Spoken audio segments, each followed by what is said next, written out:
87 and Scouts BSA Troop 1.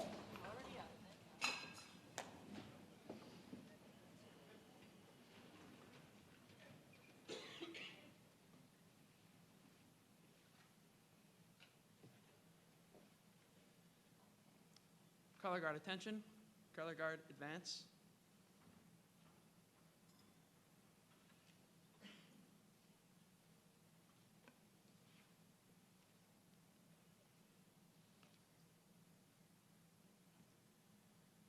Color guard halt.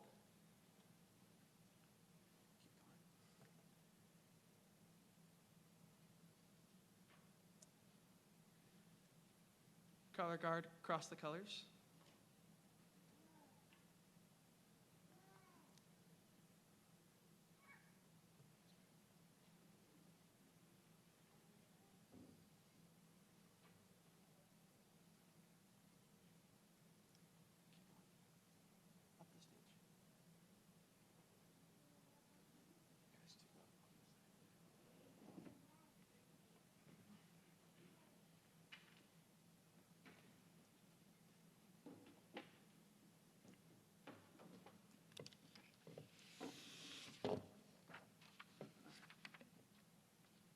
Color guard, please place the flag of the United States of America. Those in uniform, salute. Those not, put your hand over your heart.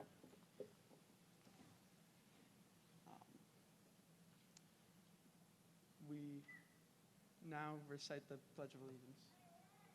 I pledge allegiance to the flag of the United States of America and to the republic for which it stands, one nation, under God, indivisible, with liberty and justice for all.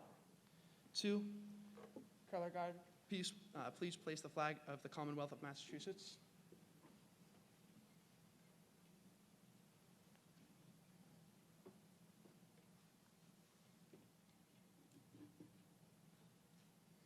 Color guard, you are dismissed.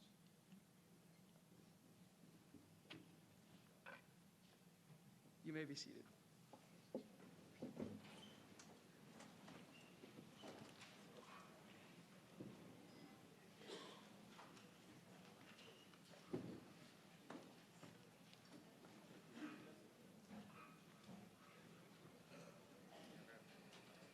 Good morning, everyone, and welcome to town meeting. I'm your town moderator, Zach Kosan. I'm going to start with some information and a few rules to help ensure a smooth meeting.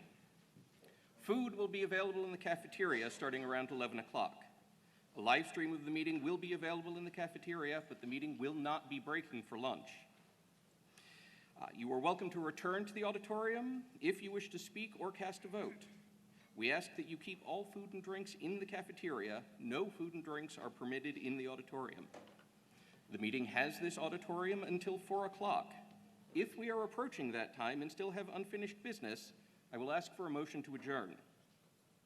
If you wish to speak, please line up in the left and right aisles. Please don't crowd the microphones and wait until I recognize you to begin speaking. Each speaker will have 2 minutes. Do not feel obligated to use all of your time. Official time will be kept on the clock. And in the interest of efficiency and fairness, the 2-minute limit will be strictly enforced. However, a board member, town staffer, presenter, or other individual answering a question posed by a speaker will be permitted to complete their answer. No one may speak on the same motion again until everyone who wishes to speak has had the opportunity to do so, and no person may speak on the same motion more than twice. Speakers may not interrupt each other except for a point of order or question of privilege.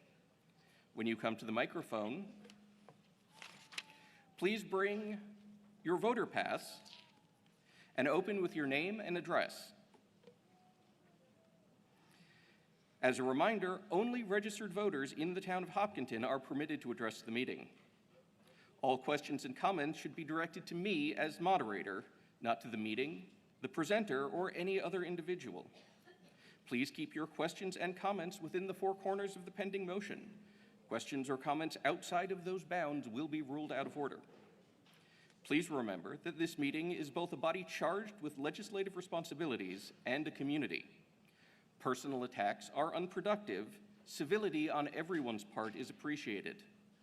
Finally, please do not applaud or boo during or after any speaker's remarks. Not only does it slow down the meeting, but it risks intimidating speakers who may hold different views. This is a forum where every member should feel like their voice can be heard. We are going to begin the meeting with the consent agenda.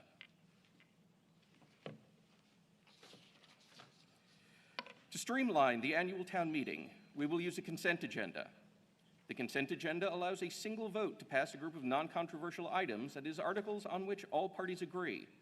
Work on some articles may be incomplete, and the sponsors ask for a vote of no action. For other articles, the action is non-controversial or a formality, and we foresee no debate. After I make the motion as moderator, I will call out the numbers of the consent agenda articles individually. Any voter who would like to ask a question about one of the articles or wishes to debate one of the articles should step up to the microphone and say the word "hold" when I call out the article number. Next, I will inquire whether the request is for a question or debate. If the purpose is to ask a question, the question may be asked. If the purpose is to hold the article for debate, the article will be removed from the consent agenda and taken up in its due course. We hope that voters will remove articles from the consent agenda only in cases of genuine concern. After removing the debatable articles on the consent agenda, I will take the, I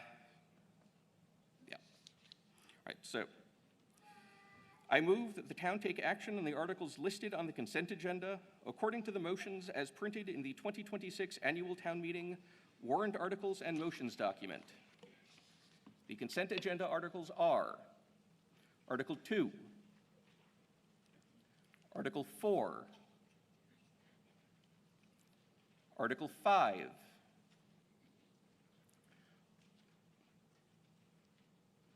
Article 7,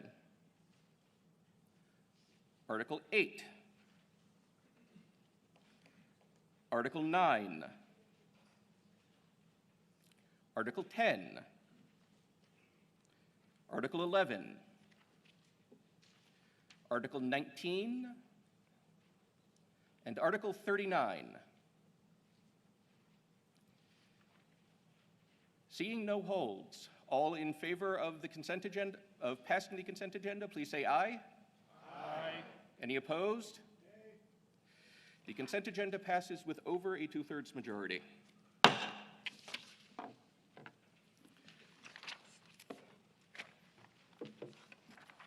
Moving on to Article 1, Acceptance of Town Reports. Select Board, do you have a motion? Select Board recommends approval. The motion?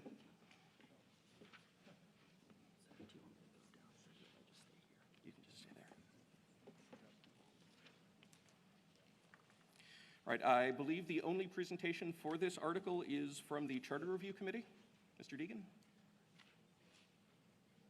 So we Can I- move that, you ready? We move that the town receive the reports of town officers, boards, and committees. Thank you, everyone. I'm Connor Deegan. I am the chair of the Charter Review Committee. I'm just going to stay up here for the sake of just ease and inconvenience, but if you look to this, I'm just going to do a really quick, brief go-over of what we've done so far and what we're hoping to do and how you can help us as we go into Charter Review. If you can go to the next slide. So as you can see here, we've listed the members. We have a variety of people from the community, but the big reason I wanted to list this membership is because if you think of something that could be done better in the community, this is the list of people who you can bring that to.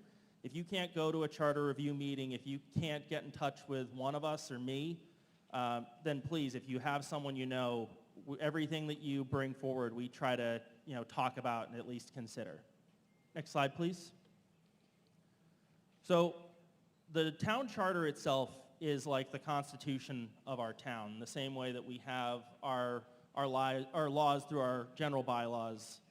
But this is more of an aspirational, broad-reaching, and form of government document. So we review it every 10 years to make sure that it's still current, but that's why we need to go and really do a deep dive every time that we do this. Next slide, please. So The reason that we're gathered for it is to really take the advice that we hear from the community, all of you, and then hopefully see, is it something that we're able to put into this document? Is it something that makes the town more efficient and work better? And is it something that increases the ability of your voices to be heard as well? Next slide, please. So far, we have met regularly every other week since December of 2025, and we have received feedback from department heads and boards and committees. And part of what we're here to ask is if we can get your input, not just at upcoming public forums, but also with a public survey that we've put some QR codes out in the hallway, but I'll have one at the end as well if anyone wants to grab it. Next slide, please. So far, we've been hearing a lot of different things around efficiency and ways that we can make things better. Primarily, it's been around things like how we go through hiring and appointments in the charter, as well as certain boards and committees and positions that are elected and might be due to look at an appointment or vice versa. So any of that can be up for consideration other than how town meeting works, other than the select board as the chief executive and then the school committee. Those are the only things that are off limits for us as a review committee. Next slide, please. So our goal is to have feedback and a final draft all come together so that we are presenting either this fall or winter a final draft version to then be able to hopefully approve at a special town meeting and then submit over to the folks at the Attorney General's office for final review before it goes onto a ballot in the May election next year.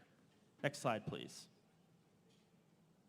And the QR code didn't make it onto the final cut, apparently, but if you're interested, the link will be up on the website. I'll have physical versions available as well in locations around town, like the senior center and the library, that you can hand into my office if you'd prefer to do a physical version of the survey. There are QR codes as well in the hallway if you want to grab it there. They're just signs on the wall that say, Charter Review Committee invites you to give your feedback. And if you have any questions, please don't hesitate to reach out to me after the meeting or at any point in my office during normal hours, or if you see me out and about. Thank you. Are there any questions or comments on accepting the reports of town officers, boards, and committees? Seeing none, all in favor of receiving the reports, please say aye. Aye. Any opposed? The motion passes unanimously. Article 3, unpaid bills from prior fiscal years. Appropriations Committee have a motion. Article 3, unpaid bills from previous fiscal years. We move the motion as printed in the warrants, articles, and motions document. Does Select Board have a recommendation? Select Board recommends approval. Appropriations? Appropriation Committee recommends approval. Are there any questions or comments?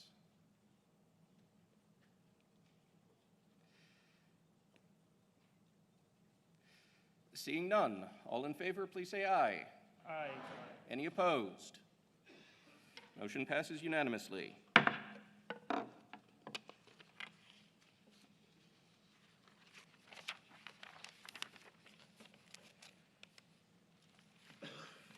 Article 6, Fiscal Year 2027 Operating Budget. Appropriations, do you have a motion? Article 6, Fiscal Year 2027 Operating Budget. We move the motion as printed in the warrant articles and motions document. Do we have a presentation?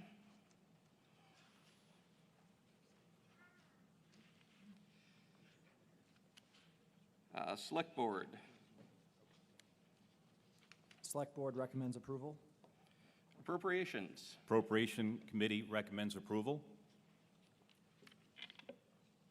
And is there any presentation from Appropriations?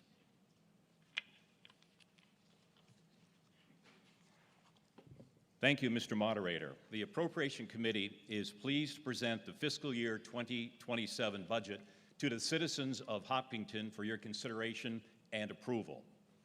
This budget was developed in a very public and collaborative process that, next slide please, that involved dozens of meetings and discussions with the Select Board, Town Manager, School Committee, citizen volunteers, and all departments over the last several months. The full 47-page report is available online and at the front lobby.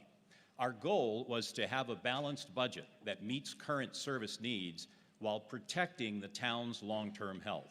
We used conservative revenue estimates and asked department heads to submit budgets that met their needs as cost efficiently as possible. The good news is that we can plan on increased revenue on higher interest rate returns on our investments and increased excise tax in the coming year. Now to the budget. The general fund operating budget is just over $132 million. This article also includes funding for the Community Preservation Funds Administration and Debt Service, as well as the Sewer and Water Enterprise Operations and Debt Service. This brings the total operating budget for FY27 to just over $138 million, which is a 9% increase. Now let's take a look at where the additional funding was needed. The general fund's largest increases were a little more than $3.5 million for repayment of debt, including the $30 million we will be borrowing this year for the Charleswood schools. The school budget increased by $3.3 million, not including the special education reserve, and health insurance premiums increased over $2.8 million and continue to be an area of concern going forward. Although not part of Article 6, we have 32 capital projects being proposed this year without any new debt. They will be funded with free cash, ambulance receipts, and other reallocated money. In regards to tax impact, the average home value in Hopkinton today is just over $995,000. If this budget is approved, the tax impact will be 6.06% or $851 on the current tax bill of $14,040 for that average size home.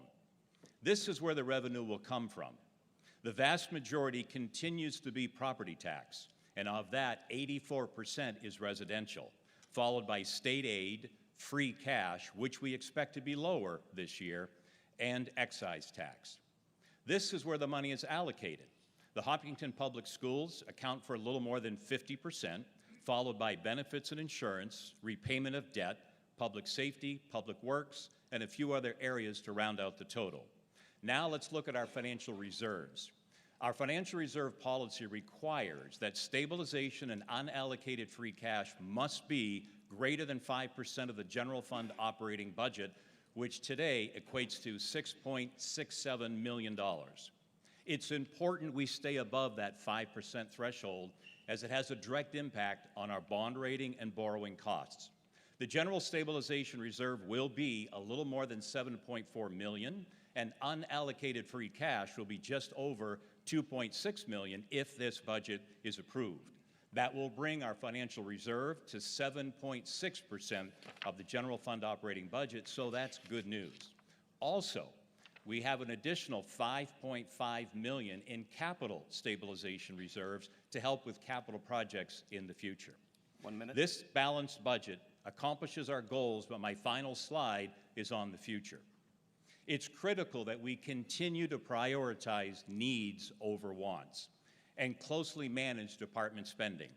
Our borrowed debt repayment will continue to rise as we finish the construction of Charleswood School and then convert that short-term debt to long-term.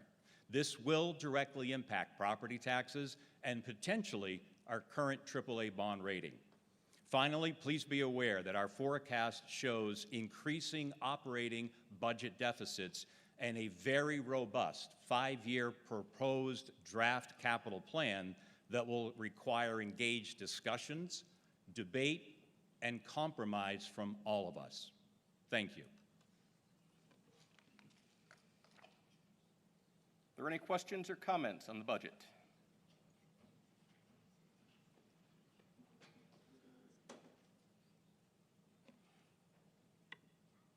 On my left. Ken Weissmantle, 145 Ash Street. I have several questions. You- I think it's on, just tilt it up. Ken Weissmantel, 145 Ash Street. I have several questions on the budget. These are questions mostly that I ask every town meeting for the last few years. The first question is to the police chief or somebody from the police department. Does this budget keep us safe like we have been for the last few years? The second question is to the fire chief. Same question. Does this budget keep us safe, or are we compromised something in that area? Third one is to DPW. Are our roads going to be better or worse this time next year? And the fourth one to DPW, does this budget have anything in it to reduce the unaccountable water, such as meter replacement or special leak detection programs? Thank you. Police or fire want to address this?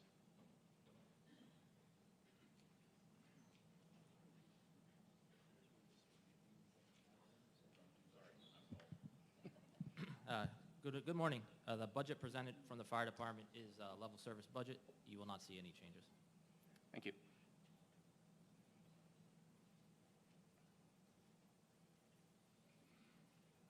Good morning. Through the moderator, the police department will continue its high level of service as it has in the past. And we're good. Thank you. DPW?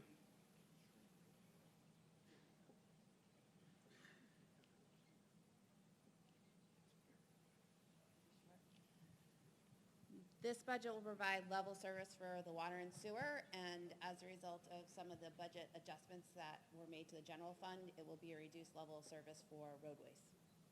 Thank you. Am I right?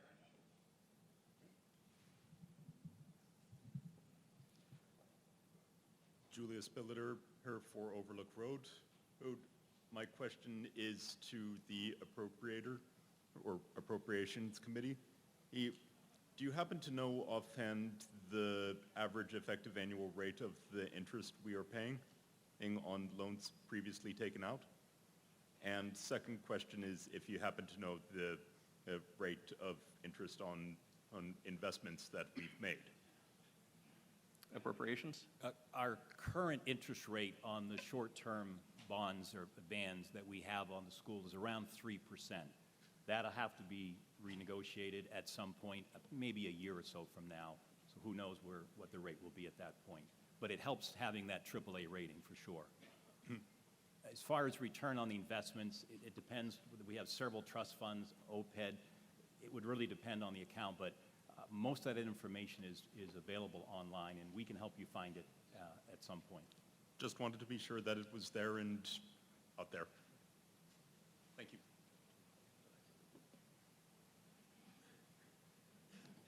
Am I right? Hi. Wendy Zimmerman, 24 Cedar Street Extension. Am I reading page 4 correctly, that the general fund is providing additional money to support the sewer enterprise fund and the water enterprise fund, that those funds are not covering operating expenses currently? Appropriations? I'll let our CFO answer that specifically. The general fund is not funding enterprise. It's a separate reserve set up by the water and sewer rates. Okay, it says sewer enterprise sources of funds. There's, and fund resources.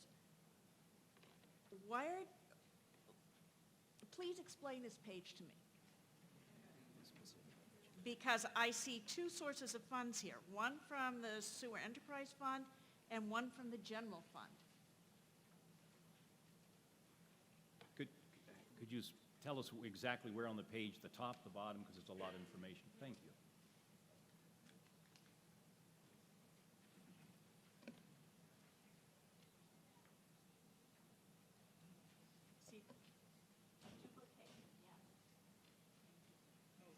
All right, you're referencing indirect costs. So indirect costs are costs that are split well, it's occurred by the, excuse me. Indirect costs are monies that are transferred between the sewer and the general fund because staff, as an example, are shared between supporting the sewer and supporting the town. Okay, so that has to do with the DPW Correct. funding. Correct. Okay. One other question. If you could please ask from the mic. Very good.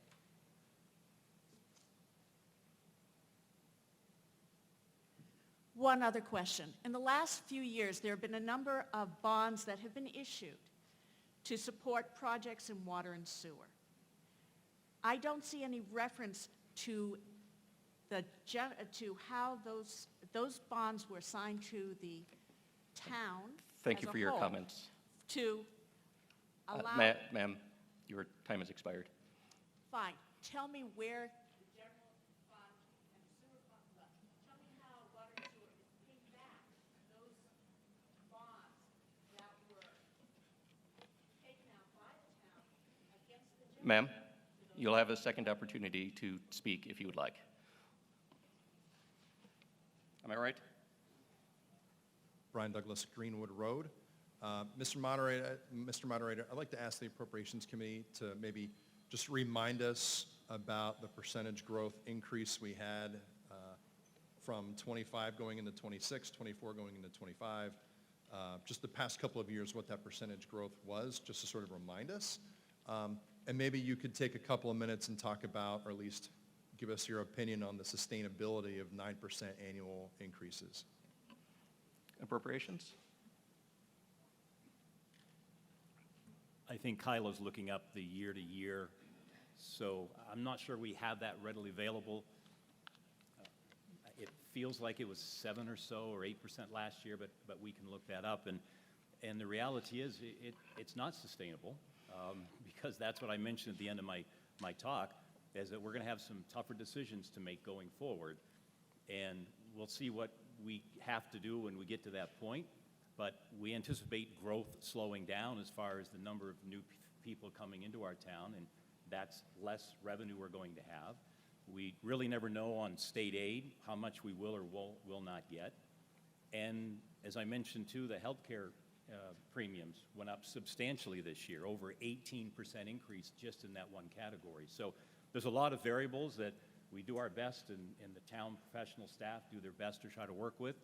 But what you've heard previous years from us and the select board is that we're going to have tougher decisions to make going forward, whether we maintain level services or maybe have to take some things off the table temporarily or maybe permanently. But we'll deal with that when we get there. I'm just checking to see if we have any. Yeah, we don't have the increases here, but it's been in the single digits, and now we're creeping up close to the double digits. Mr. Moderator, if I can still use that 40 seconds there. Sure. So I think everyone in the room here appreciates the work that the team has done to get us to this point.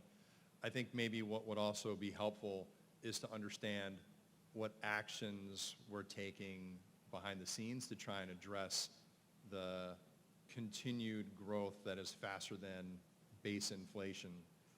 Because Charleswood School aside, school systems aside, I think we agreed on that a couple of years ago. That was going to be a tough pill to swallow for a number of years.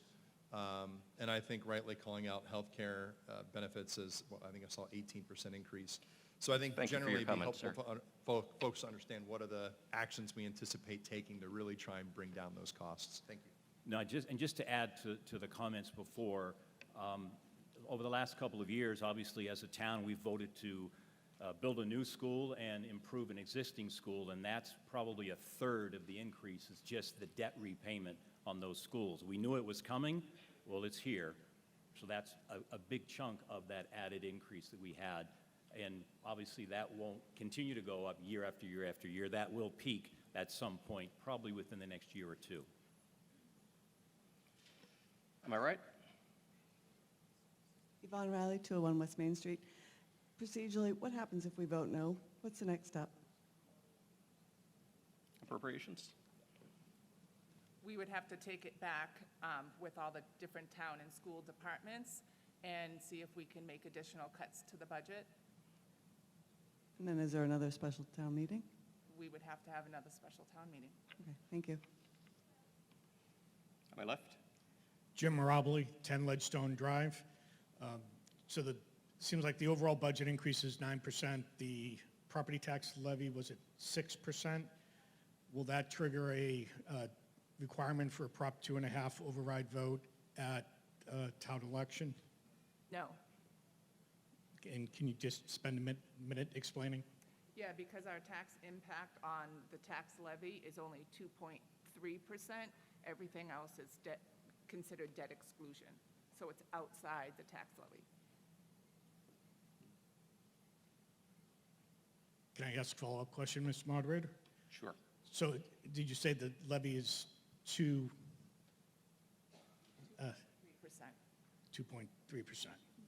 Okay, thank you. Matt Kisner, 21 Curtis Road, speaking just as Matt Kisner, 21 Curtis Road. Folks, I love the questions around the budget, but let's be very transparent to you. The numbers are not going to go down. There is already about a $5 million budget deficit on the books for next year. That's based on what we're forecasting as federal and state aid. You may recall Senator Spilka, as well as Rep. Irina DeRosa, came to see us to highlight the variability and how little we should be depending on those things. You also don't have a figure from us yet for what the updates are going to be to the water problem that this town has. Conservative numbers are already around 35 million, and that's just the conservative option. Obviously, we will do work, but I need the people in this room to understand the numbers are only gonna go down if you cut services, and you let us cut services. There is no amount of haranguing, there is no amount of special work, there is no amount of teacher privilege that is going to bring the budget down in the ways you are talking about. We need to cut services, and we need to drastically and explosively increase commercial within the community. Those are all mid to long-term things, but I really want you all to understand the deficit that we are facing, the bill that is coming due. You've been writing the check for 10 to 20 years. It is here. It is not going to change. We can adopt some fiscal prudence now. You can ask hard questions. You can hold us accountable. I truly hope you do. I promise you next year's budget will be higher. Am I right? Darlene Hayes, 1 3rd Road. I had one question. It showed the school budget at like 51-point-something%, and then it showed a big increase for health insurance. And that was a big number. What was the percentage of that? I'm assuming that includes employees for the Hopkinton Public School System and all the employees. What percentage of that number of health insurance increase represents employees of the school system?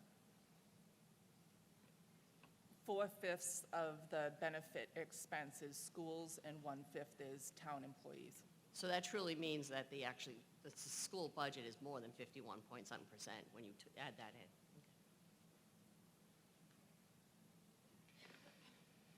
Seeing no other comments, we're going to try a voice vote, and if it is not clear, we can move on to the clickers. But all in favor of adopting the budget as presented, please say aye. Aye. All opposed? I would say that passes with over a 2/3 majority. So Article 7, 8, 9, 10, and 11 have all been dealt with. Article 12.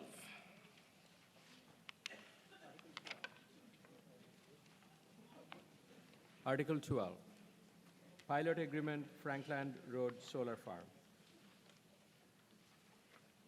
We move that the town vote in accordance with Chapter 59, Section 5, Clause 45th of the Massachusetts General Laws to approve a payment in lieu of taxes pilot agreement for personal property with Frankland Road Solar LLC for a period of 25 years, whereby Frankland Road Solar LLC will pay the town a sum of monies per year relative to personal property on a portion of land located at 69 Frankland Road, shown on Assessor's Map U770, said pilot agreement being on file in the town clerk's office, and further to allow the select board or the town manager to negotiate any amendments necessary to said pilot agreements to reflect any changes in the size of the parcel of land or size of the system, so long as the payments reflected in the pilot agreement rise or lower commensurately.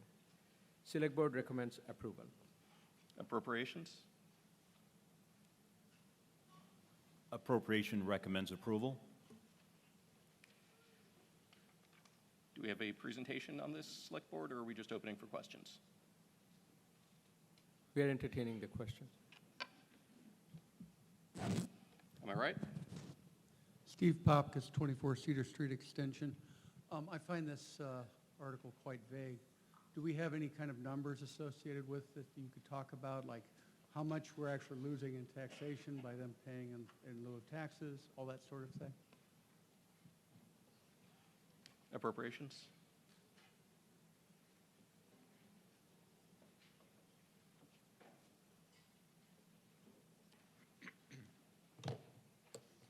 Good morning, John Neese, Principal Assessor. I will explain the process to you of the pilot program. So the developer builds a solar project and asks for a pilot agreement so that the developer, the investors, and the lender have a reasonable estimate of the tax payment as an expense each year over the term of the lease. The term pilot stands for payment in lieu of taxes, but the term is really a misnomer because the owner will be paying both personal property taxes on the equipment and real estate taxes on the land.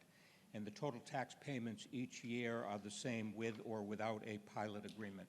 So how do we do that? We send a letter to the developer asking them for a true listing of all associated costs.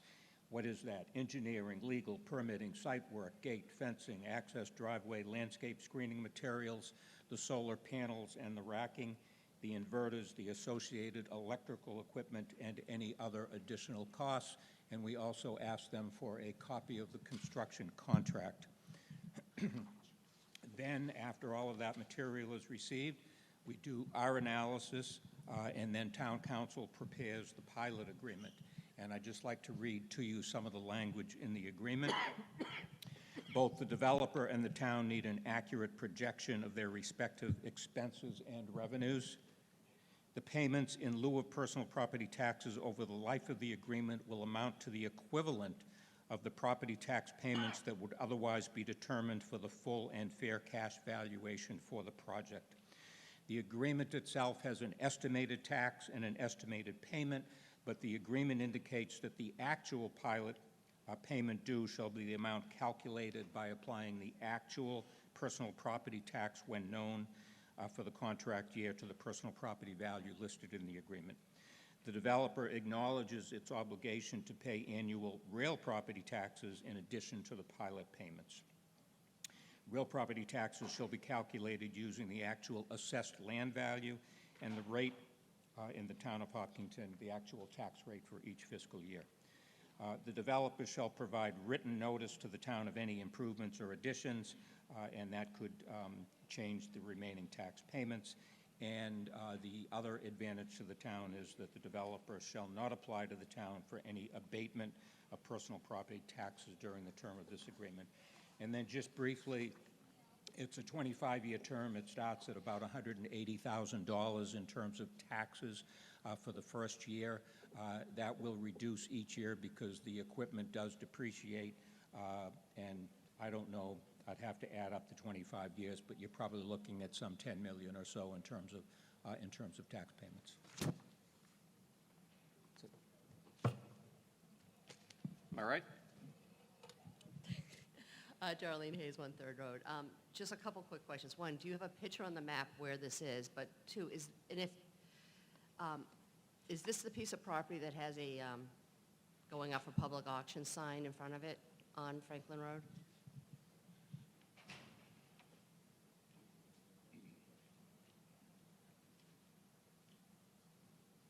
I'm sorry, can you repeat the question? Or no?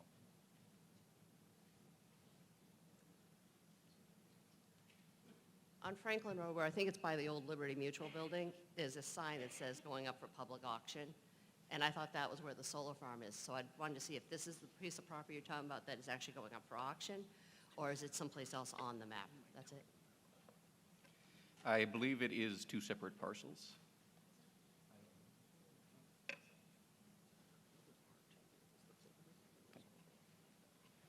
On my left? Francis DeYoung, 3 Doyle Lane. So, like the other gentleman mentioned, I'd love a little bit more context here. The assessor, I think, talked about potential cash flow for year one and over the life of the term. What are the expenses? So it sounds like this is going to be a net positive financially for the town, but I think without a visual and about some historical context, I don't know if this has all been approved by the planning board. Or give me a little bit more understanding here to make an educated vote. I'm sorry, I had to confer with town manager. Can you repeat? Can't hear you. Just repeat the question. Could you use the mic, please? I'm sorry, but I had to confer with town manager, and I didn't hear the beginning of your question. Could you repeat it? Sure. I think, echoing the other commenter, I'd love some more context here. Financial context, you mentioned 1 year and potentially the life. What are the expenses? What is the net? Is it a net positive for the town, a net negative? And then I think to Ms. Hayes' comment, I see the visual now is very helpful, but I think, has this all been approved by the planning board?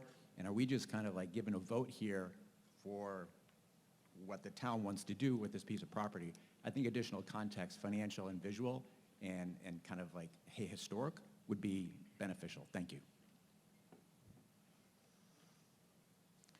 Well, the solar project is already there. We did a complete analysis to establish what the value of the personal property should be. The pilot agreement was drafted by town council, and that's what we have to bring before you today. The amount of taxes the town is collecting for both the personal property and the real estate is the same amount, whether there is a pilot agreement or not. And all of that money, I guess, would be considered a net positive to the town. Am I right? Clarification on what you just said. There's Your already... name and address, please. Sorry. Julius Billiter, 4 Overlook Road. Clarification on what you just said. There's already a solar project there? Yes. Oh, so there's already a solar farm. Okay. So the town, the assessor department has nothing to do with the permitting process, so that goes through the usual channels, and that project has already been built. My job is just the valuation portion. All right. Then my more general question was, if this is agreement to provide for this solar company to provide payment in lieu of taxes for all of this, one issue that I've noticed living in Hopkinton is the continually raising cost of electricity. Is this project tapped into our grid, and will we be able to get any guarantees that the power generated here will go to us in the town of Hopkinton? This is sort of beyond the scope of the pilot agreement. Okay. Just asking for clarification and a bit more information. I think, just to jump in, John, one thing to clarify is this is actually more of a guarantee of the personal property tax that we are projecting over the next 25 years. The pilot agreement will ensure that we get at least that much taxes for the town over the next 25 years. And it protects the town from any state or state law changes that may take away the privilege of taxing the personal property for the solar farms. So in a situation that happens, we would still get the taxes because of the pilot agreement. So that is the advantage for the town. And for the company, the advantage is they get a more guaranteed and predictable cash flow or cash out in this case, which the investors like and the company like from their financial statement. So this is pretty common actually for this type of solar companies, and that's what we are doing, protecting our future taxes.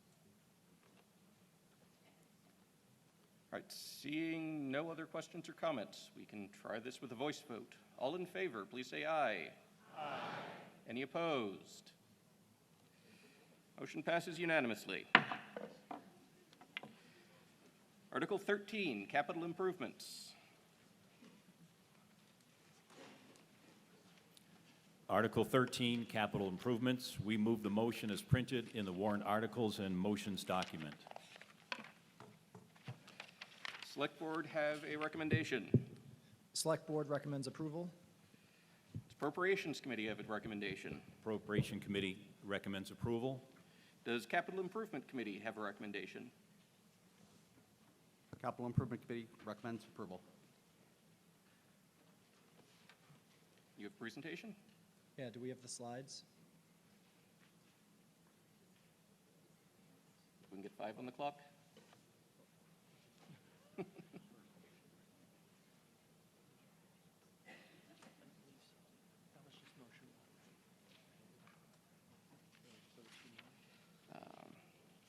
Thank you, Mr. Moderator. Good morning, everyone. Thank you. My name is Dan Eversole, Chair of the Capital Improvement Committee. I want to take a few minutes to walk through who we are, how we're approaching capital planning, and overview our recommendations for the year. Next slide, please.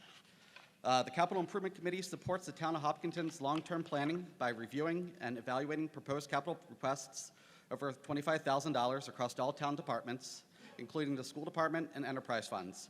Our role is purely advisory. We don't approve projects, but we provide an independent, structured evaluation to help ensure projects are necessary, well-planned, and fiscally responsible. Ultimately, this is about making sure we are being thoughtful with long-term investments and taxpayer dollars. This year, the committee comprised 4 members, including Devin Callanan, Mohammed Haider, Mark Logan, and we were deeply supported by our illustrious CFO, Kyla LaPierre. I'm honored to serve alongside these folks and have learned an incredible amount from their experience and perspective over the past year.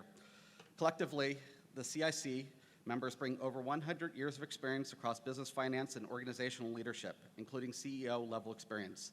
That perspective is important because these are not small decisions. We are evaluating multi-million-dollar investments that impact the town long-term. That said, as you will notice, we do have an open seat on the committee. I would love to encourage folks in this room to apply. We are actively looking to fill it. You don't need a degree in finance or business. Having a diversity of perspectives is really important here when evaluating these projects. If you're interested in ensuring we are taking a well-rounded approach to evaluating requests, I strongly encourage folks to apply. Next slide, please. Now let's take a quick look at the framework for how we evaluate all capital requests. This is a framework that was introduced last year by then CIC Chair Matt Kisner, moving us from a more unstructured approach to one that is more consistent and repeatable and focused on planning, funding, prioritization, and long-term impact. This year, we continue to build on that and refine how we apply it and make it more actionable. So just to make this real, these are the exact questions that we are asking each department when they come forward with their capital requests. For the fiscal year 26 capital projects that were approved, what progress, if any, has been made in the last 6 months? For the fiscal year 27 requests, what is the proposed funding source, if it is different from the free cash? How was the priority level of the request determined? Have these projects been on our 5-year plan that was submitted last year? If not, why not? Have any of these capital requests been made in previous years? If yes, was it funded and approved, or why was it deferred? And finally, for the fiscal year 27 capital project requests, are there ongoing costs that will need to be part of the operating budget in fiscal year 27 and beyond? The goal here is consistency, making sure every department is evaluated through the same lens and that decisions are grounded in data and long-term thinking. Next slide, please. Let's now take a look at the sample above. You'll probably remember a similar example last year when Select Board member Kisner presented the CIC deck. And this is how we're continuing to apply and refine that approach. A police cruiser is routine placement. It is planned. It is part of defined life cycle, and ongoing costs incurred to the town's budget are very well understood. That's very different from a project with unclear scope or long-term financial impact, and those are the areas that we tend to spend more time digging in.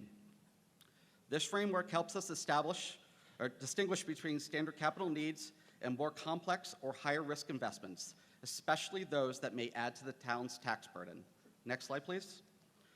Looking at the aggregate of requests for fiscal year 27, we reviewed 58 capital requests across the general fund, enterprise fund, CPC, and additional warrant articles. In total, that represents $29 million in capital investment. Let's put that number into perspective. The town's annual budget is nearly $140 million. Capital requests total approximately 20% of that amount. That is not an insignificant number. It emphasizes why having a structured review process matters. And again, this is why I encourage people to apply for that open seat. It is important that we're giving these requests the full consideration that they deserve so the town benefits as best as possible. After the review, the committee recommended approval of the capital plan as presented. Importantly, the majority of these projects can be funded via certified free cash with limited borrowing, primarily in the enterprise fund. From a taxpayer standpoint, this means these investments can be made without introducing a new tax burden. As always, these are non-binding recommendations, and the final decision rests with you all in this room. Again, thank you for your time, and I appreciate the opportunity to support a thoughtful and disciplined capital planning process for the town. And we have two motions on this article. Appropriations, would you like to make motion 1? Motion 1, we move the motion as printed in the warrant articles and motions document.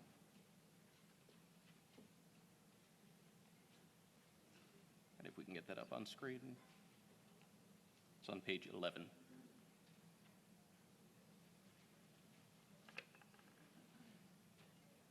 There we go. I'm all right.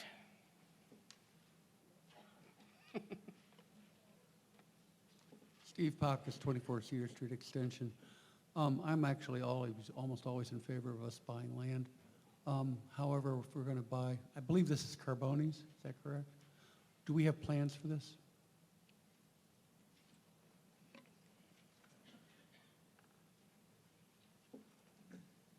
Can we pull up the slides for this, please?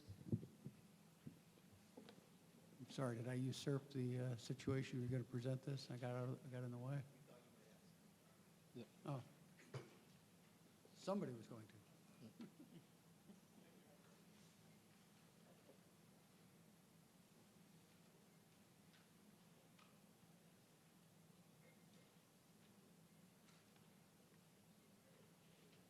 There we go. So I'll just kind of review this quick. So again, this motion is for a $2 million request. 1.8 is the purchase of the actual land. The 200,000 is, for, I'll give a better description, but, the whole 200,000 is for not only the assessment of the 1945 building for hazardous materials, securing the empty building for safety purposes, and potentially demolition. The demolition cost is dependent on the hazardous materials, of course, that are present. And given its age, it would be typical to find asbestos and other materials that need to be handled in a special manner. Next slide, please, and I'll kind of talk. Like, the most critical thing here is we've had a lot of conversations around quality and quantity of water in town. The MWRA is the path forward for that, to solve both of those issues. And this is the most feasible thing for a pump station. We have very few options. So if we want to move forward with the MWRA, which a lot of people in town have discussed, we need this as part of the pump station. It's going to have additional benefits that we can use for like open space, and to the question around just the town owning the land and having flexibility in the future for future things. But this is the path forward. And right now we've got like a little potential rendering of where the pump station would go, basically over the existing building. And then the last slide, this just shows the overall layout of the lot. Part of the lot is actually, looks like we lost it. There is 2 acres that the owner owns in Ashland. Obviously, the owner's going to retain that. And the last point is, the owner's willing, to give this over to the town at a fair price. They are no longer looking to do business, so it's not like the town is forcing them out of this for the pump station. It works for both sides. Ken Weissmantel, 145 Ash Street.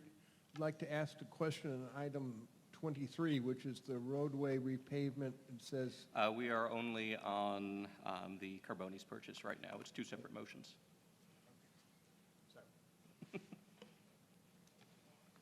Donald Jackson, 4 Lincoln Street.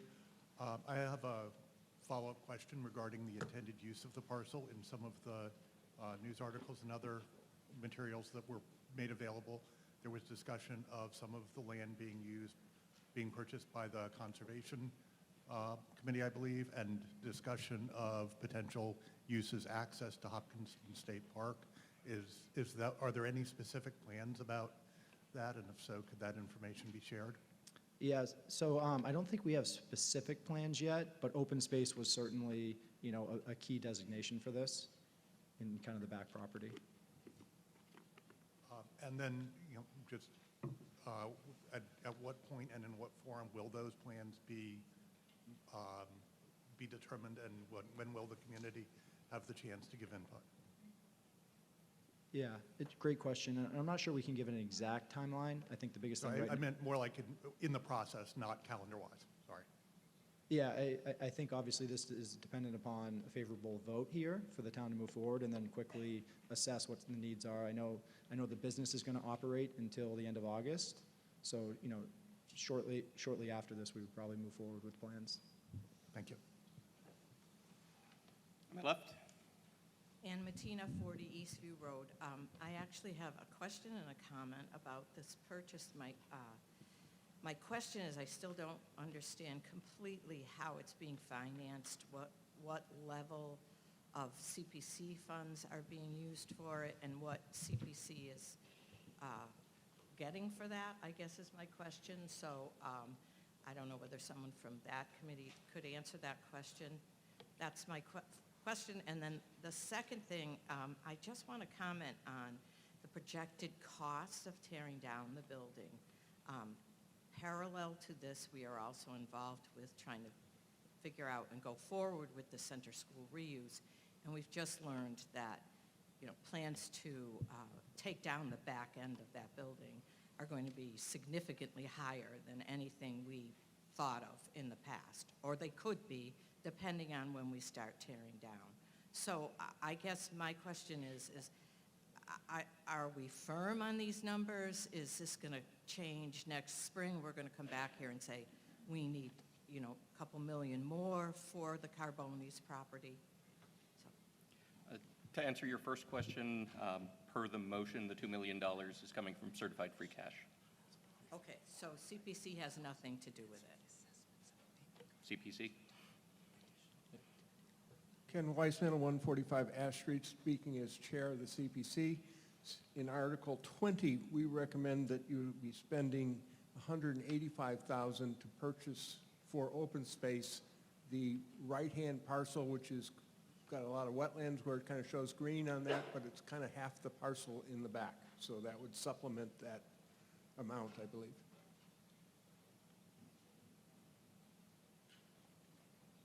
So that's totally separate from the $2 million. Okay. And thoughts about the future in terms of numbers? Thank you. Elaine Lazarus, Town Manager. So depending on what hazardous materials are found and other building complications, we may be back to a future town meeting to fund the full cost of demolition. As we know that we learned from the center school process, those costs are escalating. Am I right? Tom Smith, 22 Walcott Street. The Carboni property is so close to the station down there. Why wasn't it included in the overlay district? That is outside the scope of this motion. It is? We're not discussing the overlay district under this article. This is only for the purchase of the property. Was it because? We can bring that up when we discuss the overlay district. Parker Hab, 3 Osceola Drive. To the folks in town, do you want clean water? Because this is the part of the plan in the future to do that. A pump station is going to be necessary to get water up the hill, and Carbonis is the ideal, if not only place for that. So if we don't pass this today, we don't get clean water in the future. That's it. Hi, Ed Harrow, 8 Spring Lane, Chair of Open Space. Just letting you know that Open Space voted to support the use of CPC funds to buy the parcel for open space. Seeing no other questions or comments, this is a 2/3 majority, but we're going to try a voice vote first. All in favor, please say aye. Aye. Any opposed? I would say that is more than a 2/3 majority. Motion 1 passes. Appropriations, would you like to make motion 2? Motion 2, we move the article as printed in the warrant articles and motions document.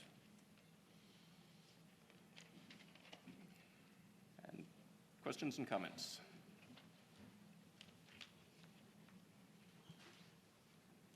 Mr. Weissman. Ken Weissman, 145 Ash Street. My question is on item 23, which is roadway repavement, and it says Briarcliff Drive area. Does that include streets other than Briarcliff? Because I think Thayer Heights is actually in worse shape than Briarcliff, but, so I want the definition of what an area means for that. And while I'm here, I would also strongly support item 24, which is the pavement management plan update. Because as we've heard for the last 2 town meetings, our pavements are going to hell. And, you know, we've got to start spending some more money, and this plan is going to tell us where to spend it. The roadway includes Briarcliff, Fair Heights, Hemlock, and Blueberry Lane. Am I right? Julius Billiter, 4 Overlook Road. I had a question about item 13, police station HVAC improvements. And I admit I'm not an HVAC person, but it is 1.5 million a normal amount for a project of this scope? Can we get a little information? It seems a bit high, is all.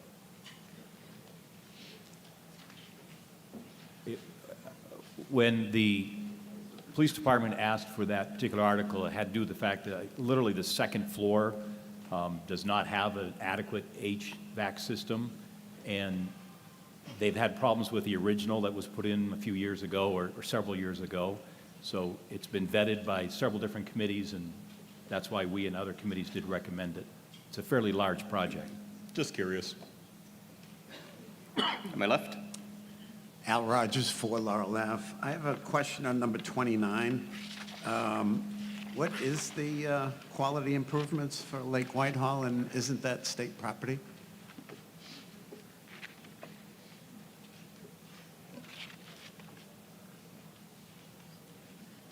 Carrie, would you like to provide some information on that? Thank you.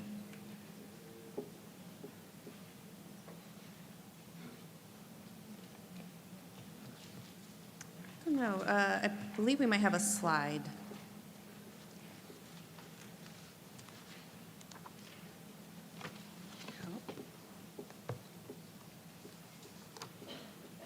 Is there a slide that we can bring up?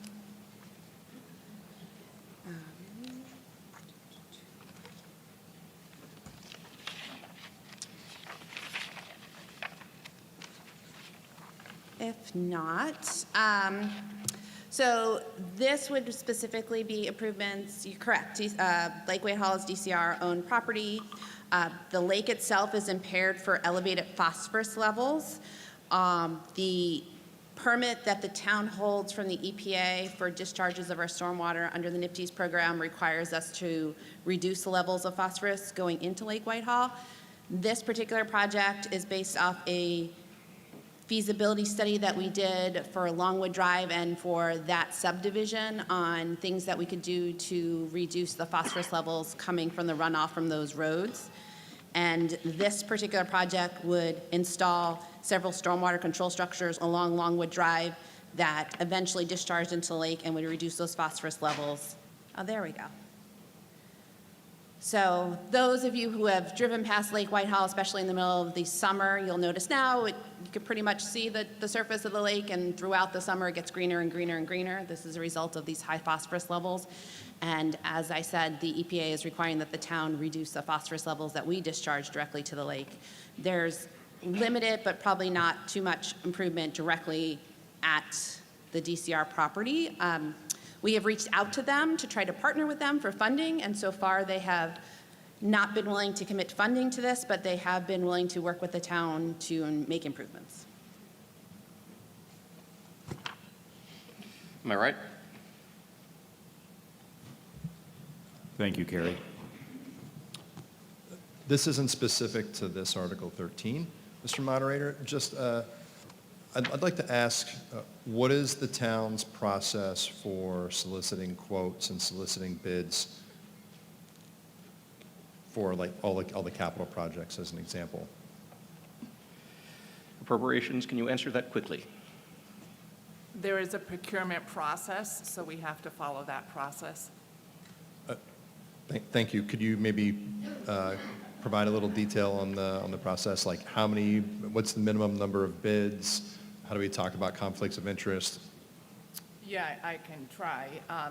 A minimum of 3 bids, anything over $10,000. And was that process followed for all of these articles? Yes. Thank you. On my left. Hi, Ken Parker, 69 Clinton Street. Just a question about item 26, the Grist Mill Dam. Costs a lot of money. I don't know what that's about. Does anyone care to describe what this project entails and why it's up now? DPW.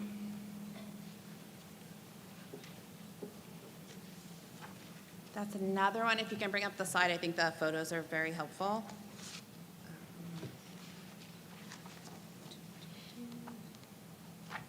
Folder.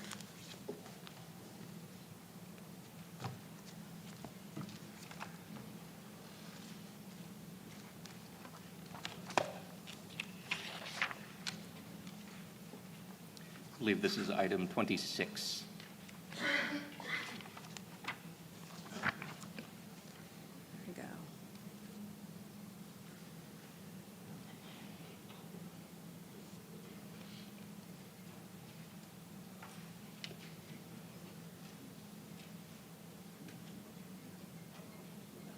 There we go. So Grist Mill Dam, which is part of North Mill Street, it's a pretty complicated infrastructure. It's got bridges, culverts, dams, impounded waters. It's got historic relevance. It's got environmental impacts. But this project is going to try to deal with a lot of those different things. It will replace the picture in the middle, the 1850 single-span timber structure bridge. If you have not seen a bridge like that, I encourage you to drive over that and see how comfortable you feel, and then you might consider approaching this a little differently. DOT has already identified several deficiencies with the bridge. DCR, which is responsible for the state's dam safety program, has identified several deficiencies in the culvert, and the dam structure itself has some concerns, operations and maintenance and enhanced maintenance that needs to be done. So this budget will help us out. We increased the budget in the overall capital improvement plan, do some additional engineering analysis and OPCC, which is opinion of probable construction cost. We have applied for several grants because if you're not familiar, bridges, dams, culverts, they cost a lot of money. They're very complicated infrastructure. So we have been trying several different things to try to get additional funding for this. We've been deferred for the DOT program. As of this time, we will continue to look at some culvert programs and some dam safety programs. What was the last thing that I wanted to mention? No, I think that pretty much covers everything I've got for now.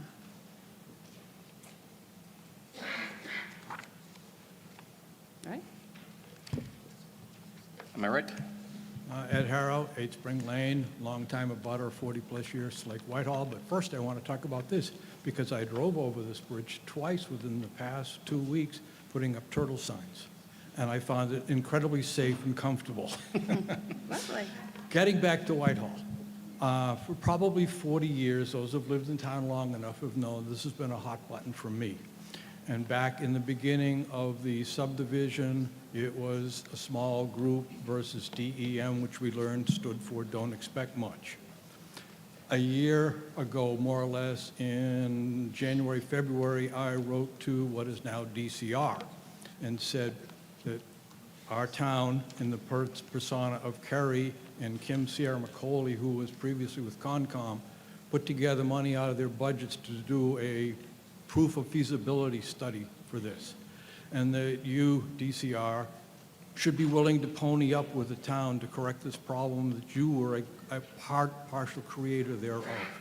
And I learned what DCR stands for now, which is don't care really, when a year later, finally, after a second letter and intermediary emails that went back and forth accomplishing nothing, they basically said no.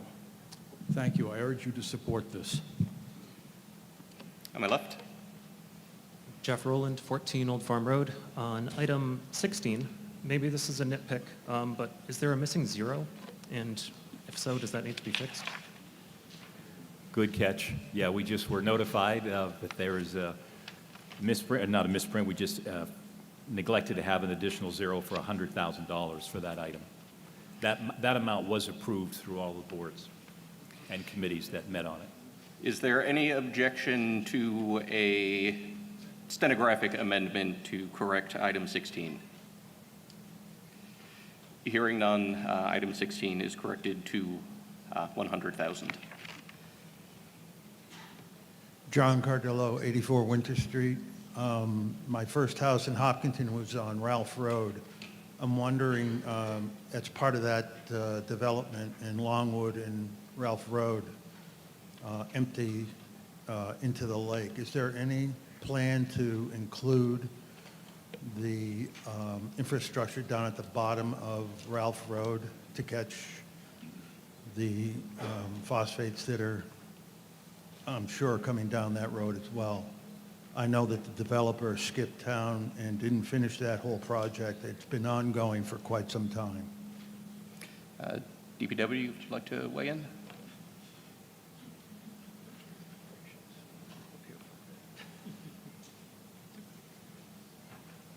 So the proposed improvements are based on a watershed approach. So we looked at the entire subdivision, essentially, and the whole entire area, and determined specific areas that we thought were most efficient to capture the most runoff and to do the most efficient phosphorus removal. We also, because it's a developed subdivision with people living on it, we also looked at what would make the least impact to folks, and try to keep almost all of the work within the right-of-way so that we know we have the authority to do that. So majority of the work is going to be on Longwood just because that was the most effective place to put it. But we still have to do the finishing of the engineering, and so we'll look at it. But we're taking a watershed approach, so we looked at the entire area.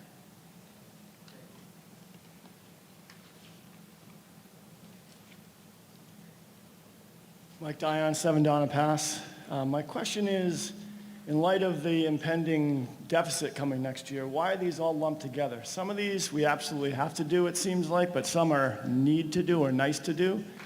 And if they were separate, we might be able to just vote some in and save some money and maybe have 10 or 20% towards the deficit that we're going to have next year. So that's my I guess that's my question is, why are they all lumped together and how do we break some out?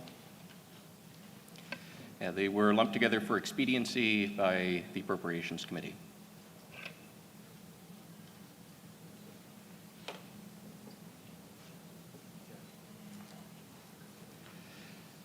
Seeing no other comments, this is a simple majority vote.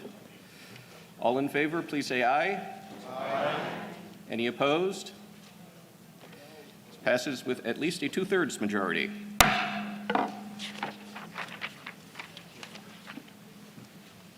We are now on to Article 14, one-time expenditures. Article 14, one-time expenditures. We move the motion as printed in the warrant articles and motions document. Select Board?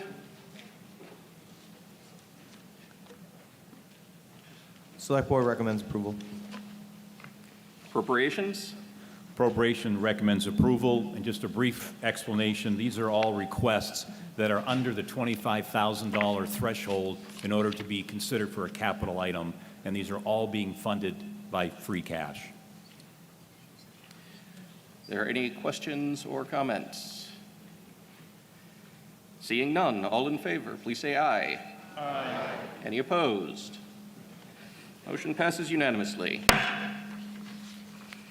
Moving right along to Article 15, Water Enterprise Capital Improvements. Article 15, Water Enterprise Capital Improvements. Motion 1, we move that the article as printed in the warrant articles and motions document. Select Board? Select Board recommends approval. Appropriations? Appropriation recommends approval. CIC? Capital Improvement Committee recommends approval.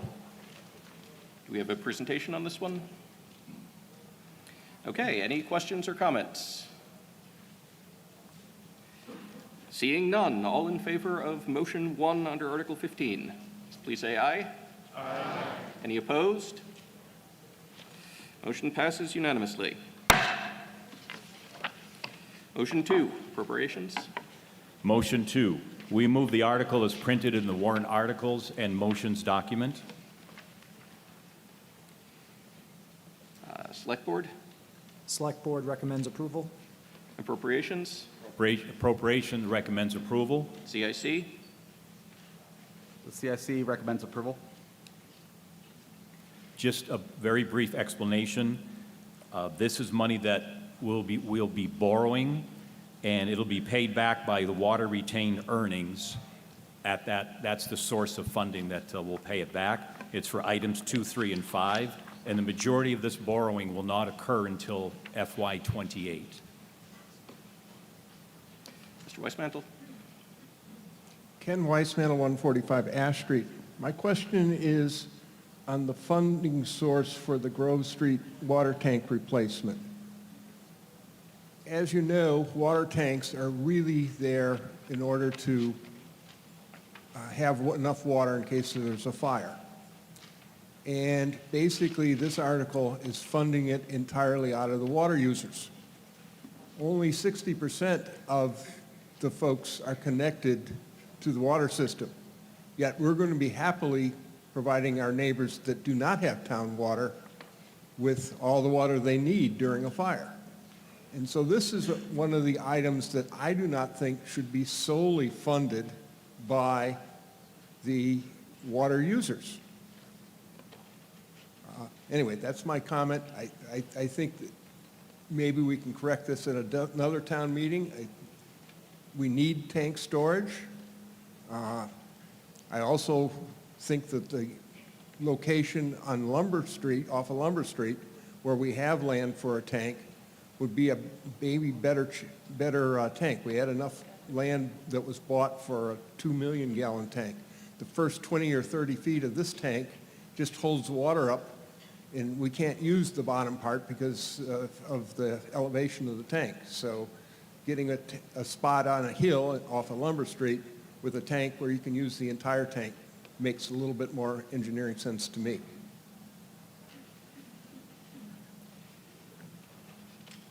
Seeing no other questions or comments, this is a 2/3 majority vote. All in favor, please say aye. Aye. Any opposed? Motion passes with a 2/3 majority. Article 16, Sewer Enterprise Capital Improvements. Before I bring this to motion, I'd like to also do a promotion that we have 2 empty spots on the Appropriation Committee.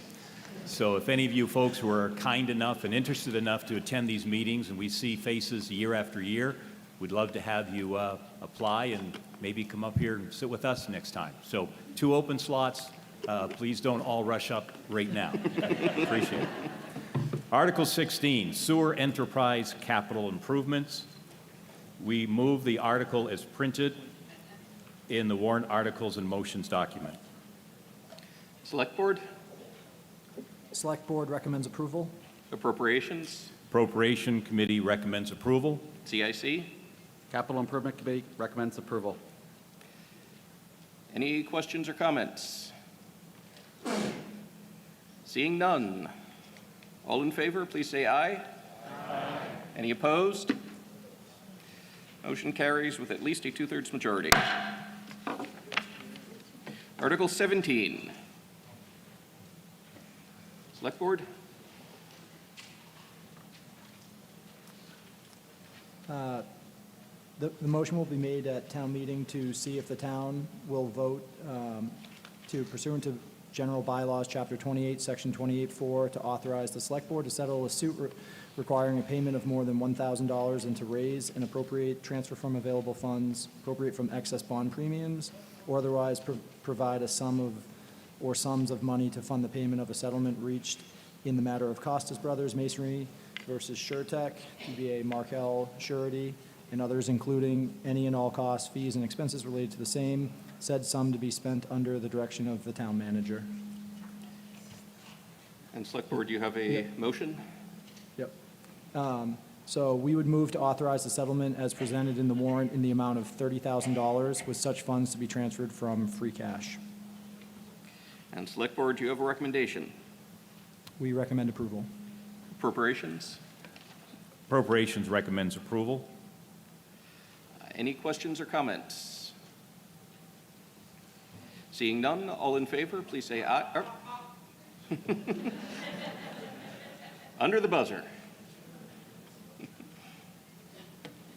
Ed Harrow, 8 Spring Lane. I'm curious, what is this about?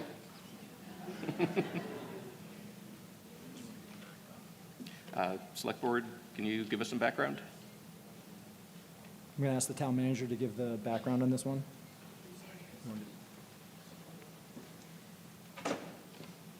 Elaine Lazarus, Town Manager. So this is a case that arises out of the high school addition project. It's a dispute between two contractors.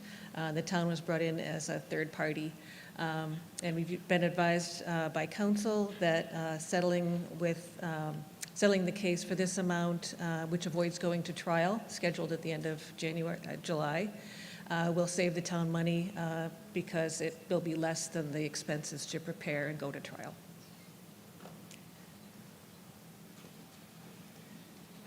Seeing no additional questions or comments, all in favor, please say aye. Aye. Any opposed? Motion carries unanimously.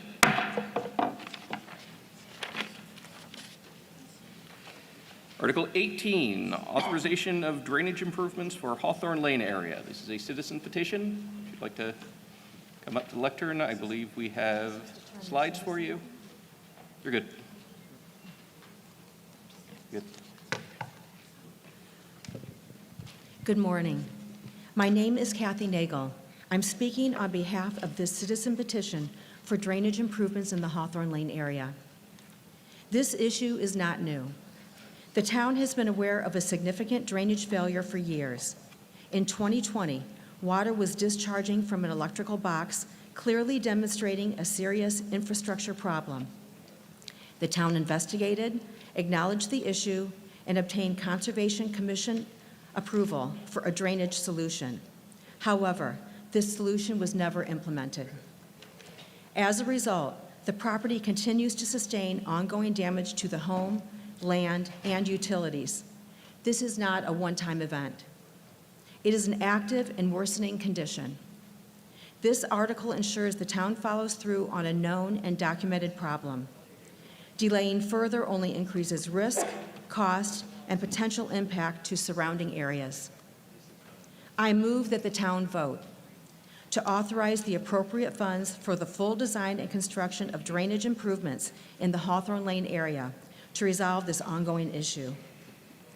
Please take a moment to review the handout that I had passed out prior to this. I have a short PowerPoint to give you a better understanding of the flooding on Hawthorne Lane. That's okay. Hawthorne Lane flooding, stormwater management review. Purpose, Hawthorne Lane drainage. Ongoing stormwater issue, repeated flooding conditions, request for a complete drainage solution. Current conditions, water flows from roadway onto property, occurs during normal rain events, no effective drainage in place. Property and safety impact, standing water near structures, damage to yard, driveway, and surroundings, water near electrical infrastructure. Please take notice of the photo to the right. This is my electrical box. This is my electrical box. I can't even have this fixed with the water in there. And the lights inside of my home flicker. Drain need identified. Issue has been reviewed. Drainage solution identified. No corrective action taken. This is stagnant water with algae growth and hundreds of tadpoles. Requested action. Fix Hawthorne drainage. A known issue, a clear solution. Vote yes. Are there any questions? And would you like to make the motion as printed in the warrant and motions document? What did he say? I didn't, what? Would you like to make the motion as printed in the warrant and motions document, just to formally make the motion? I want to make The motion has been made as printed in the warrant and motions document. Is there a second? Motion has been made and seconded. Any questions or comments? Wendy All right. Zimmerman, 24 Cedar Street Extension. Can you tell me how much this will cost to fix? I'm just uncomfortable voting to spend money without knowing what I'm talking about. The article does not commit any funds to the project. The cost of proactive drainage improvements is often significantly lower than repeated damage, emergency responses. That's not the question. The question is, do you have you're asking me to vote to spend money. How much money roughly are you asking for? The article does not authorize the expenditure of any funds. So then what is the activity that the DPW will take? As drafted, it is basically a suggestion for the town. It is non-binding. Okay, thank you. On my left, Hello, Linda Schuss, 11 School Street. I'd like to know why the action wasn't taken. You just said it wasn't taken, but why not if it was approved?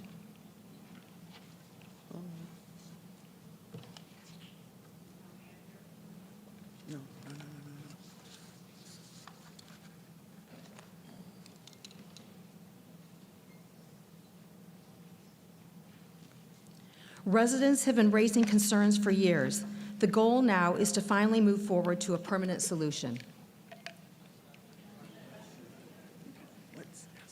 Yes, the repeat question is, you said it had been approved, the project Right. had been approved. Why has DPW not done it up till now?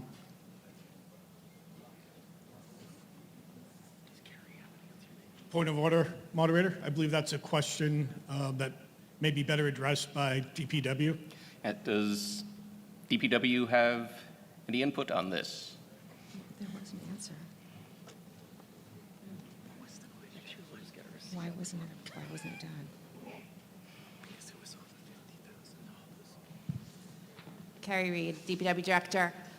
The solutions that they're suggesting, it would require a connection to a private culvert that was under a driveway. The town does not have authority to do drainage on private property, so we couldn't move forward with it at the time. The project is the Hawthorne Drain improvements, along with regrading the road and repaving the road as part of our pavement management plan, which you've heard me talk about earlier, is on our capital improvement plan. It's just not proposed to be done this year. Thank you. On my left, This one. It's these 4 pages. Shravan Krishna, 1 Fairview Pad. I'm still unclear on this motion. So you said it's not binding, it's under the discretion of DPW or something to that extent? And so the article does not include any language to appropriate funds. So no funding can be committed to the project. It's a Okay. So when the funding is needed for this project, will it come back or is it under the discretion of some department? it would have to come back to town meeting. Gotcha, thank you so much. Ann Matina, 40 Eastview Road. Okay, now I'm even more confused. Is it in DPW's capital improvement budget? I believe it is in DPW's 5-year plan, but not in this year's capital improvement budget. Okay, and I'd like to just make one short comment. A gentleman earlier asked when we were going through voting all the different items, why couldn't we take anything out individually and vote on it, and no one really responded to him. We actually can do that, and we can petition the town in this manner, as these people have done, and I really applaud them for taking this step and bringing it before town meeting, because a lot of times we think when town meeting's over, problems are solved, we'll go on our way, but here we are 6 years later and their property is still being flooded and nobody's doing anything. And this is our power as individual citizens, and I applaud these citizens. Thank you. Thank you. Jim Mirabili, 10 Lindstone Drive. Again, I guess a question for DPW would be, if it's in the capital improvement plan, when is it scheduled for, and what is the cost?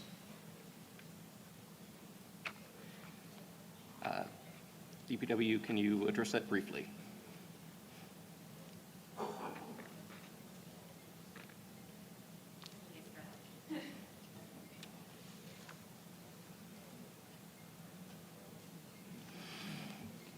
It's scheduled for FY '30, so fiscal year 2030, for $350,000.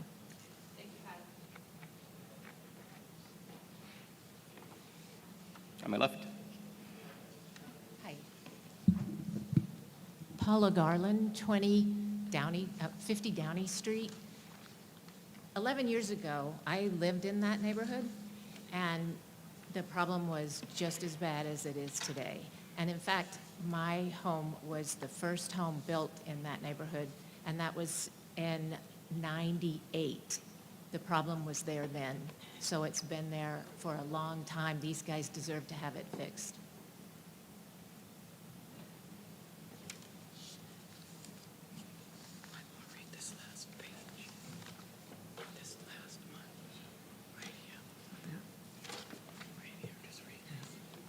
Donald Jackson for Lincoln Street.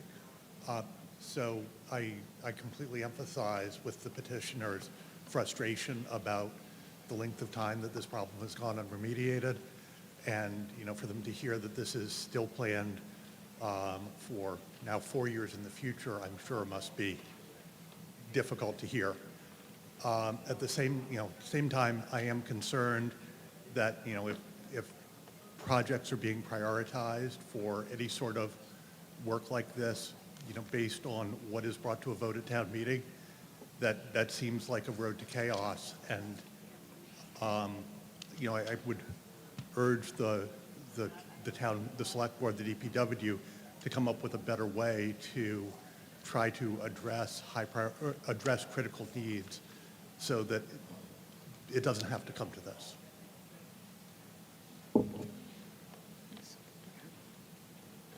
Stuart Floyd, 2 Hoyt Way. If I understand correctly, this is a non-binding resolution, so it doesn't really do anything for us to have voted on this. Is what needs to happen to actually make progress is a motion to bring left to the current financial year the targeted investment that's currently 4 years out? The warrant article does not have funding language in it, so any amendment to add funding to the motion would be outside the bounds of the article. So that's not a motion that could be made at town meeting? It can't be made under this warrant. Thank you.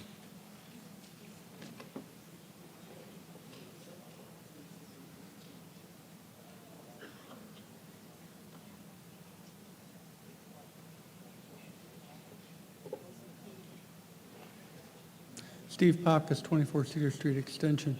Can this motion be modified to bring the schedule forward to 2026?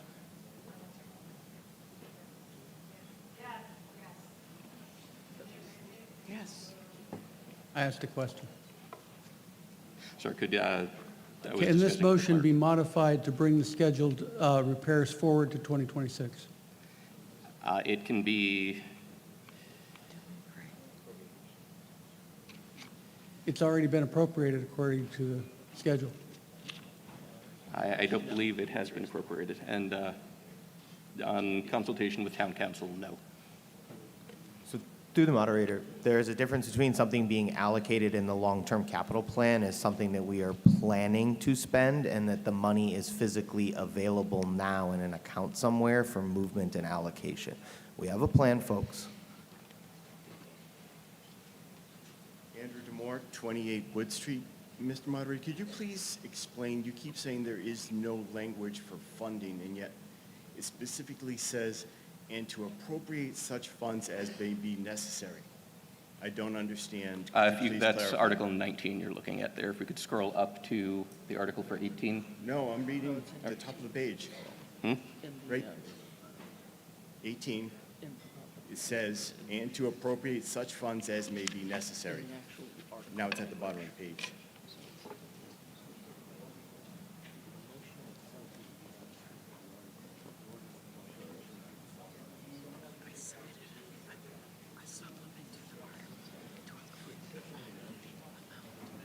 Do you want it? It's in that package. Yeah.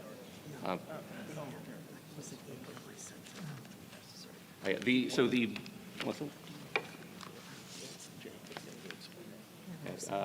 Town council, if you'd like to weigh in on this.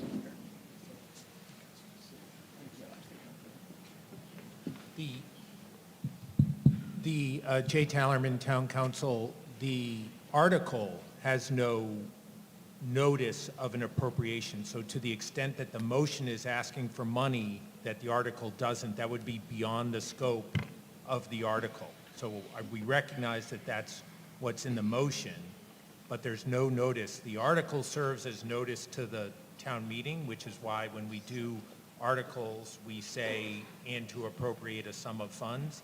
That's not the case here. So you cannot add by way of a motion something that is not provided within the article itself. So that's why that element of the motion is non-binding. Thank you.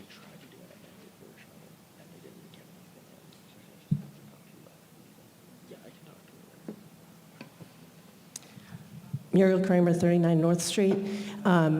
I wonder if we could make a friendly amendment to push it up. I understand there's a plan and there isn't funding associated, but could we make a motion to pull it forward to 2027 and just give the vote of support to make sure that it's prioritized?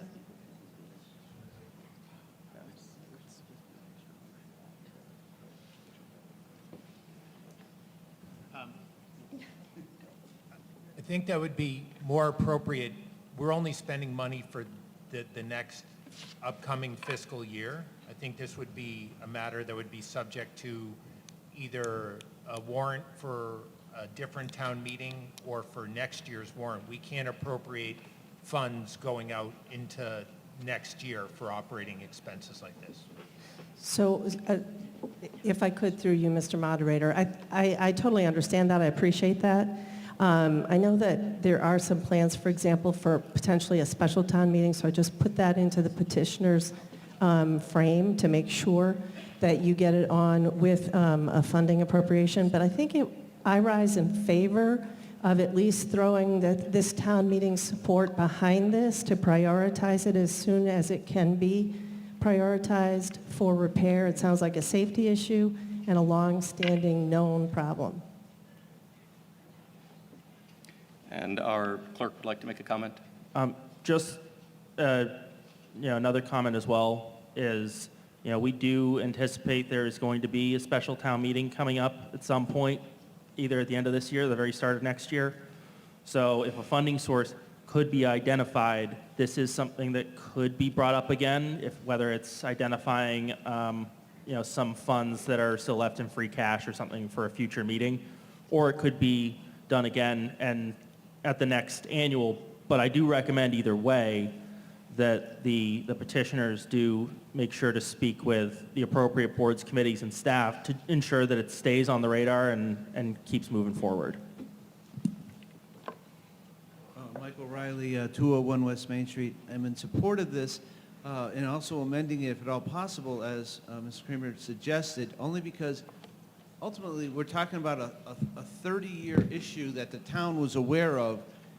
It was obviously a bad design, and that town approved that design in 1998. And we've been aware of this problem, and I think the town has responsibility, even if it does hit our pocketbooks, to ensure that our planning boards and our committees are doing roads that are subjective to heavy rainwater, so they're going to take care of it, or some other design. So I think we have a responsibility to that neighborhood for 30 years to do something. And I understand, I hate spending money, I do. But at some point, I agree with Ms. Kramer, I think we should be able to move this up. I disagree with council, and I do think you can amend this, and you can take a vote. That's the whole idea of a town meeting, to be able to move on the fly. and amend this motion so we do into capital budget find, or free cash, I love that term free cash, there's no such thing as free cash, but we spend it on everything, so we could use free cash to spend on this year and fix this almost 30-year-old issue. And that's the motion I make, is to amend it so we can use free cash to fix a 30-year-old problem. So if you'd like to make a motion to amend, the language of the amendment needs to be given in writing to IT in the back. Okay. Anybody have a piece of, do you think it's within the scope of the article?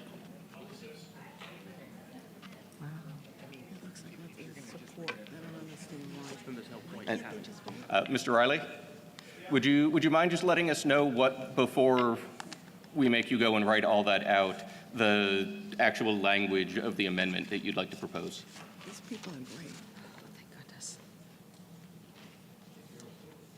Of course.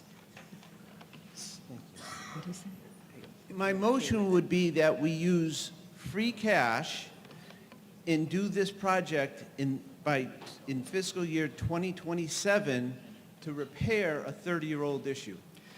Because of the language as printed in the official town warrant, we can't take that amendment this year. Well, then I'll ask for assistance. What is the best way to get this done in a reasonable, within the 32nd year of this issue? How can we get this problem done? We'd have to call, there would have to be a petition for a special town meeting. So the town meeting, we're not allowed to make a motion to spend money?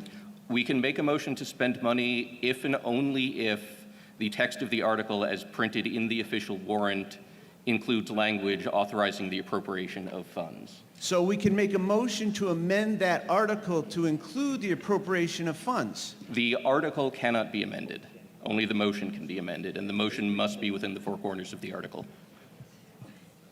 But the motion had the amount, the warrant.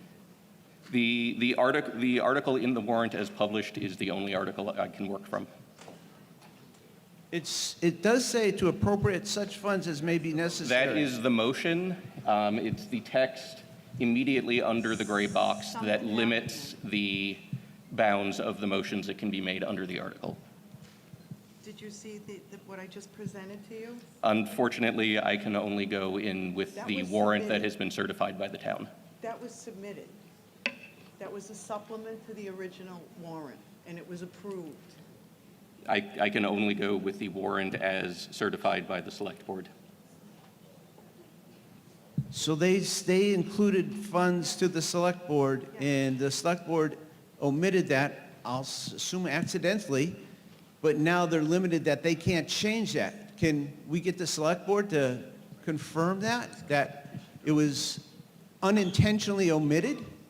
The clerk and council would like to weigh in on that. So this, Connor Deegan, Town Clerk. So when the town manager's office received the petition, the original language was stated as it appears on the warrant. There was some back and forth to try to get some amended language. However, because we could not get an original petitioner to actually get the language changed, and we only had an alternate version of the petition signed by new petitioners that was then also turned in after the deadline, we were not able to use the updated language. So that additional language that did come in while we tried to work with the petitioner did not end up meeting the standards required to notify the people of the town about what we were going to be discussing at the meeting. Just say the original was still on. On my left? Aubrey Doyle, 38 Elm Street. Just for clarification, so if this gets approved, what do the folks end up getting?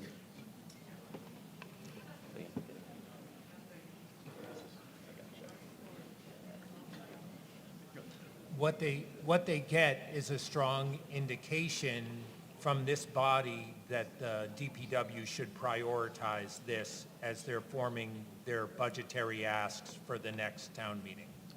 But Or if they no had- specific action will be taken? Correct. There's no mandate to be made of the DPW. if the DPW had extra funds, or if a future town meeting allocated those funds, that's fine. Or while DPW is prioritizing their next ask of town meeting, they would have a strong message from a majority of this town meeting, if it passed, that that would be something to consider. Thank you. And Select Board? Hi.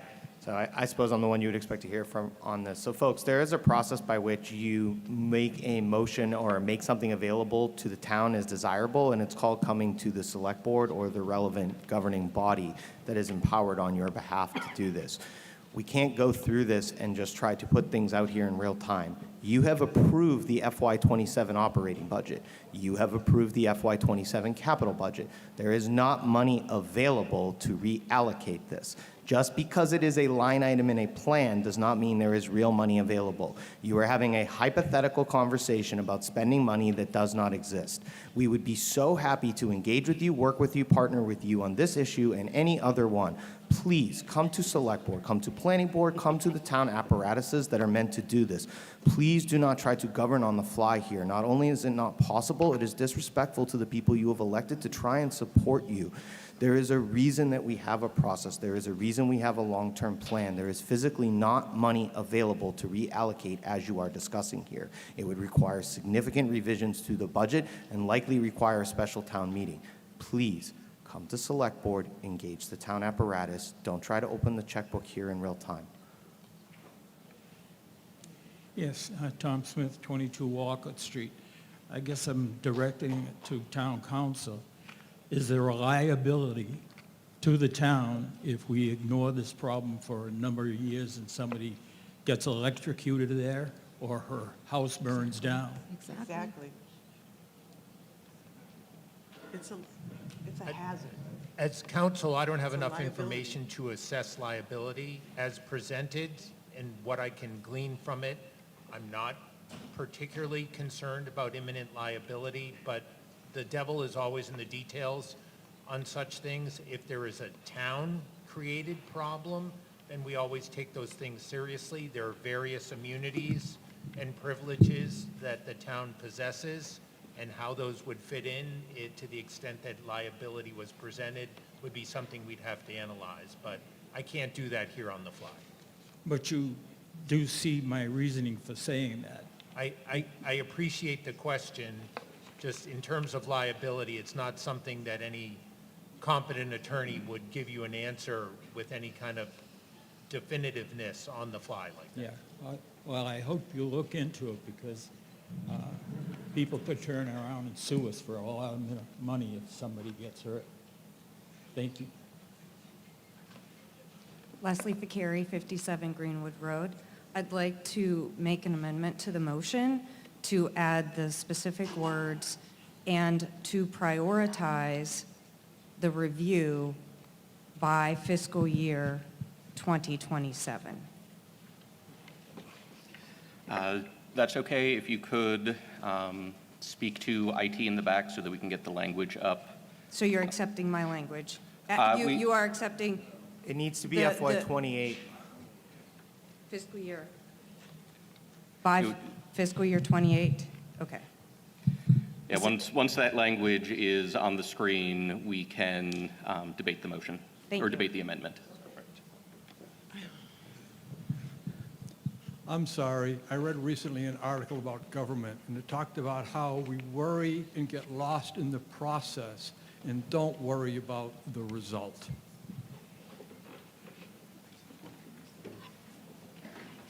Ann Matina, 40 Eastview Road. I just would like to comment that in response to previous comments by Mr. Kinzer regarding coming to the select board, these people had this article, this was passed 6 years ago. Nothing's happened. They still have the problem. They need an avenue. I'm assuming at some point or another, people made phone calls to the DPW, probably to the select board, maybe not the people currently sitting here, but probably somewhere along the line. If this was my neighborhood, I would take exactly this action if I had waited 6 years. Thank you. IT, do we have the amendment set?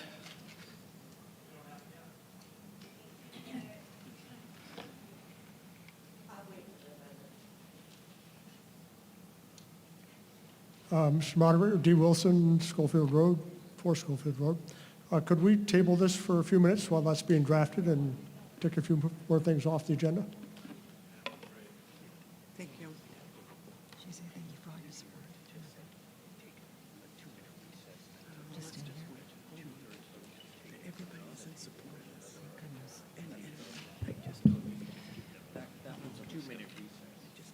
Yeah, it would require several motions with 2/3 votes on each to table it and take it off the table. So we can give IT a minute just to get this up there. I don't believe it should take terribly much longer.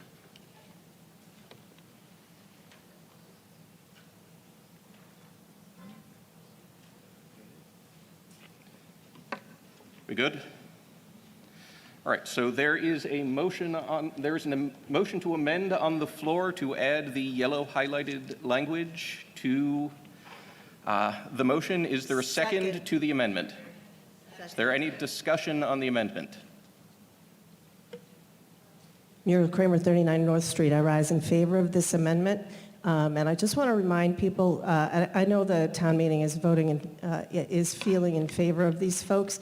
I think they have worked the process as best as they can, and they are petitioning us to support them to make the process work. This is a health and safety issue, a long-standing health and safety issue. I hope you vote yes. No applause, please. Seeing no other comments on the motion to amend, we are now voting on the amendment. This is not a vote on the underlying motion.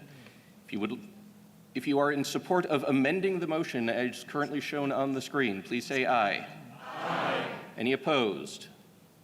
The motion to amend unanimously passes. The motion under consideration is currently the motion as amended. Are there any more questions or comments on the motion as amended? Seeing none, because there's been a significant amount of debate on this, can we get a clicker vote up, please?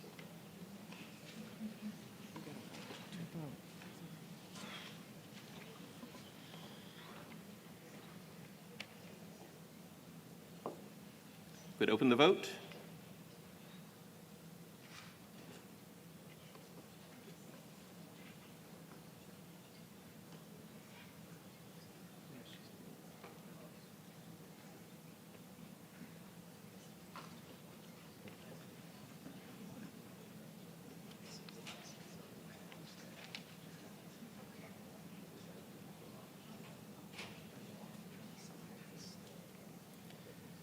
Last call.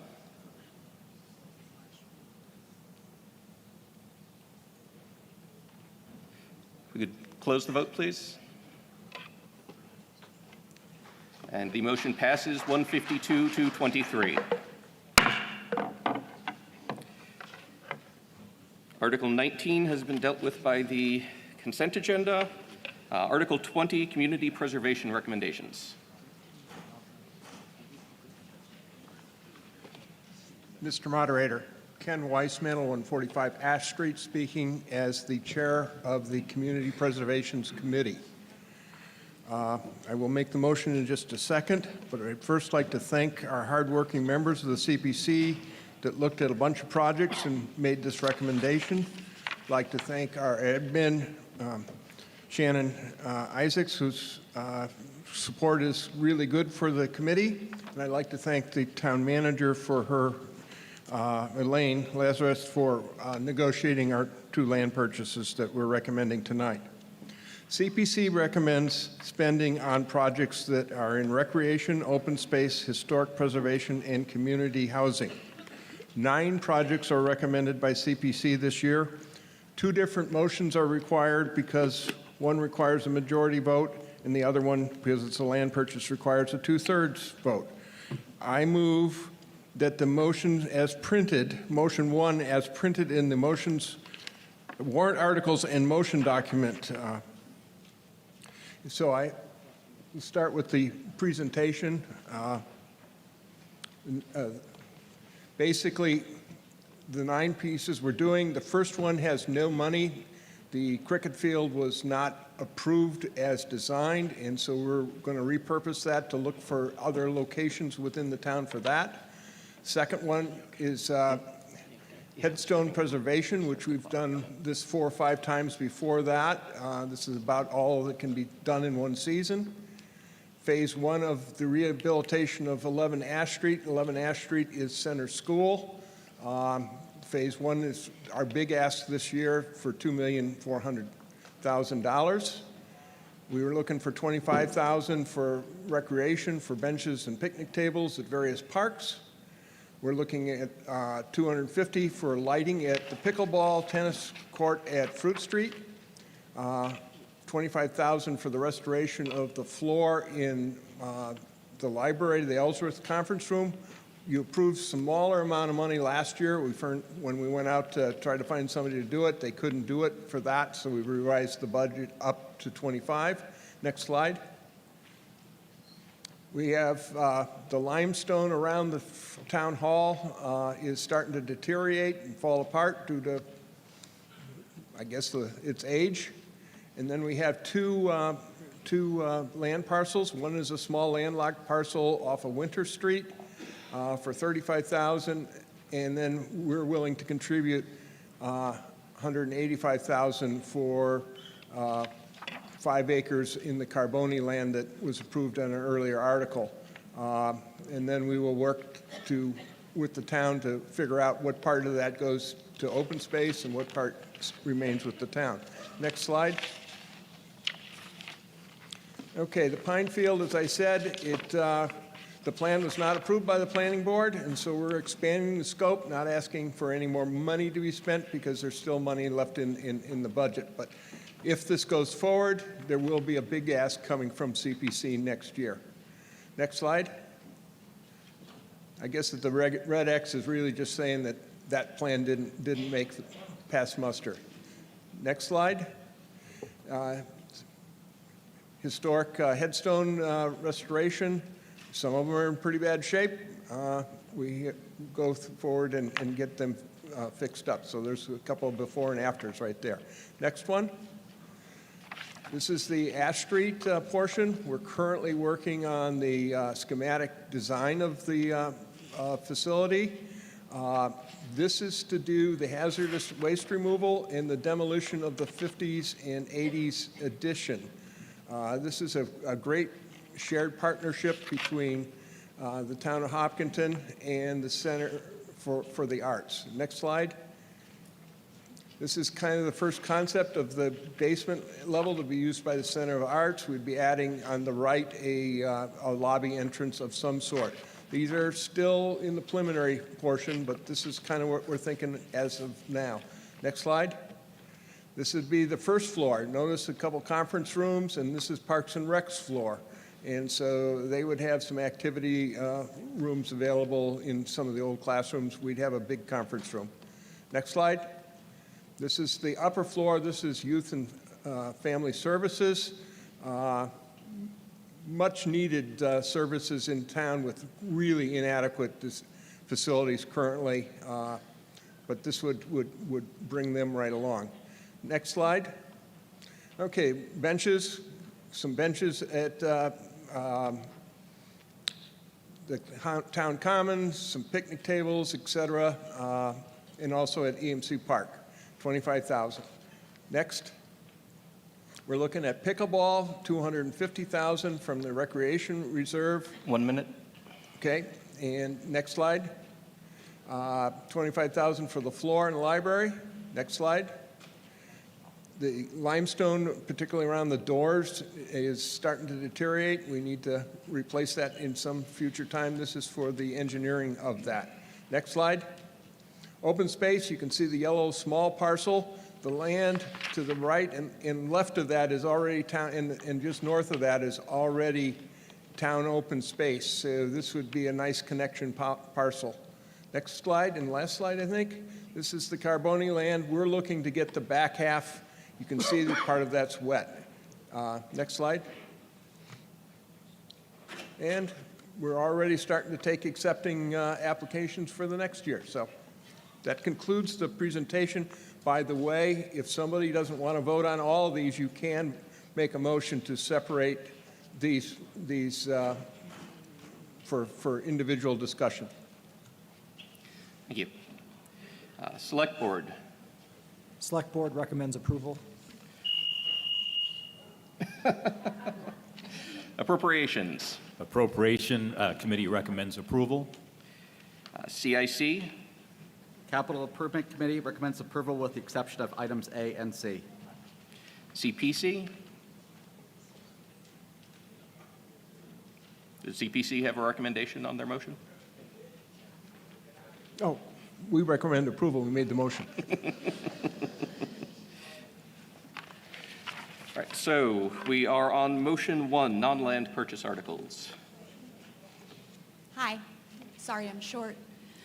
Sandra Irwin, 22 Smith Road. I just wanted to particularly speak in favor of Project C. We know how important community space is. We've heard about ongoing issues on half-days when middle and high school students are getting out of school. They are looking for community spaces to spend their time. And I think it's very important that we set this project in motion and do not delay it any further. Thank you so much. Michael Miller, Spring Lane. I move that the question be divided to consider line E separately. When I looked at documents, the CIC and the town manager both recommended against this item. And I'd like to be able to talk about that one separately, please. There is a motion on the floor to divide the question to consider item E separately. Is there a second? Is there any discussion on the motion to divide the question? Seeing no discussion, all in favor of dividing the question to consider item E separately, please say aye. Aye. Any opposed? No. The motion carries with at least a simple majority. So, Mr. Weissmantel, would you like to consider the motion without item E or item E first? Which either. Let's take the smaller item first. Item E, which is the lighting at the pickleball tennis courts and Fruit Street fields. Yes, I'm speaking, Michael Miller, Spring Lane. I'm speaking out against the $250,000 for the lights.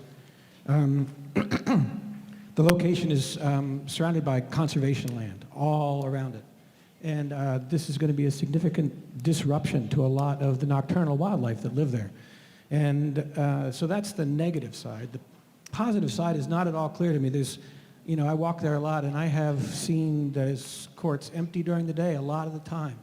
And there by no means seems to be any crying out for adding an hour or two at the end of the evening. So that's one negative. And the third question I had was about who's going to be regulating when these lights get turned off and on. Do they just stay on? Or does somebody have to put in a quarter to get the next 15 minutes? Or how it works like that? Because that was not clear at all here. So in sum, it seems to me like this is not something we should be spending $250,000 on. Thank you. Mr. Moderator, the question is who's going to regulate it. I believe this would have to go before the planning board for a lighting permit with that. They would, in part of their decision, regulate the hours. The enforcement of that is you put a timer on it so that, let's say it goes to 9:30 or 10 o'clock, whatever it is at nighttime, then you can't turn it on. You know, and you probably have a manual turn it on button, but it would only work during basically hours where it makes sense for it to be on. And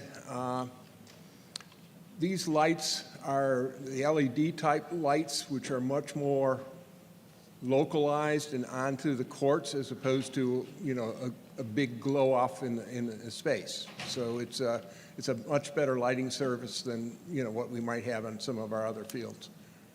I'd also like to point out that the pickleball field is used quite a bit, but it's used mainly by some of us that still have to work, and therefore the evening hours for, I'll say, the older residents that like pickleball is why the lights would be there. And I also heard from Parks and Rec that they've received no noise complaints from these pickleball courts because they are located within the middle of the Fruit Street complex. So this is a good place to have them. John Ritz, 11 Erica Drive. I have the same concerns about the lights in a conservation area. In addition to the $250 for the lights themselves, this is going to put in a ongoing expense to the town to power those lights for years and years to come. I drove through there this morning. There are no other lights at the facilities in there, that the soccer fields or the dog park. So now we're turning a dawn to dusk property into a property that goes into the evenings. Presumably the police would need to come by and check on activity back in there. Those, the pickleball courts are located quite a ways back, so lit up, they would be attractive at night. Same questions as the lighting. When would it go off at night? Would this be seasonal, or would it be year-round? And I had one other good one, which was just phenomenal, but let's see if we can find it. Oh, and would the lights be on all the time or only when the courts are in use? And finally, Sudbury Valley trustees and Hopkinton Land Trust both have interests in that land back there and probably should be consulted about this.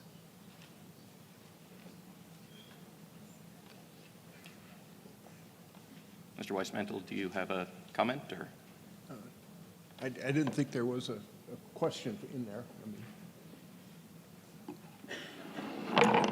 Sam Docknevich, 8 Erica Drive. I think as this town grows, we have to balance our requirements to fund the schools and keep the roads safe with the ability for residents to enjoy recreational activities. This facility that was built at Fruit Street is not just for pickleball, it's also for tennis. Luckily, I am now a retired person, so I can go play during the day. But either fortunately or unfortunately, for many, many years, I worked and I traveled a lot on business. And I typically didn't get home till 7 o'clock at night. So maybe in July and August, you can fit in, 45 minutes of play before it gets too dark. But if we want to make this asset, which we spent a lot of money, how much did we spend for this? I don't know, but it was significant. If we want to make this an asset that everyone can enjoy, especially the percentage of people in town that work for a living and pay their property taxes, but then they can't use this facility because they do work. So I think we have to balance, yes, $250,000 is a big number, but $250,000 to take use of a facility and extend it so more of our residents, I'd like to know what percentage of our residents in town work versus those who are retired that can play during the day. But I think we should really invest a little bit in our $138 million budget to provide this recreational opportunity for as many people as possible. On my left? Sean Kimball, 64 Teresa Road. I'm not sure if I heard CIC talk about why they don't support Article E or this particular paragraph, as well as A. I know we're talking about E right now, but I'd like to hear the rationale as to why they didn't support A and E. A when we get to it. Addressing A, we actually, there's a mistake in the document. Was no action, but that was dropped anyways. But for this one, it was the lack of understanding of ongoing costs that led us to not approve it, or not recommend, sorry. Am I right? Ed Harrow, Spring Lane. I'm speaking for residents of this town that don't get a vote. We have a lot of residents in this town that are little critters that hang out there, that are affected by lights and things like that. We have a responsibility to the critters that were here before us, more than we have a responsibility to the taxpayers. On my left? Hi, Ted Barker Hook, 75 Grove Street. I am against E. I am worried about the environmental impacts of the lighting. I live about 6 houses down from where we are now. We were promised that the lighting that was going to be on the turf fields was going to be low impact. If anyone in this neighborhood can think of any cloudy night where those lights are blazing, snowy nights, I have stood at the end of my driveway well past sunset, and I can read a book just from the lights shining on the turf fields. I've written emails to the athletic director. I have tried to go into Parks and Rec Commission meetings and wasn't let in on the Zoom call, and I have no recourse to get them to turn off the lights when nobody is using the fields. I fear the same will happen with the pickleball courts. Am I right? Beth Malloy, 190 Lumber Street. I questioned Parks and Recs recently about the reason why Carrigan Park the lights are on all winter long on a baseball field that's not in use. So somebody brought up what would be the cost, I don't know. And when I asked Parks and Recs how many of their fields were lighted at night when no one was using them, and they said, gee, why don't you go check for us? So I know of at least one. So who is in charge of making sure these lights go out so we're not paying extra money where we shouldn't be? Does anybody have an answer for that? Parks and Rec?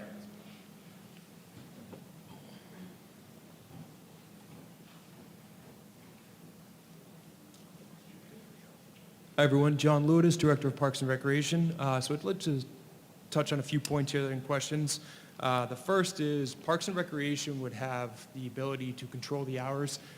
It's done by a software system that myself or my staff would set. In addition, that would be approved by the Park and Rec Commission and also the Planning Board. So if we were to say we wanted the lights to go on till 10 o'clock, we can set that. We have an app on our phone to control that, and then also there would be a push button at the courts. So even if the courts were set till 10 p.m. and no one was there, we can have the lights go off, and then if a resident or someone comes to use it, they would push the timer, which would then sit on for 30 minutes or whatever we set that to. So they would not be on through the night. Let's see.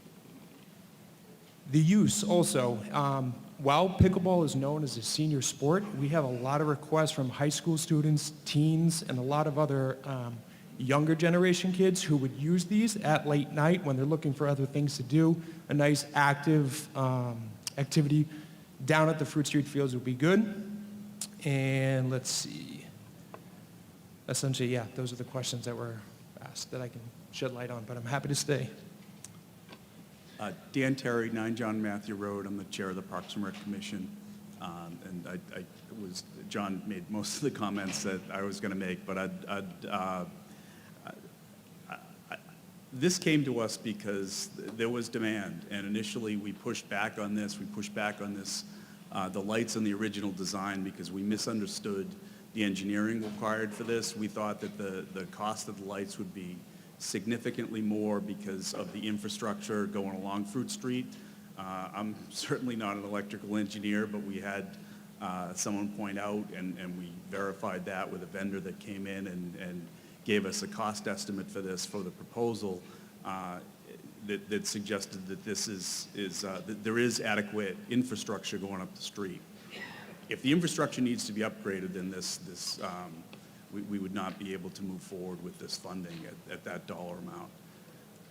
In terms of the demand, I get that the folks that are saying that there's no one using the courts at 9 o'clock in the morning, that's sort of making our point. We made a significant investment in this. The town agreed to make a significant investment. I agree with Sam's comments. If you were to go down there at 6:30 on a nice night in July, June, August, it's really crowded. There's people waiting to play.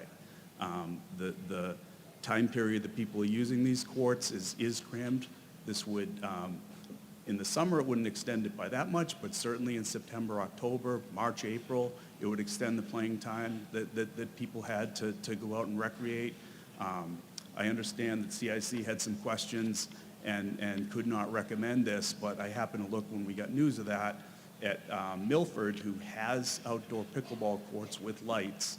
I think the date was December 16th. There were 16 people signed up to play that night in December because they had lights. They couldn't play at 4:30 p.m. Thank you for your comments. And one more point of clarification. So there is modern technology with the LED lights and focused, meaning when you think of stadium lighting 20, 30 years ago, there is much more light pollution. Maybe there is at the high school field. But the new technology is designed specific for pickleball and tennis courts, so it's not the same lighting that you would get in an athletic rectangular field. It is concentrated down onto the courts with very little to zero light pollution going out into the atmosphere. Stuart Floyd, Tuhoit. Mr. Moderator, move to call the question. The question has been called. This requires a 2/3 majority. We can try this by a voice vote first. All in favor of closing debate and voting on the question, please say aye. Aye. Any opposed? The question is called. Let's use the clickers since there's been a lot of back and forth on this. We are now voting solely on item E from Article 20. If we could open the vote.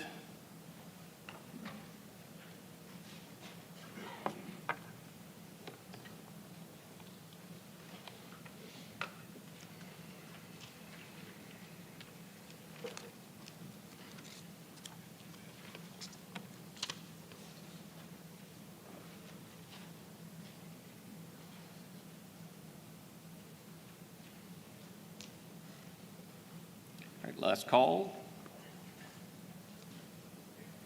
And if we could close the vote. The motion is not approved. So we are now on to the remainder of Article 20 with the exception of item E. Is there any questions or comments on the remainder of motion 1 from Article 20?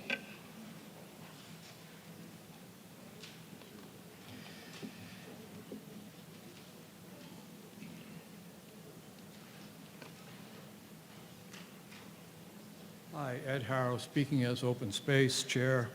I just wish to give my thank yous to Charlotte Espinoza of Faith Community Church. I met with her in the beginning, and we had a chat that proved very profitable, and I want to thank her and the church. Motion 2. That's for the Winter Street parcel. All right, this is a simple majority. All in favor of Article 20 excluding item E, please say aye. Aye. Any opposed? The motion carries with at least a 2/3 majority. Motion 2. I move that the motion as printed in the warrant articles and motion documents as amended as follows. On item I, the 225 that was printed in what you have in front of it should read 185,000, and item 8 in that paragraph, which it talks about the Ashland parcel is included, is removed from the motion.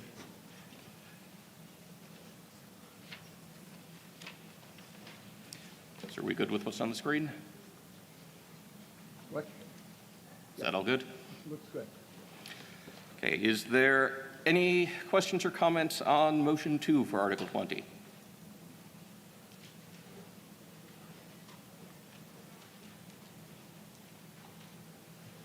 Ethan Ritterbush, 54 Grove Street.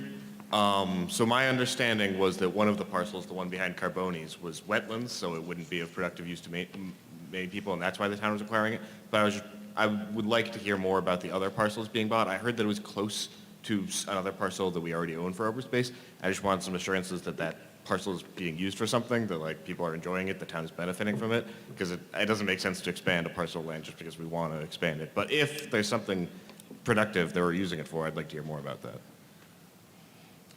Are there any uses being made of the, I think that's the Winter Street parcel? We are talking about the back end of the Carboni property, which does have some wetness, It also has some connection to the Hopkinton State Forest from that area.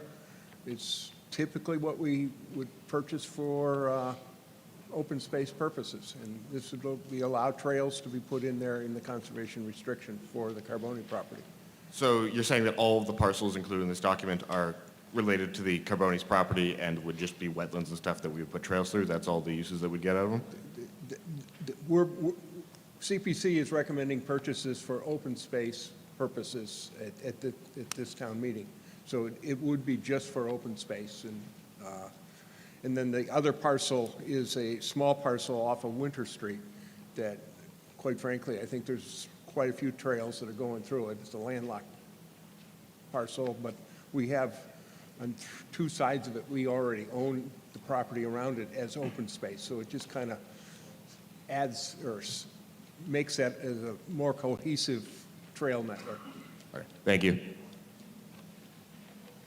Rebecca Bacon, 125 Main Street. Point of clarification, the price included in here, the 185, is that on top of the 1.8 million that we've already approved for purchase of the property at Carboni's?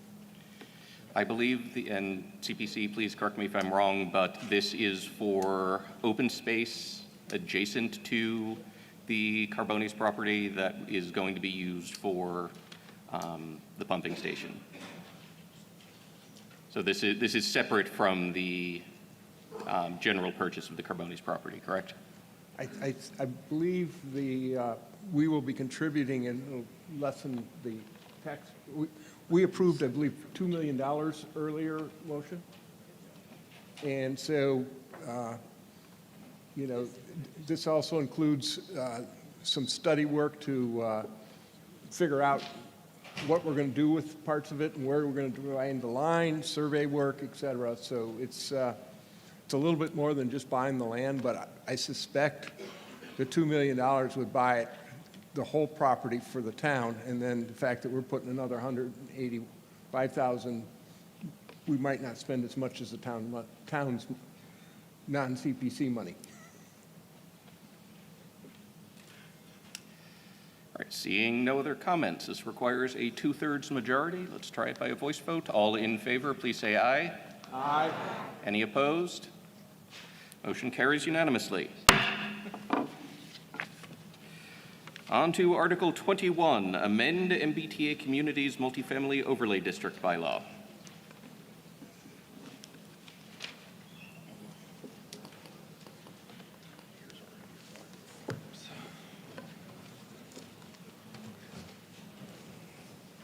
Is there a presentation ready in the back?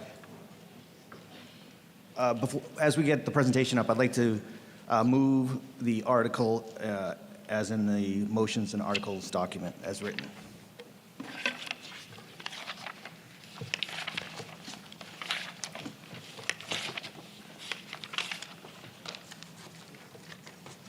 Okay, and Planning Board, does Planning Board recommend approval?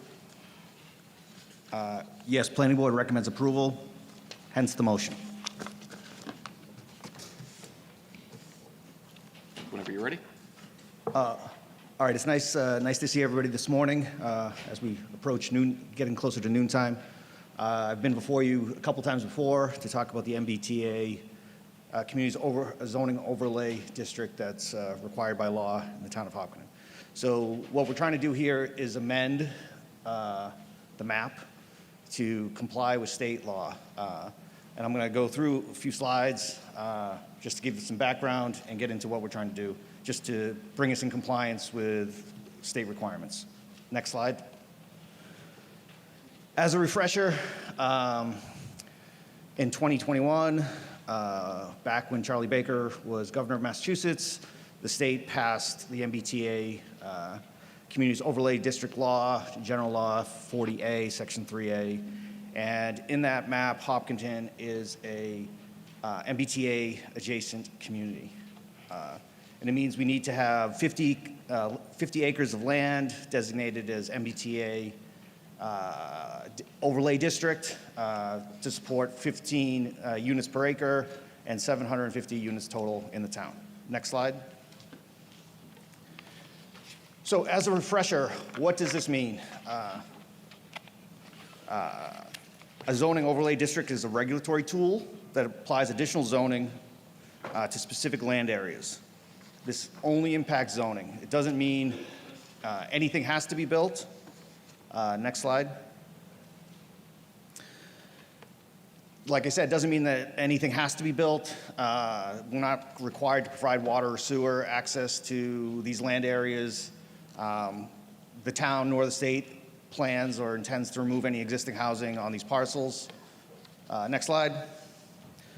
So this is some of the timeline. It's been a long journey. I've been on the planning board the whole time. So we have this article before town meeting here with the deadline, the end of May, to adopt it. So we got conditional approval from the state back at our when we approved the map at our special town meeting in 2024. And this is to amend the map to basically get us over 50% of the land area to be in a contiguous contiguous land area. Next slide. So this is the map we approved at special town meeting 2024.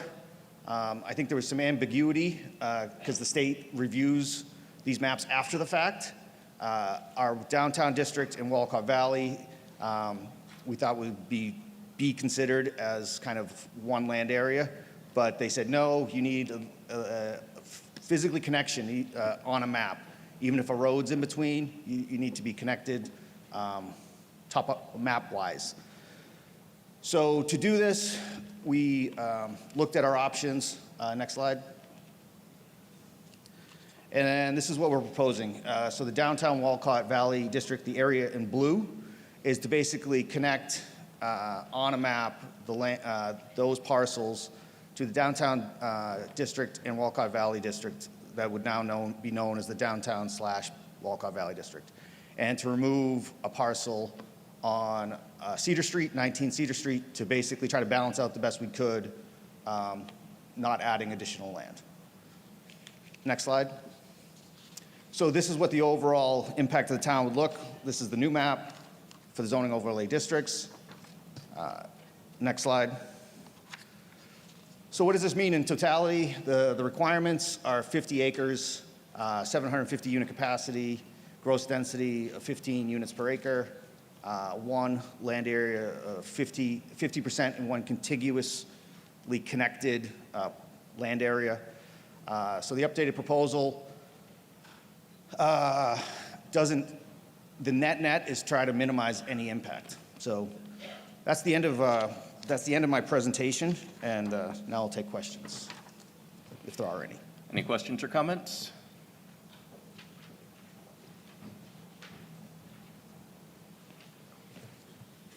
Ken Weissman at 145 Ash Street. I'm going to rise to support this amendment.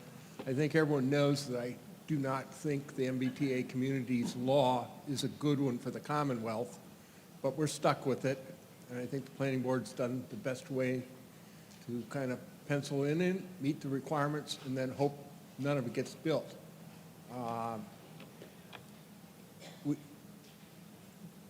I think the parking requirements in the general bylaw need to really be looked at a little bit more, but I think that's also required by the law, if I remember correctly. We've got a pending parking problem downtown. We just don't have enough space, and the fact that we're kind of doubling down on this is not making it any better. But basically, I think the planning board designed these districts in places where they most likely won't get built, and that's a good thing. Thank you. Am I right? Tom Smith, 22 Walcott Street. Was the intent with the overlay district to not include properties that could be built up on?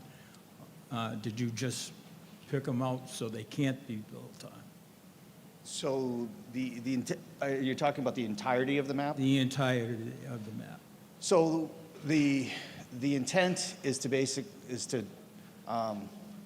was really at the will of town meeting. We've been here, this is the third time, is to not, the town has voiced their opinion that they don't want land areas that are readily going to be built to this capacity and this density with the impact it has on school, housing, traffic. So part of the process was to take that input, like Walcott Valley, could it be developed 50 years from now, 100 years from now? Possibly. In today's day and age, it's not financially practical for a developer to buy all those condo units. So we basically tried to do what the will of the town wanted us to do. Do you think that the MBTA may say no to this because you're not providing any areas for new housing? No, we had this, our principal planner reviewed, had a preliminary review with the state officials, and this should be good, and hopefully the last time is before town meeting. So we're going to meet the requirements of the law, but we're not going to meet the intent of the law. I would say we're meeting the requirements of the law. Just the requirements, not the intent of the law. Our job is to meet the requirements of the law. Okay. On my left. Jeff Rowland, speaking as chair of the Sustainable Green Committee. The Sustainable Green Committee supports compliance with the MBTA Communities Act. There are two main reasons for our support. First, this is the law in Massachusetts, and noncompliance means a loss of access to grant funding and an inevitable costly lawsuit. We're in the final stages of becoming a climate leader town, which will give us access to million-dollar grants to help fund projects that we know are coming in the next few years, such as school HVAC improvements. Non-compliance with MBTA communities would jeopardize that and many other state programs that Hopkinton benefits from. It would also be a costly distraction to fight in a lawsuit with the state when we have more important ways to spend our time and money. This policy was already approved by the town, and this vote is just closing a gap to finalize compliance. Second, the goals of MBTA communities are in line with sustainability principles. Though the parcels in Hopkinton selected are highly unlikely to be redeveloped in the next few years, this zoning allows multifamily developments near public transportation and commercial centers.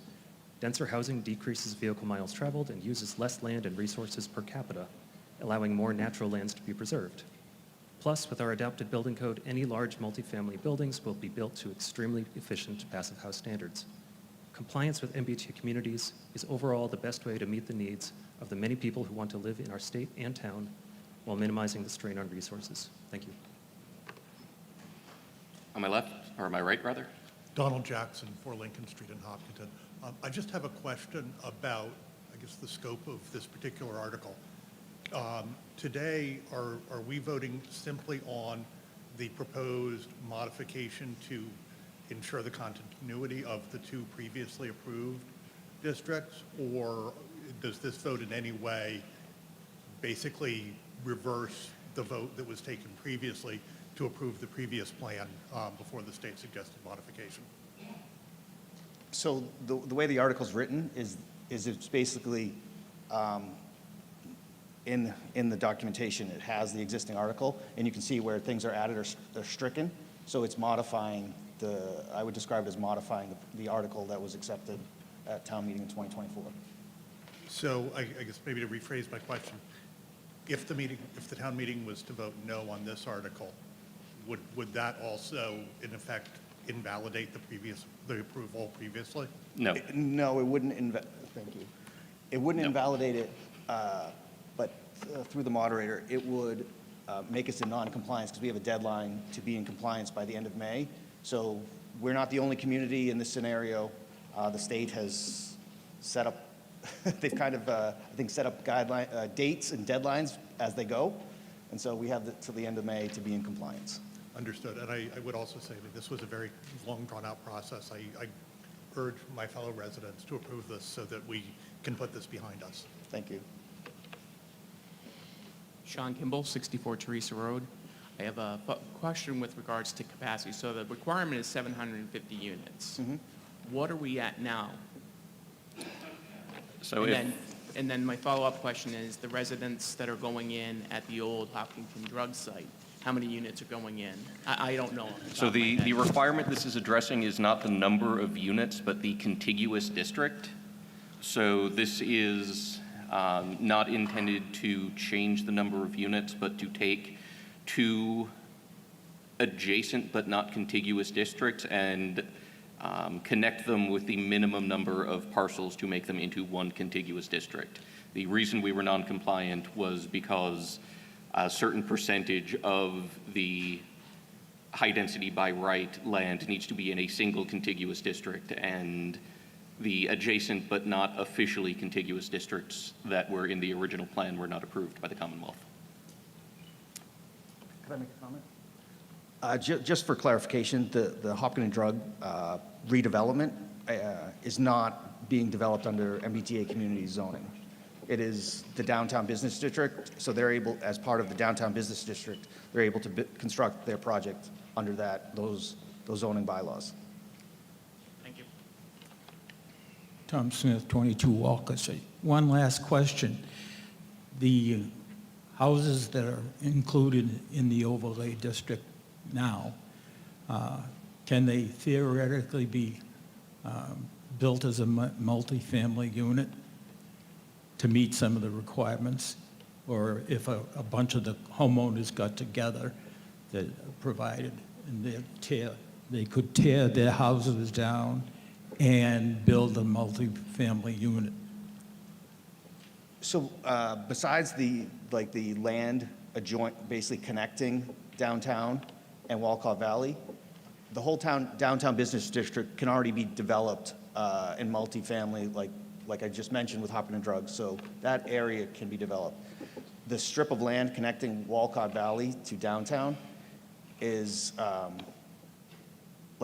biggest individual lot size right now is about 5,400 square feet, and it has a 5-foot setback from the road, 20-foot setback from the back, and at 5,000 square feet roughly, and 15 maximum homes per acre, they would be taking one house to go to 1.5. It's not practical.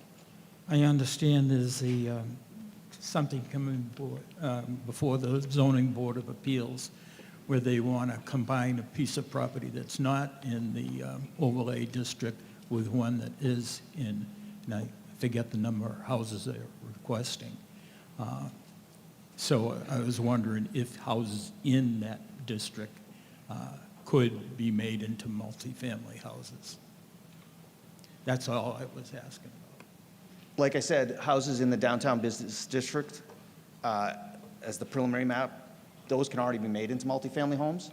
The lots, the parcels connecting to Walcott Valley, right now, though, this would be expanding their use and their capability of the land area. On my left? Alinda Chus, 11 School Street. I have a logistical request. If you're going to use the clicker votes, could you please say the numbers out loud? Because this side of the auditorium can't see the count behind you when the clicker votes are done. Absolutely. Thank you. All right, seeing no other questions or comments, this is a simple majority. Let's try a voice vote first. All in favor, please say aye. Aye. Any opposed? This passes with at least a 2/3 majority. Thank you. Article 22, fee in lieu of affordable housing units.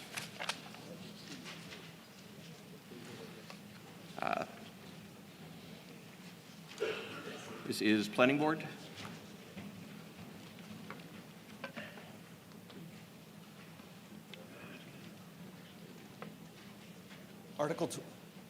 Hi again. Article 22, I'd like to make a motion, or move the motion as written in the motion and warrants motion and articles document. Thank you. And can I assume that Planning Board approves its own motion? Yes, the Planning Board recommends approval. All right. Any questions or comments?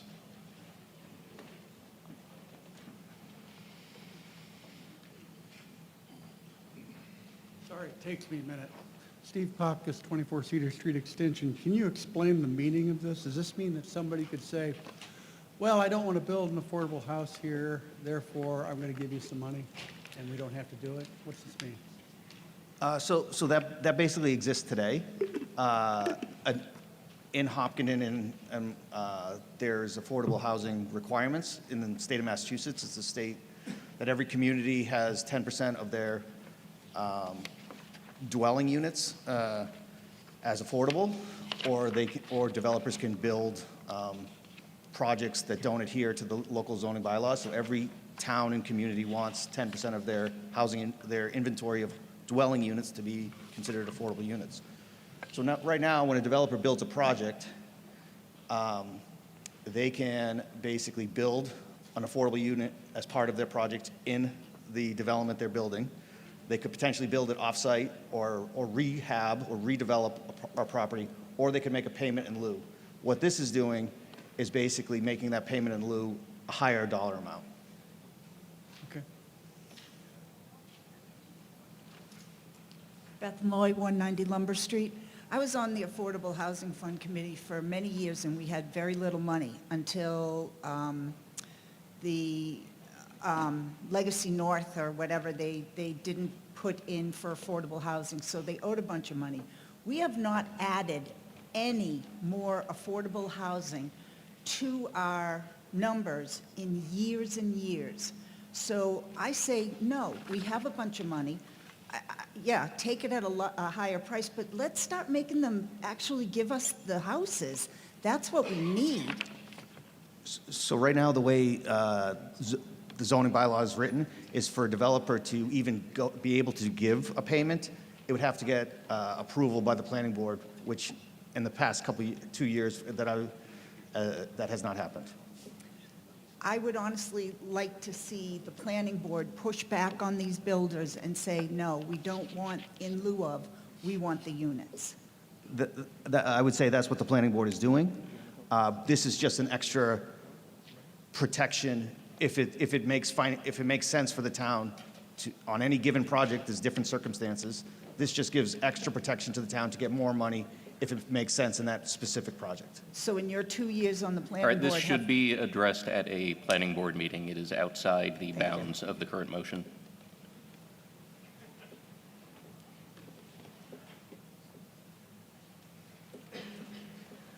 Muriel Kramer, 39 North Street.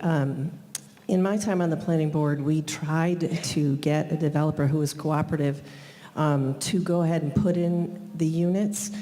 So I have a similar question for the future. I'm fine with this and I support this, but we need to work on the process whereby at the beginning of the review with the developer, we make it a priority to examine the possibility of adding affordable units because it changes what they bring forward. And at the end of the process, it's just too complicated, and they elect to do this by default. It's easier to do it this way, and then we do find it challenging to take that money and put it to work for us in developing affordable units. So I just throw it out there for the planning board and all the powers that be to really think constructively about how we use this fund or the mechanism that this fund supports to actually actualize affordable units.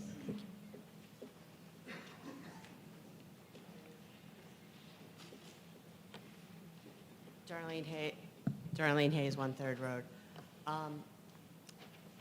Where do these funds go and how would they be used? And have you received any is one. And two, every single day in the news we hear about the shortage of affordable housing in Massachusetts. My kids have bought their homes and neither of them can afford to buy in their Hopkinton where they were raised. How is this helping? I know the one affordable house that came up that was like a lottery house was in my neighborhood, and it was in EMC's time, that we desperately need the houses. Where does this money go, and how does it help someone get an affordable house in this town? So I'm not an expert on this area. I can tell you where it goes. There's an affordable housing, I think it's fund, basically, and there's a committee that is, they're tasked with trying to deploy these funds in the best interest of the town, but that's really outside of the planning board's purview. I believe land use and planning wants to chime in. John, go ahead. Hi, John Gelsich, Director of Land Use, former principal planner, and here's our principal planner. I just want to clarify, I think what everyone's comments are what this is trying to do. Currently, right now, we have the developer build the house rather than pay an amount that is what the actual, so the way that it's written, the purchase price of a 3-bedroom unit is what we now have the payment as, and that can be about $225,000 to $250,000. So what this does is it takes that difference of what a house actually costs, remove that $250,000, and now the developer would have to pay the $750,000 if the house was $1 million, right? So it would require a higher pay. That is disincentivizing to the developer to pay that, and we would rather have them build the unit, and that's the intent of this, is to disincentivize not building the unit so that they're incentivized to build the unit. The funding, should we get it, should we get a payment, goes into the Affordable Housing Trust Fund, and the Affordable Housing Trust Fund Board is actually working through some options right now, one of them being sending out letters to current affordable unit owners that have a term limited that will eventually expire. It's not in perpetuity deed restriction, and we're going to try and hopefully buy out those deed restrictions so that they're in perpetuity and won't go away. And then other options, building housing, incentivizing developers to build additional affordable housing as we go down the path. But that's still a little ways out. They're still trying to get their feet under them. It's a very complex topic at the state level. So there is efforts to use that money. It's just, it takes a little while to get there. Ethan Ritterbush, 54 Grove Street. I had a question. So it sounds like what we're saying right now is that currently we have a system where the planning board can approve above and beyond, if they say they propose a project that they want to do the fees in lieu of creating the affordable housing, that we can approve or disapprove. But it sounds like them getting approved to build any kind of housing project, if they're not willing to build the affordable housing unit, is rare.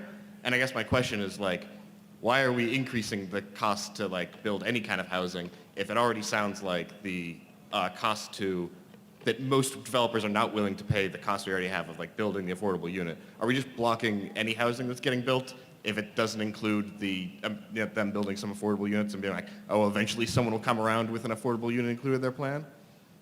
I'm not really sure I completely understand the question. Any developer is going to say a developer wants to build a road or a neighborhood with 20 homes. And in Hopkins today, they would have to produce 2 affordable units out of the 20 as affordable, or they could basically ask a waiver or try to get a waiver from the planning board that they could do a payment in lieu.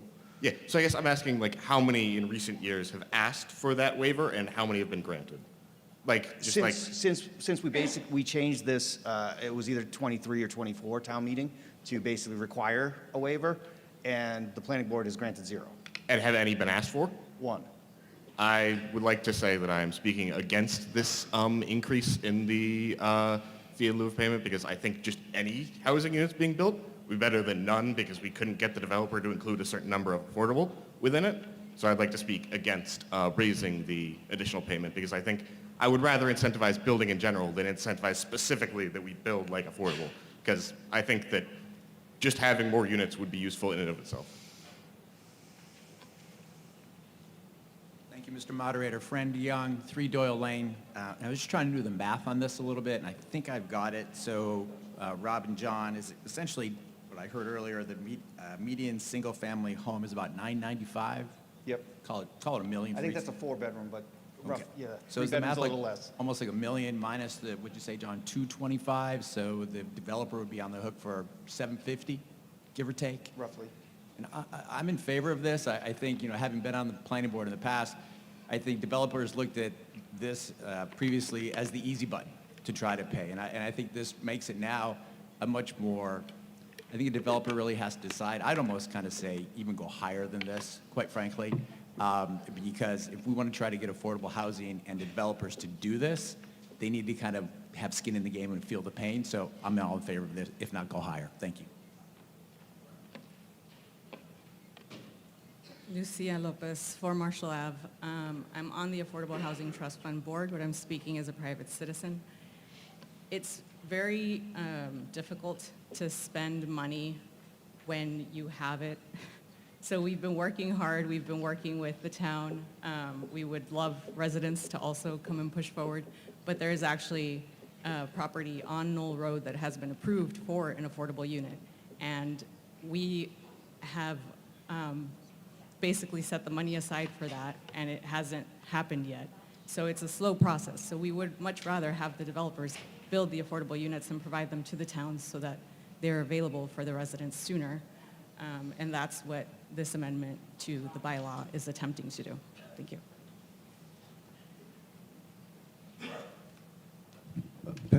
Pat O'Brien, 13 Race Street. Through the moderator. For clarification, I thought we were beyond that 10% that the developers couldn't go in and put their development in without affordable housing. Is that true or not? I mean, That is true today. so today, and whereabouts are we? So a developer coming in couldn't hold the town up with that? John Gelsich, Land Use Director. So just a little background on that. So there's a 10% requirement that we have to meet that basically puts us in safe harbor against 40Bs. So we are above that. We're at 11%.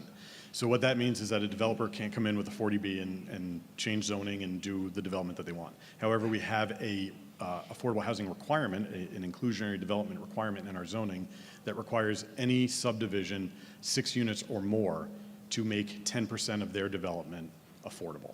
So if there was a 10-unit subdivision, one of those units would have to be affordable. And that's what this is speaking to, not towards the 10% requirement, but our own Hopkinton-specific 10% requirement for developments.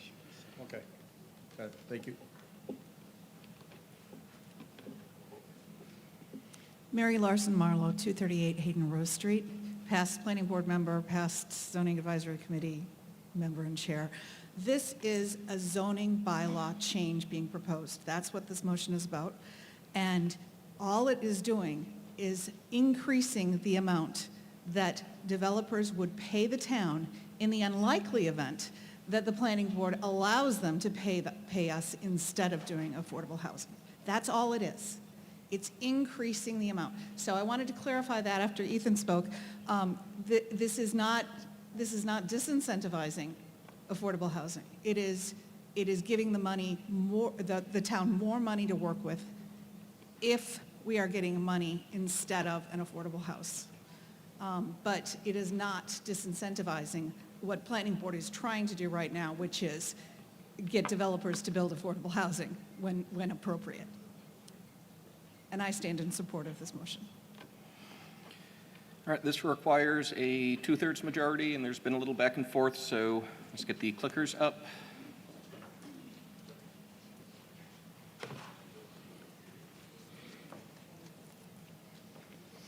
And open the vote, please.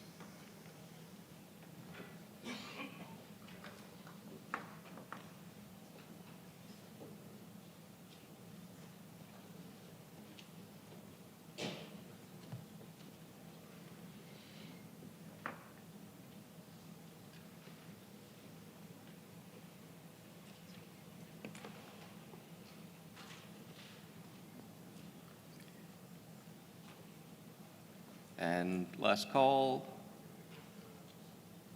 Close the vote, please. 90 in favor, 13 against. The motion passes. Thank you. Article 23, amend fire alarms bylaw. This is Select Board.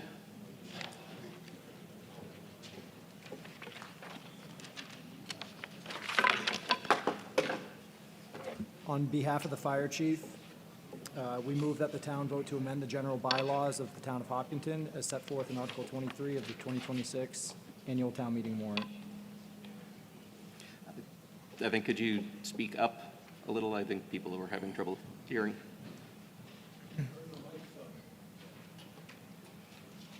On behalf of the fire chief, we move that the town vote to amend the general bylaws of the town of Hopkinton as set forth in Article 23 of the 2026 annual town meeting warrant. Are there any questions or comments?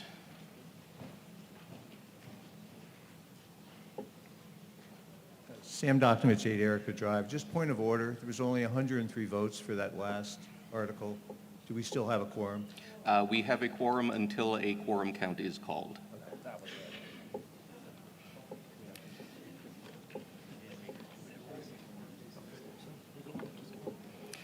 Okay, all in favor of the motion as written in the warrant and motions document, please say aye. Aye. Any opposed? Motion carries unanimously. Article 24, amend driveways bylaw, sponsored by DPW.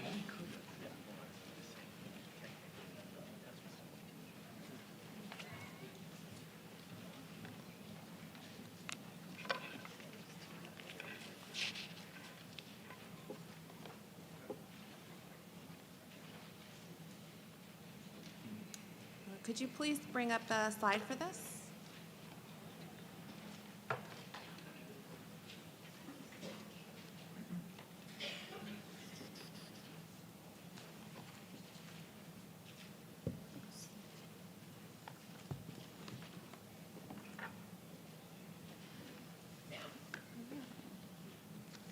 What's the next one?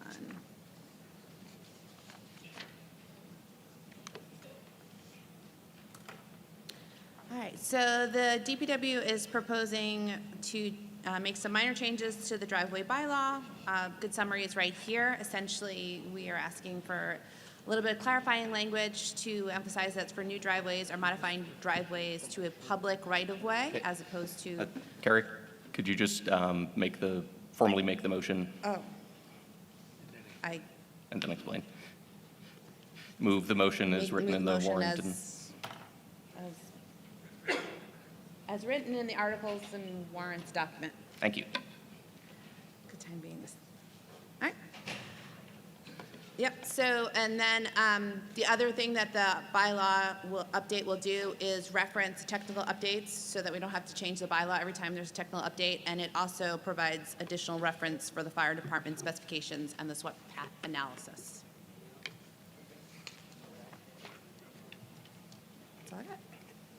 Any questions or comments?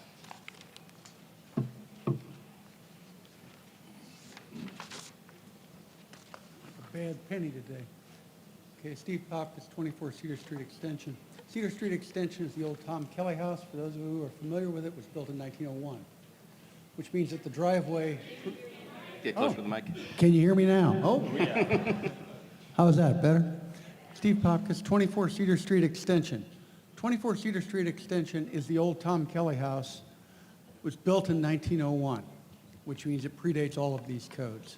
So I need to know if I have to resurface my driveway, do I have to go through the process and possibly get rejected because it doesn't meet perhaps the 10% grade requirement? I think that's a two-part question. Yes, if you were to repave the driveway, that would require a modification of an existing driveway and require a driveway permit, and then it would be compared to the technical standards. But I don't. What's the nature of the without looking grant- at that driveway permit application, I couldn't give you an exact opinion about What's yes or the no would be nature of approved. grandfathering previously existing circumstances? That's what I'm asking. There's no grandfathering of general bylaws. Okay? On my left? Hi, Don Wilson, 4 Schofield Road. That may have answered some of my question. There are a lot of driveways in town and developments that slope into the street, and the drainage is within the street there. Did I hear him say correctly that if it's less than a 10% slope, you're okay? No, that's not what was said, Okay. no. So pretty much, I don't know, a great many of the driveways around town that do slope into the development's main road, do they have, if they're maintained, any maintenance is done on them, we have to now drain that water somewhere else? That's not the coverage under this bylaw. So there is a bylaw that exists, and there are standards that exist now. And if you are going to update or change your driveway, you are required to put in a driveway permit and meet the standards. I can't, it's not within the limits of this article to talk about what those standards are and how we apply those standards and all that stuff. Well, I think it is within the bylaw here. If I look on 174-27, B, as in Bravo. The only amendment to B is striking the "or private" I'm language. just looking for clarification on this particular, There is more. It's the technical standards that we're using, so it doesn't change the technical standards, it takes it out of the bylaw and puts it into a separate document so that we don't have to come before town meeting every time we want to change the swept path analysis or things like that. But I guess I'm not following. no, there's no, and maybe I can get some help, but a lot of folks are asking about being grandfathered in. There is no grandfathering for general bylaws. Am I right? Brian Johnson, 20 Burkdale. When I was reading all this before the meeting, the way I read it, two of the bigger requirements, or the ones that stuck out to me about driveways, had to do with both turning radius for emergency vehicles and stormwater runoff from driveways into the street. And then the bigger change was the current requirements, I believe, affect both public and private roads, and it's changing only to public. So my question for the town, I think it's primarily to DPW, but could also be to planning board, I'm not sure, is we have a lot of requests, and I think there's some more today, about requests for private roads to become public. During those periods of time, do we already have on the books a requirement to evaluate the driveways against those requirements and require changes if need be? Because if we're taking private roads out of this and then those private roads later become public, I would advise against this because we're basically setting the town up for future liability. Thank you.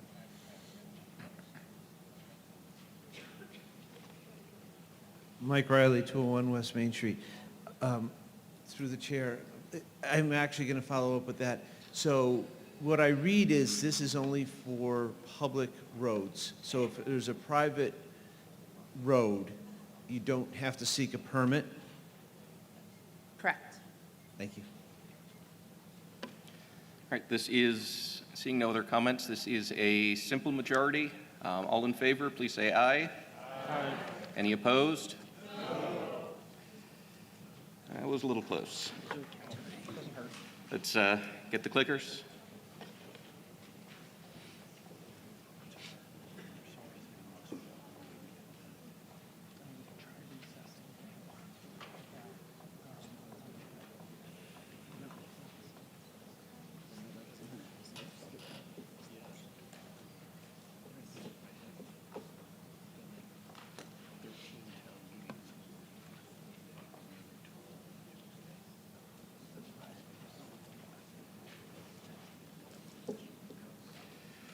Last call.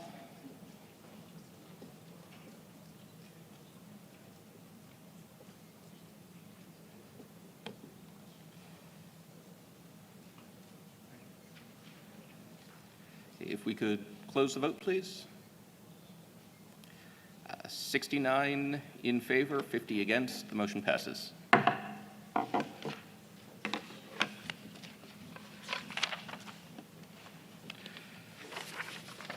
Article 25, amend a bylaw to expand uses of police revolving fund.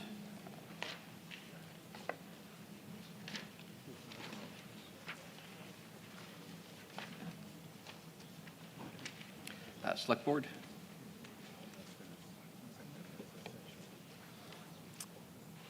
On behalf of the police chief, we move that the town vote to amend the general bylaws of the town of Hopkinton as set forth in Article 25 of the 2026 annual town meeting warrant. Any questions or comments? Muriel Kramer, 39 North Street. I have no problem with this, but I do have a quick question, and I didn't see it, so if I missed it, I apologize. What is the amount currently in that revolving account?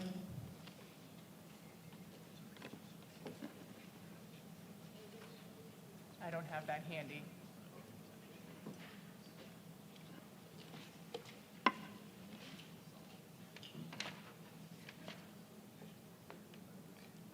Sounds like the appropriations does not have that number easily at hand. We're just trying to look it up. Might take a few more seconds. Thank you.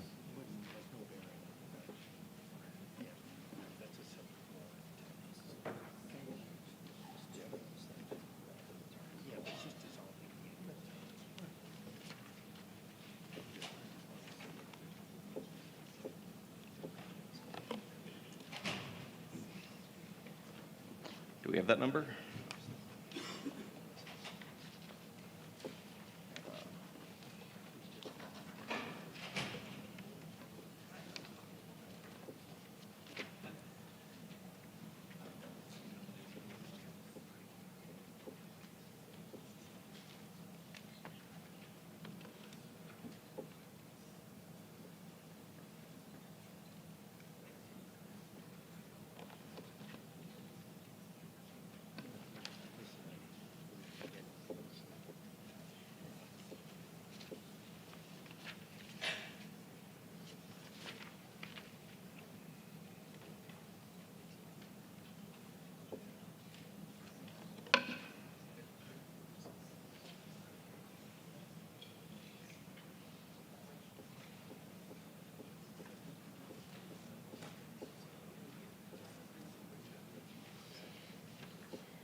Only question.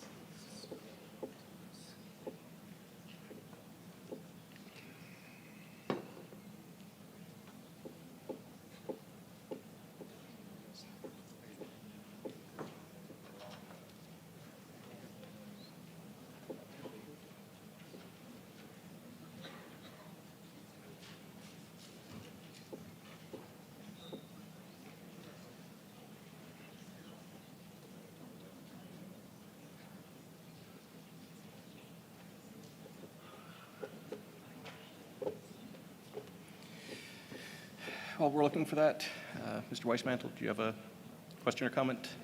Yes. Ken Weissmantel, 145 Ash Street.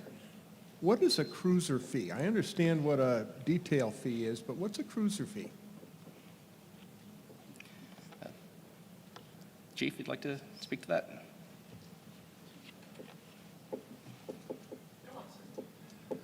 Cindy Johnston, the town accountant.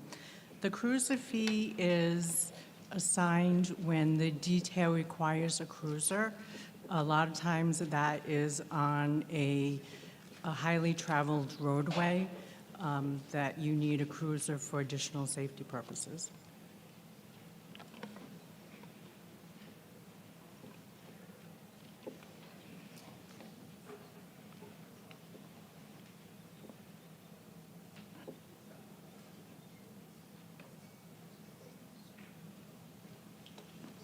And to answer Muriel's question, there actually is no money left in in that revolving fund,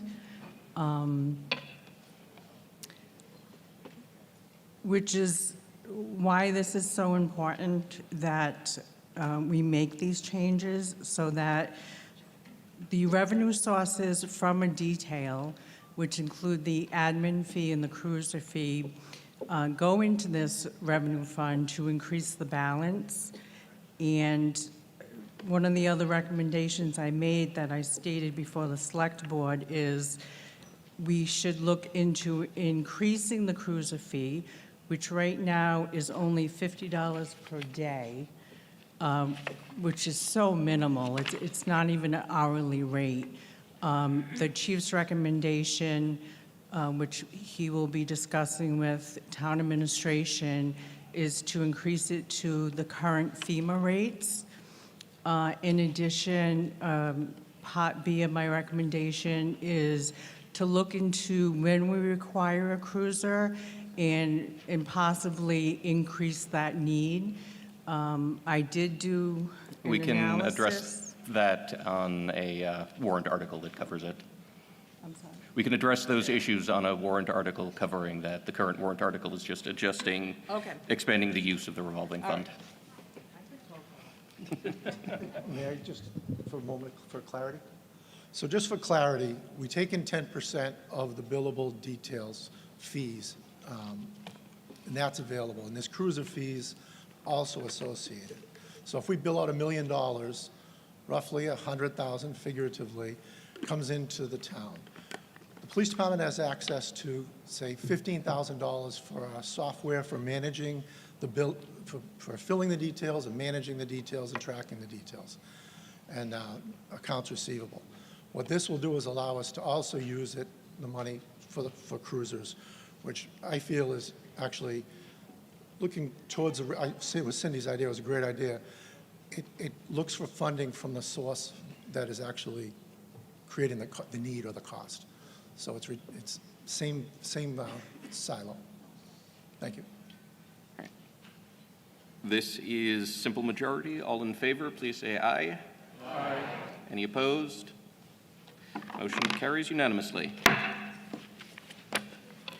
Article 26, amend bylaw to establish revolving fund for municipal aggregation fund. Select Board? Select Board moves the motion as printed in the warrant and motions document, and the Select Board recommends approval. Any questions or comments?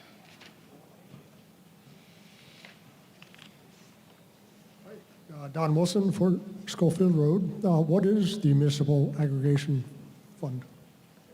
Where's the money come from? Yep. As you may remember, the Hopkinton started participating in this program in September of 2025. Massachusetts municipalities may participate in electricity aggregation, which is a group electricity purchasing program for our communities, residents, and businesses.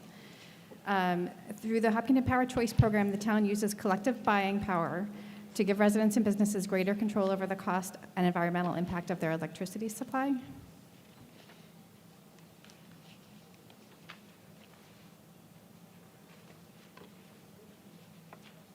Jeff Rowland, speaking as chair of the Sustainable Green Committee. I'll clarify some as well.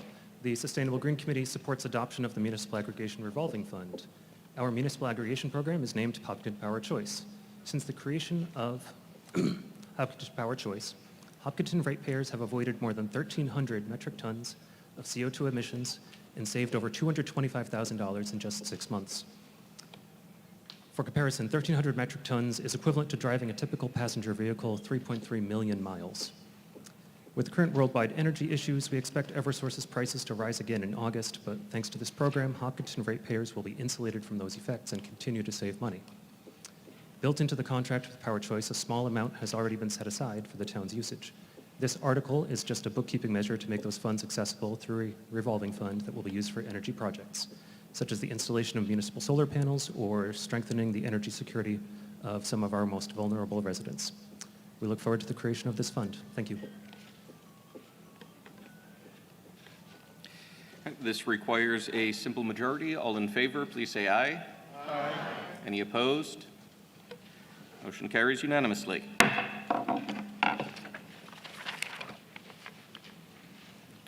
Article 27, amend bylaw to establish revolving fund for municipal electric vehicle charging. Select Board? The Select Board moves the motion as printed in the warrant and motions document. The Select Board recommends approval. Any questions or comments?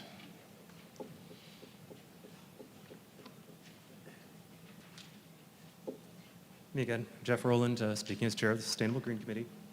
The SGC supports adoption of the EV Charging Revolving Fund. A growing proportion of vehicles registered in Hopkinton are EVs or plug-in hybrids. In fact, 20% of the newest model year vehicles in town support electric charging, and 8% of all vehicles in Hopkinton have a plug, a number which has doubled in just 2 years. The town won grant funding for the installation of EV charging stations at 4 public locations over the next year. These municipally owned charging stations will cost the town almost nothing to install, and the revenue from their use will go into this revolving fund to support their maintenance, as well as investing in the expansion of EV charging capabilities in town.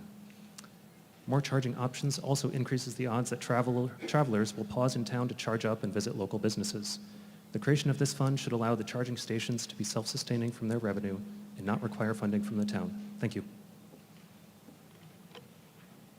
Matt Kisner, 21 Curtis Road, speaking as Matt Kisner, 21 Curtis Road. I rise in strong opposition to this, as I did when I voted against it on the select board. Folks, you have an entire process in place by which the funds generated from the town are reviewed, prioritized, risk assessed, and determined and allocated for your benefit. It is called the budgeting process. The more times we come in here and we subcut pieces of it off and we put it in a black box that can only be touched for a certain purpose, it can only be touched for a certain purpose. Folks, there are rainy days. We've had multiple discussions here already about the complexity of funding, the allocations that we have therein. This is removing a source of funding from the town and putting it in a box so that it can only be used to sustain and perpetuate itself. Do you think at some point in time you might have intelligent ideas, wants, or interests about how you could otherwise use this money? Or would you like to challenge us as the leaders of the community about how we could use this money? If we put these in, we are obviously going to allocate the budget to sustain them. Why does it need its own fund? Why can we not have a mature conversation in real time about the best way to spend money in this community? You have made it abundantly clear today that you expect top-notch services and you would desperately like to pay less for them. Well, the way you pay less for them is by us having more money available that we don't need to tax from you. This is a way we are taking money out of your pocket to sustain a small portion of the budget. It could be doing something much bigger, and you should be asking hard questions about why this money is being put into a lockbox. On my left. Nicole Simpson, 16 Ledgestone Drive. I support this article because it's a practical, common-sense way to manage a new piece of town infrastructure. It creates a clear, self-contained system where the people who use the chargers are the ones who support their ongoing costs. This means no surprises for taxpayers and no need to revisit funding every year. It also gives the town flexibility. Usage will vary by location, and this structure allows revenue to be managed across the system rather than tying each station to its own costs. That is a much more resilient way to run something like this. This is a straightforward, low-risk approach that keeps things sustainable and predictable. I encourage you to support it. Am I right? Amy Groves, 2 College Street. I'm Vice Chair of the Sustainable Green Committee, but speaking on my own behalf. I agree that we should have a budgeting process. What we're seeing today is, in fact, part of that very budgeting process. We have the same oversight over this revolving fund that we have over any other part of the budget. So to pretend that this is not part of the process, I think is really inaccurate. We have seen, as you saw in the previous article and this article, that sustainability doesn't just mean green sustainability, it means economic stability. The two work hand in hand. And as Nicole has demonstrated, we need to be funding our funding. This is seed money for more advantage to the town. So I vote in favor of this. All right, seeing no additional comments, this is simple majority. All in favor, please say aye. Aye. Any opposed? No. So that passes with a simple majority. Article 28, adopt new bylaw, use of trails and shared use paths. Select Board?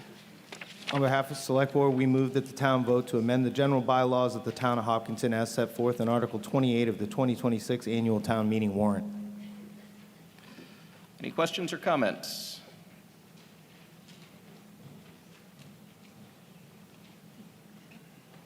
Here again, Don Wilson, 4 Schofield. Yeah, it somewhat seems to me, although I'm generally in favor of where this is headed, that we might be putting the cart before the horse, given that we haven't really defined the shared use paths. So could somebody speak to some examples of what are very likely to be those shared use paths?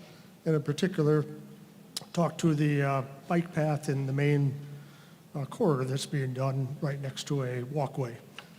Are these vehicles going to be allowed on the bike path, the walkway, neither, and where else in town? Thank you. Does Select Board have any info on that?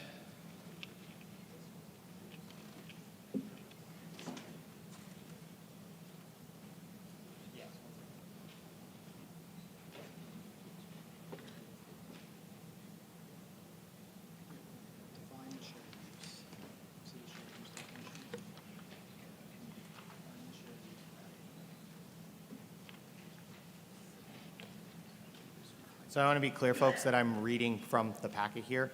So we define a shared use path as an off-road infrastructure, sometimes also called trails, multi-use paths, or bike paths, that are physically separated from motorized vehicle traffic and are designed for use by people of all ages and abilities. Donald Jackson, 4 Lincoln Street. Donald Jackson, 4 Lincoln Street.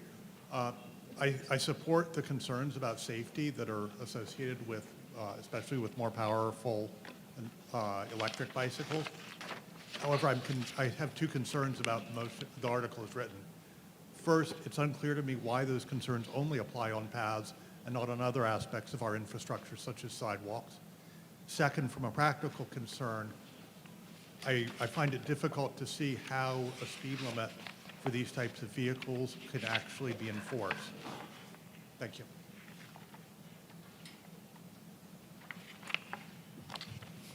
On my left. Hello, I'm Linda Chuss, 11 School Street. I'm the clerk on the Town Trails Committee, and we endorsed this article. We voted unanimously in favor of it, and we encouraged the Select Board to draft it. Because we do have a safety issue on trails with people driving e-bikes too fast, and while this might not be a perfect solution to it, it will help with signage and education, and will move us in a good direction to allow people to use this great new technology, but to use it safely. And to someone's question on shared use paths, part of this article says that the Trails Committee would designate which of those, I'm not talking about the sidewalks, I'm just talking about the trails, would allow riding. For right now, it would be the Stone Dust Trails, Center Trail, Hughes, and Echo. We have another one coming online at some point. So those are the trails that would have the speed limit at this point. Am I right? Darlene Hayes, 1 3rd Road. Following up what the gentleman said, one is how is this going to be enforced, and 2, it's a very select, minute amount of trails we're talking about. I mean,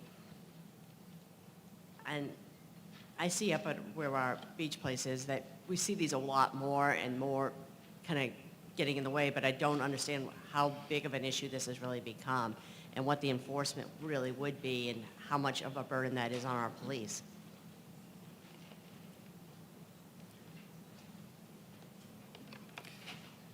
Am I left? Jeff Rowland, speaking as chair of the Sustainable Green Committee. Last time, I promise. Sustainable Green Committee unanimously supports adoption of the new Trails and Shared Use Paths bylaw. Sustainable transport involves more than EVs. It's about equitably supporting all forms of mobility. E-bikes and other electric mobility devices are increasing in popularity, and right now, state and local laws lack guidance on where they're allowed. This policy provides clarity in Hopkinton that they're allowed on shared use paths, but with reasonable speed restrictions. Many studies show that e-bikes are a key climate solution as they allow users to cover longer distances and our Hopkinton hills with less effort and less emissions than car travel. Biking is also a healthier activity that increases our connection with the environment around us. Allowing them on shared use paths expands the number of safe route options that keeps drivers safely separated from cars and will support more people selecting this option as an alternative to cars for local commuting to work, school, and activities. Thank you. Am I right? Hi, Ken Parker, 69 Clinton Street. I stand in support of this article. With regards to enforcement, I don't think that's the issue so much as what we need to have is a means to enable people to walk on the shared use paths with safety. It may, it would be ideal if the police could enforce it, but just having this rule in place is going to help solve the problem all by itself. We're going to be posting the speed limit, and if somebody violates that speed limit, even in the absence of enforcement, a private citizen could say, hey, you're going too fast. There's the speed limit. That might actually help protect somebody. So it's a beginning. It's maybe not the end. But I think it's a problem that we need to face. All you got to do is go on the shared use path, and you can observe kids, mostly kids, going too fast on those paths that are actually endangering other people on those paths. And so to have some regulation in place to help mitigate the problem, I think is a sensible thing. On my left? Thanks. First of all, Matthew Veronica, 6 Blackthorn Circle. Someone can correct me if I'm wrong, but I actually believe e-bikes are not allowed on sidewalks, so that's a good reason why this wouldn't be applicable there. But looking at the shared use paths, there's a wide variety of different size of trails, widths, et cetera. This is referring to all shared paths in town, which includes trails, et cetera. It seems like for some of those, 10 miles per hour might be way too fast for any vehicle to be moving, but in other cases, if you look at the potential of shared use paths down the road, 10 miles per hour might be slow if you're a bike on a bike path that's shared use. So I'm curious how this compares to anywhere else in neighboring towns, Milford, Alston, et cetera. And one other question, when you look under conduct, it says avoidable damage, but it doesn't define that. What constitutes avoidable damage? In some cases, just using a bike or walking down a pathway is going to produce some damage. So I'm curious what is envisioned there, especially when you look at electric vehicles. Thank you. Can I speak to part of the question? Go ahead. Yeah, I just wanted to say that the Trails Committee will be holding a public hearing if this passes to discuss and designate which trails this would apply to or not. It wouldn't necessarily apply to all.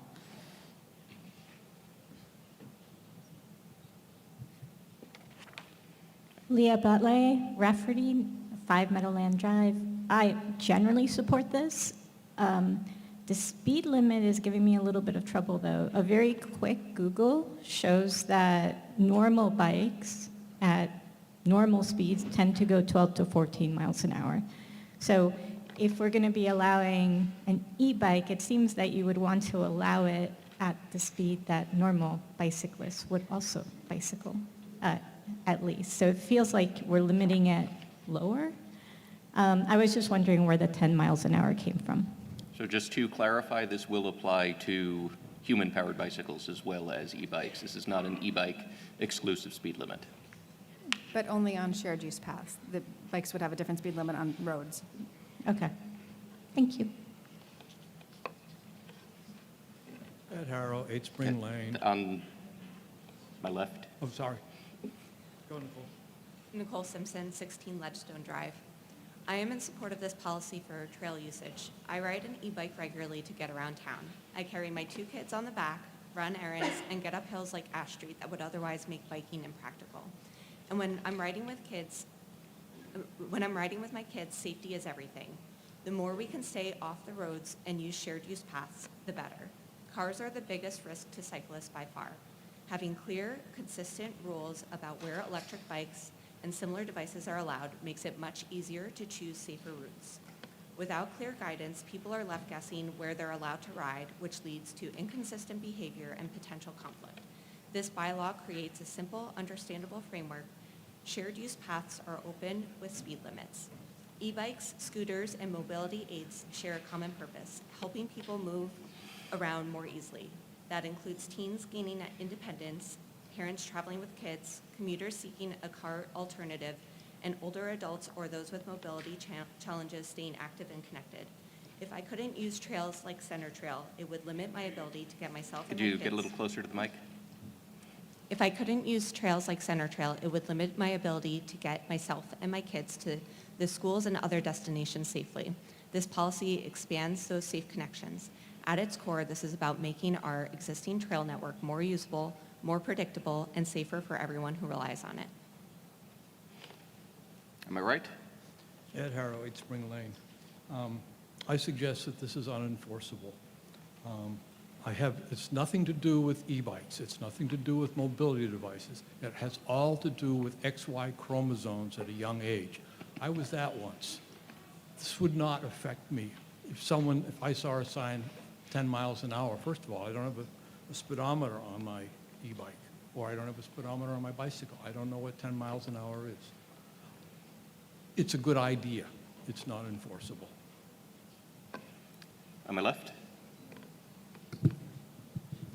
John Ritz, 11 Erica Drive. Since, as you said, this article applies to all vehicles, not just e-bikes, why is there a mention of e-bike in this article? Nothing in here applies just to e-bikes. Select Board. I'm going to read from the bottom here of our sheet here, though. So unless we have some kind of bylaw on the books about this at all, we can't enforce it at all with e-bikes. So we need to follow this process and create a bylaw to begin the process. Through the moderator, as someone else said, I can easily get up above 15 miles an hour on my bike on these paths, so I still don't see how any of this regulates e-bikes. Thank you. Am I right? Steve Popkus, 24 Cedar Street Extension. I've been biking extensively for the last 20 years, a lot of it in Cambridge, which is kind of like taking your life in your hands. I support this, and I support the 10 miles an hour for the concept of mixed use, because if you, for example, go on the Esplanade, which is vastly mixed use of runners, kids, people on tricycles and everything like that, and you have people whipping down trying to achieve Olympic time trial speeds, they are dangerous. 10 miles an hour is fine when you have to share with pedestrians. If you don't have to share with pedestrians, it doesn't apply. And you can't, as she pointed out, and I was going to point out too, you can't enforce without a rule. And I don't think this is unenforceable, frankly. On my left? Ken Weissman, 145 Ash Street. I don't like the 10-mile-an-hour limit. As I vaguely remember, I had a one-speed Schwinn when I was growing up, and I was one of the only kids in my family that had a speedometer on it. And I was really proud when I could go down a small hill and get up to 25 miles an hour on my bike. It just seems like it's another bylaw that's going to be in the books, and I don't see us getting any real results out of it. So because of that, I'm urging everyone to vote no. Am I right? Darlene Hayes, 1 3rd Road. Through the moderator to the select board, are there other surrounding towns that have already put in a bylaw like this? And second, just like Ken, I had a 3-speed with a speedometer, got it up, went flying over the handles, broke my own front tooth. So I understand, you make it enforceable yourself, but are we starting to over-regulate? But are there towns surrounding us that have put in a bylaw like this? I do know that the town of Wellesley has a bylaw Yeah, similar but to ours, but I don't know specifically- about the surrounding towns. Does town Since staff know of since surrounding we're also towns? going to be eventually then talking about the Charles River Path, I'm thinking, and there are tons of bikes on that once we connect to Milford, or that goes to Ashland, things like that, very specifically of our surrounding communities, have any of them done that? So we don't know the answer to that, but all the other communities are having their town meetings around this time of year too, so we might know more in a few months. On my left? Hello, Linda Chuss, 11 School Street, from the Trails Committee again. Milford does have a speed limit on their paved bike path. I believe it's 15 miles an hour, and we have 10 miles an hour because right now the paths we're looking at are the stone dust paths. These are not macadam paths that you can easily get up to 20 miles an hour on. They're a lot harder to achieve that on a regular bike. On an e-bike, you can easily go that fast, and that's when you become dangerous. So just to be clear, the paths we're looking at approving to start with, if this passes, are the stone dust paths. And you don't want people going 25 miles an hour there or 20 miles an hour. You want to keep it low for all bikes. The signs will help to educate. We'll do an outreach campaign to help educate. And really, we're looking for the outliers, the people who are massively abusing right now. They're going fast on the bikes and tearing up the trails. There aren't many of them. Most people are respectful. We assume most people will continue to be and will appreciate knowing they can use a bike at a reasonable, safe speed. And for the people who don't, we have at least some opportunity to help enforce as well as educate through signage and outreach. Thank you. Am I right? Megan Cox, 8 Hazel Road, and I move to call the question. Question has been called. All in favor of ending debate, please say aye. Aye. Any opposed? Debate is ended. We are now voting on the motion of Article 28. Let's get the We get the clickers up.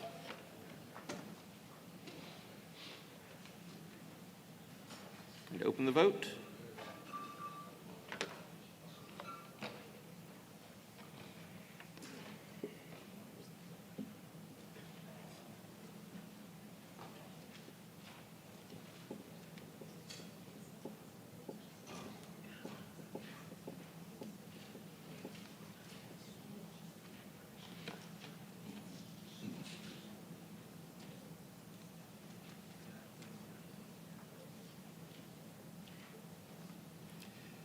Last call. Close the vote. The motion passes with a vote of 93 in favor, 34 opposed. Article 29 requires civil fingerprinting for common victualler licenses. Select Board?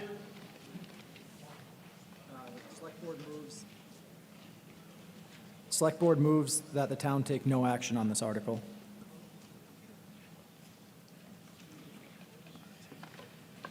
Any discussion or debate?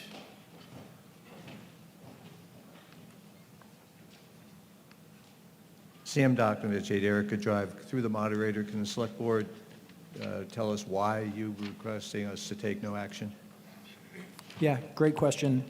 So we discussed this in multiple meetings, and, over the last year, I think we've done, a thorough review of our common vic license policies, to the point where, when we compare it to other towns in the state, I would say we are above most of them, including Boston, which I think Boston's been described, in our meetings as the gold standard for common vic license policies.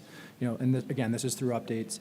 This was one part of it that was talked about. I think the intent was coming from a good place, but once the board started looking into, everything from, how far are we going, and we kind of felt like we were overstepping our bounds a little bit on it. We received feedback from members of the community, specifically the Chamber of Commerce, to get a reflection of how our businesses in town would feel about this. And, we didn't feel it was in the best interest of town to move forward with this piece and add additional cost to a process at this time. Am I right? Karen Crum, 12 Joseph Road. I would like to influence people voting to add this to the to our bylaws. I don't see any reason why it's that big of a deal to add this, but I think it's a big deal for public safety. I didn't even know what this was until a couple of years ago, so for anyone else who's not quite sure, a common vic license is required as a permit for businesses that make and serve food. These licenses are overseen by our select board, and it's important to point out that the businesses requiring these often employ teenagers. So the current checks that we have in place are great. They just don't check things on a national level.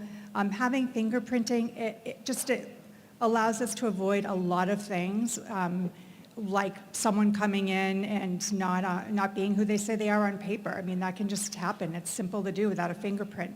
It also just screens for suitability, that someone is suitable to be operating a public-facing business. The select board pushback has been that some members voice concern about government overreach, which no one wants, nor do I. But I feel like Hopkinton needs to have overreach right now to gain public trust that safety concerns are heard. No business that wants to operate in Hopkinton is going to pull out because of fingerprinting. My 22-year-old daughter had to have fingerprinting done to have an internship for 3 months, one day a week. She had to find a ride to go have this done. She was able to do this pretty simply and didn't just turn to the next internship because it was too much. This is not a big deal for a business to do. It only adds to our own town's safety and that of our children. Thank you. On my left. Ann Mattina, 40 Eastview Road. I guess I'm just going to say ditto. I feel the exact same way as the previous speaker, and I think it's a safety measure. It will improve our credibility in terms of safety, particularly when we're sending our kids to work in these establishments. And also, you know, it's standard operating procedure if you want to coach or you want to do anything else involving kids in town. You have to have a Corey, a SORI, and fingerprints. So again, it shouldn't discourage any honorable or reputable business from not wanting to do business here. If they're afraid to get their fingerprinted, then we should be afraid that they'll come in here. Am I right? Donald Jackson for Lincoln Street. I have, I guess, a clarifying question. I'm not familiar with the existing statute that's being modified here.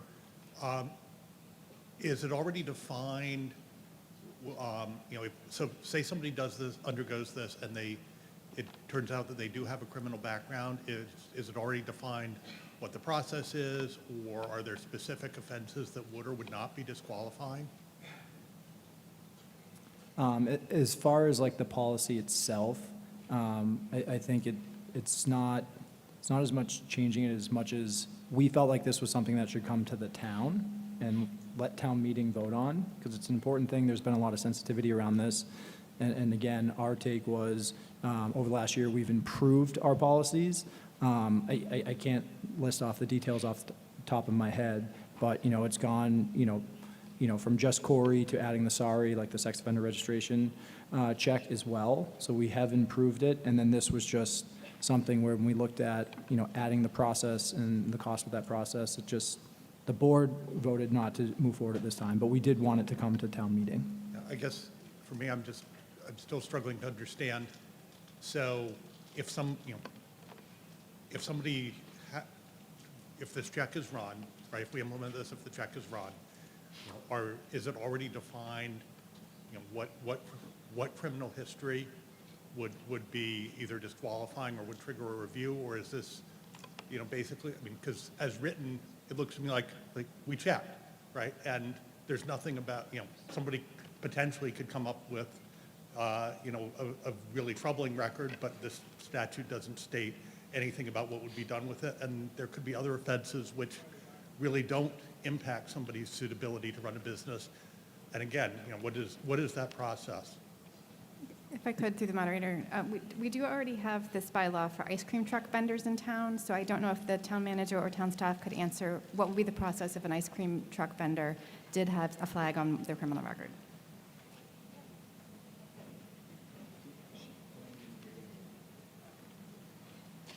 What would be the process? Because we already have this for ice cream truck vendors. If an ice cream truck vendor had a flag on their fingerprinting, what would be the process? Would they automatically not get an ice cream truck vendor license, or would we go through some steps?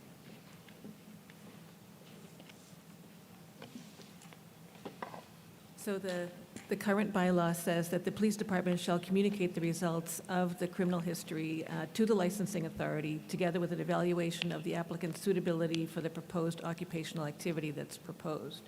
And then those matters are discussed. Thank you. To the moderator quickly, folks, I think it's also important to note, we are actively discussing the new common vic policy at our next select board meeting. So what Chair Clark is voicing over here in terms of the time that we have spent on this issue, there is still very real work being done here. So please do not feel like, regardless of where this goes, that the notion of enhancements or service on the vic policy is done. This is an active item for the board. You will hear about it on the 5th. Beth Malloy, 190 Lumber Street. I too would like to see this go to the town vote. Through the moderator, Joe, did you say that you were gold standard as far as VIX licenses were? No, Okay. I did not. Okay. I said Boston was in one of our meetings, Boston was brought up a few times as a gold standard. Okay. And we did a comparison from some of the updates that we've made. And, we've caught up to Boston and most towns from like the new policy adjustments now. Okay, because let's not forget that, up until, just recently, you were only Corey checking businesses their first year, and it was only when it was brought to your attention. And we had a sex offender on the list, a level 2 sex offender on the list for 20 years, working in this town, who was never Corey checked. So I think this is the next step in building our faith back in you.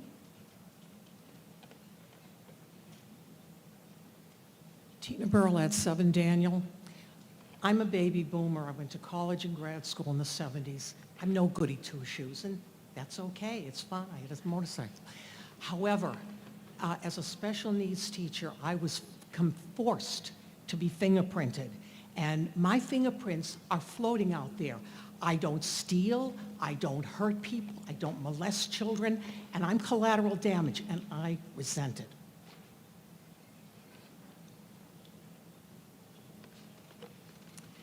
Muriel Kramer, 39 North Street. I have a process question, or I just want to make it clear for folks. For those people here who would like to be able to vote to put this into place, we first have to vote no on the motion. Is that correct? Yes, so there would have to be a no vote on the motion to take new action, and then someone would have to offer a substitute motion, which would then be debated and voted on. Thank you. Hi, Ann Beauchamp, 52 Teresa. I'm not sure where I stand on this, but I do feel like fingerprinting only the applicant for the license might give a false sense of security. I mean, we've got businesses where there are managers working with our teenagers or interacting with our kids, that sort of thing. So I just want to take that into account. Obviously, I guess not on this motion, but potentially the next motion, thinking about how do we make sure that this is giving us the correct amount of security and not a false sense of security. Okay, seeing no additional comments, we are now voting to take no action on Article 29. A yes vote takes no action, a no vote keeps the article on the floor. If we could get the clickers up.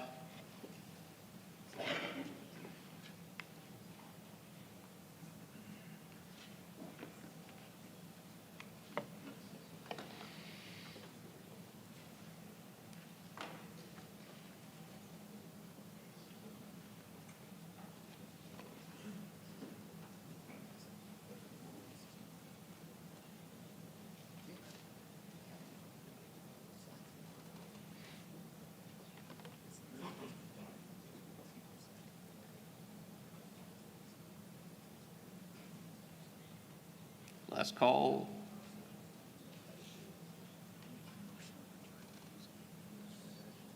If we could close the vote. The motion to take no action passes by a vote of 72 to 51.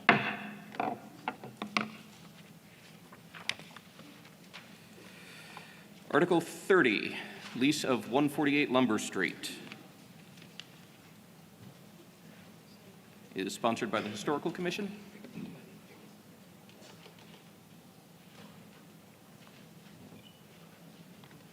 Is there anyone from the Historical Commission? Mike Rowan, 6 Hayden Road, Chairman of the Historical Commission. I'd like to. Oh, okay, sure.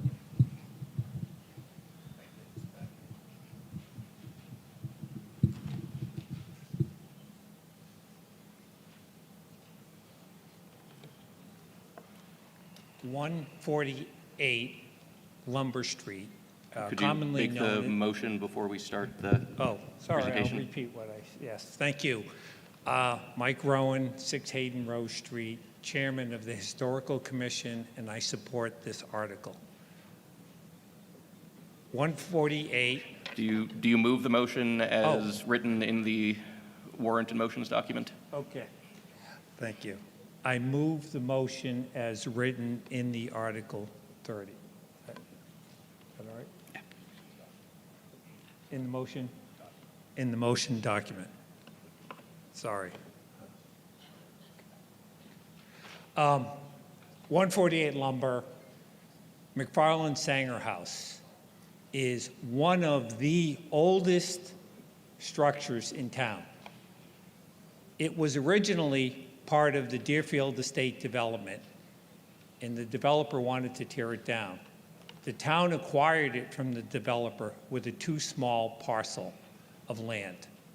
We have owned it for 20 years. We have tried to maintain it. It is a central chimney structure. I'll show you a picture. I apologize for not having a presentation, but oh, look at this. Cool. Awesome. I love technology. Thank you. It has a large central stone chimney, and that is the one thing that's prohibiting us from moving this structure. We would like to have moved it, but we can't. So what we would like to do is potentially lease it so that that too small land area can have the water and sewer that is currently not permitted with the size of the footprint. So we're asking your permission to potentially engage the abutters to lease this property and hopefully provide CPC funds for the restoration and continued use of this historic building. Thank you. Right, and Select Board have a recommendation? Select Board recommends approval. CIC? Capital Improvement Committee recommends approval. Any questions or comments? Seeing none, this requires a 2/3 majority. All in favor, please say aye. Aye. Any opposed? The motion carries unanimously. Article 31, disposition of 0 Woody Island Road. Select Board? I move the motion as printed in the warrant and motions document, and the Select Board recommends approval. CIC? Capital Improvement Committee recommends approval. Any questions or comments? This is a 2/3 majority. All in favor, please say aye. Aye. Any opposed? That passes with more than a 2/3 majority.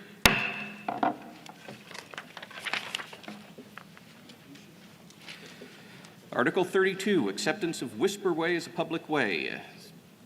Planning Board?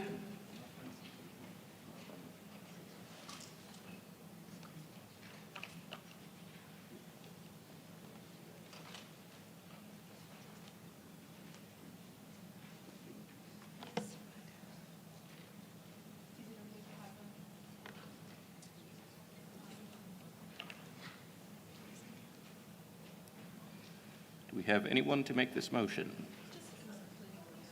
We just need a planning board member to make it. There we go. Here comes the vice chair to make that motion for us.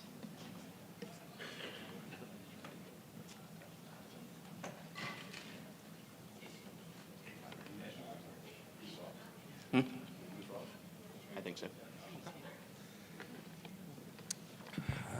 All right, Matthew Vanaka, Vice Chair of the Planning Board. I move the motion as written in the warrant and motions document. The Select Board? Select Board recommends approval. CIC? Capital Improvement Committee recommends approval. And Planning Board recommends approval of their motion. Planning Board recommends approval. Any questions or comments? Seeing none, this is a 2/3 majority. All in favor, please say aye. Aye. Any opposed? Motion carries unanimously. Article 33, acceptance of Linden Street as a public way. DPW?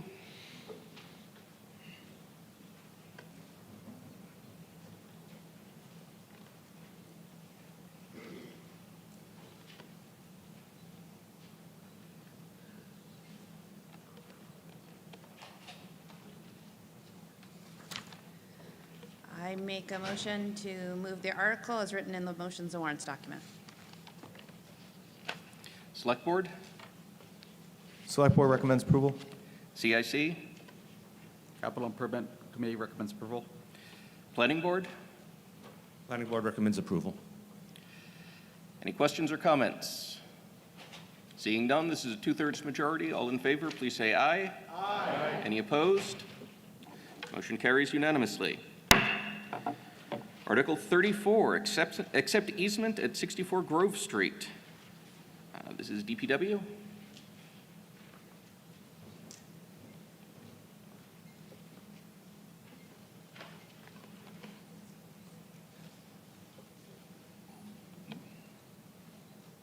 I recommend move the article as written in the motions and warrants document. Select Board? Select Board recommends approval. CIC? Capital Improvement Committee recommends approval. Any questions or comments? Seeing none, this is a 2/3 majority. All in favor, please say aye. Any opposed? Motion carries unanimously.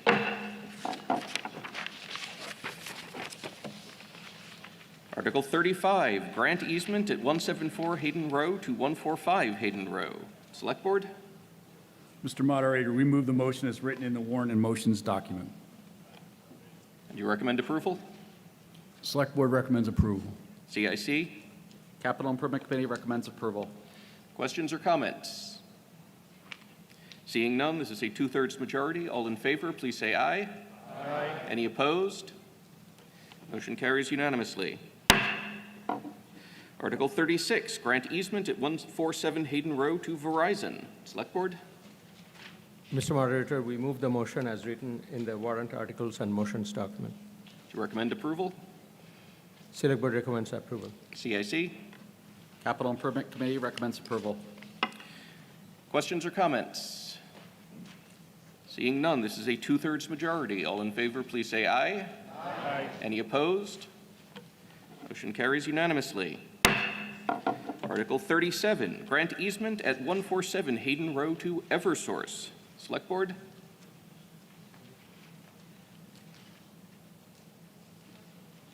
Select Board moves the motion as written in the warrant and motions document. Select Board recommends approval.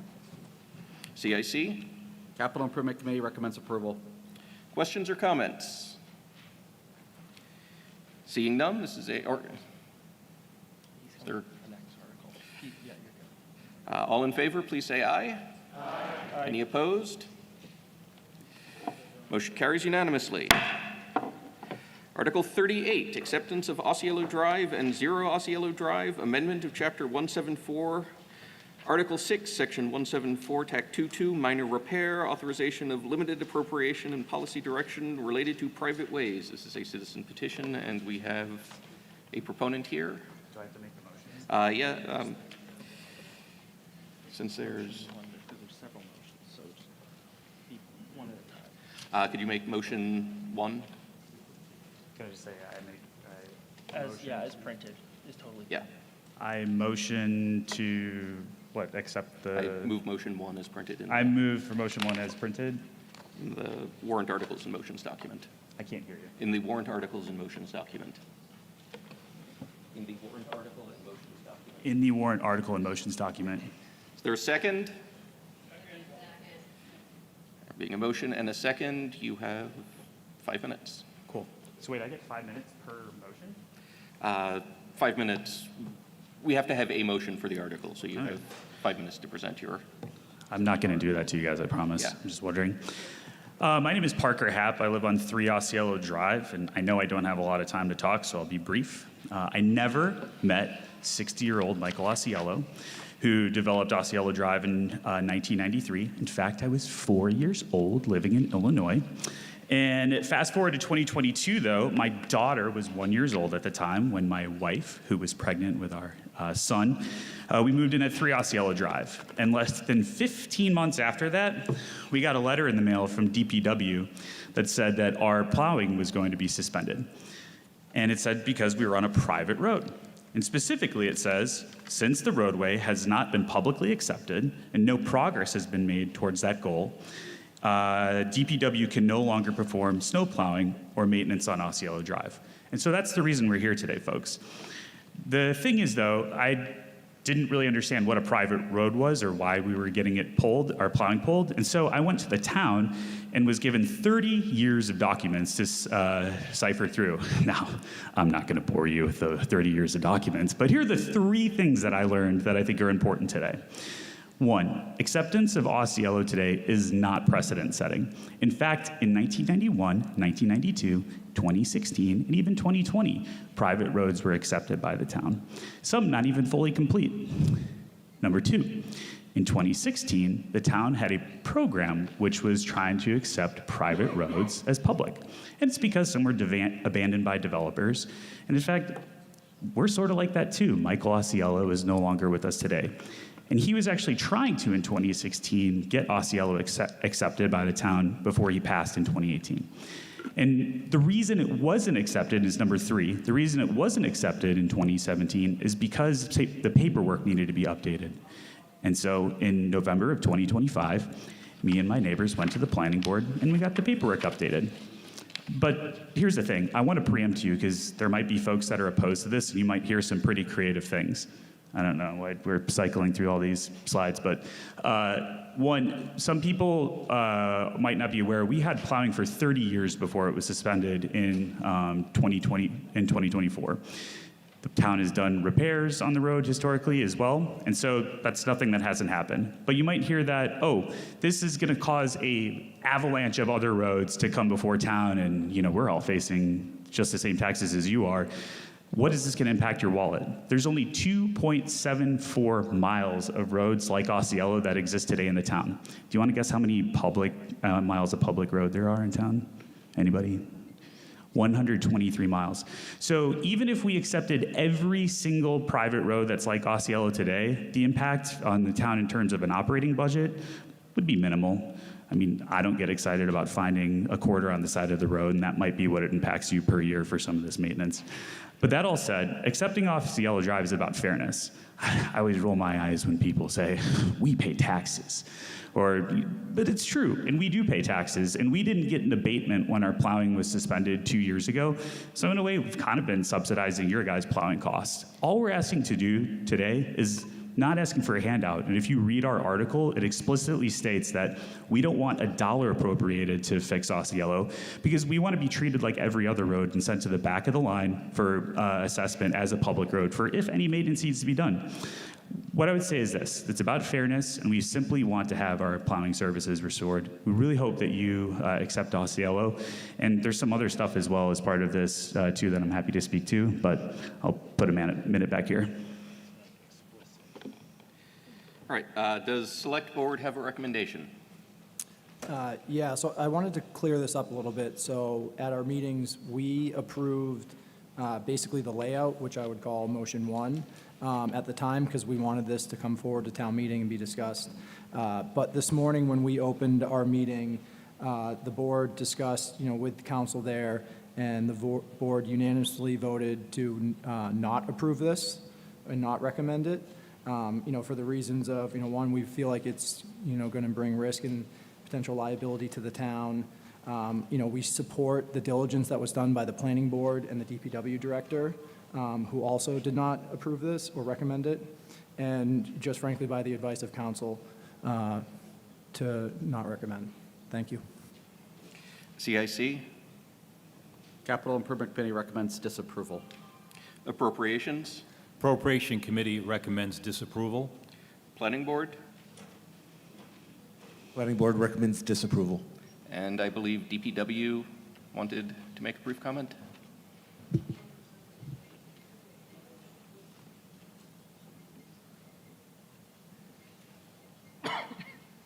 Yes, Carrie Reed, DPW Director. I wanted to make sure that the town meeting voters appreciated that the DPW does not recommend moving forward with this article as it is written at this time.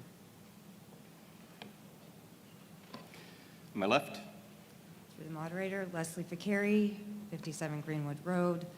I appreciate everybody saying that you don't support this, but we would like some explanation as to what is keeping you from approving this road. And secondly, what do the townspeople need to do on that street to get it where you would consider it for approval, since we had been plowing it for 30 years and maintaining it for 30 years?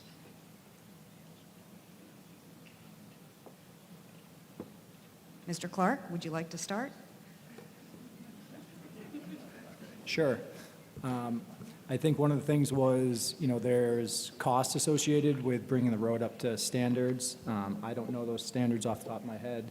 That would be more of a question for our DPW director. But, that was one of the baseline ones.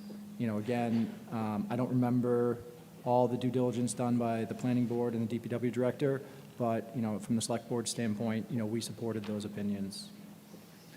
Appropriations voted for disapproval for a couple of reasons. One, there is no specific dollar amount associated with this, and also after discussing with the director of DPW, she had some major concerns, and that helped educate us towards our vote, and possibly she could share some of those with you today. From the CIC perspective, I'll read the email that I sent to Parker. Hi, Parker. Thank you for following up and your continued engagement on this article. The CIC's review is guided by a consistent evaluation framework that we apply across all capital requests. This includes understanding the proposal's full cost, funding source, alignment with town capital plan, and any potential operating and long-term financial impacts. While we understand your intent for the article to be net zero from a capital perspective, the current language in Article 38.5 references funding from free cash without a defined amount. Without a clearly established cost, the committee could not fully assess the request from that framework. For consistency, we take a similar approach on other requests where key financial details were not yet defined. With respect to the other articles you mentioned, this is with respect to Whisper Way and Linden Way. While they are also related to public ways, they involve accepting infrastructure that has already been constructed and is being transferred to the town. As a result, the committee is not evaluating an undefined appropriation, and the financial exposure is more clearly understood at the time of review. The CIC's vote is non-binding, and voters at annual town meeting will ultimately decide on the article. We also remain open to reevaluating the request if more defined cost information becomes available. We appreciate your efforts in bringing this forward, and we are happy to continue the discussion. Can I talk about this, or am I not allowed to say anything? Let's have, how about we have DPW? Yeah, totally.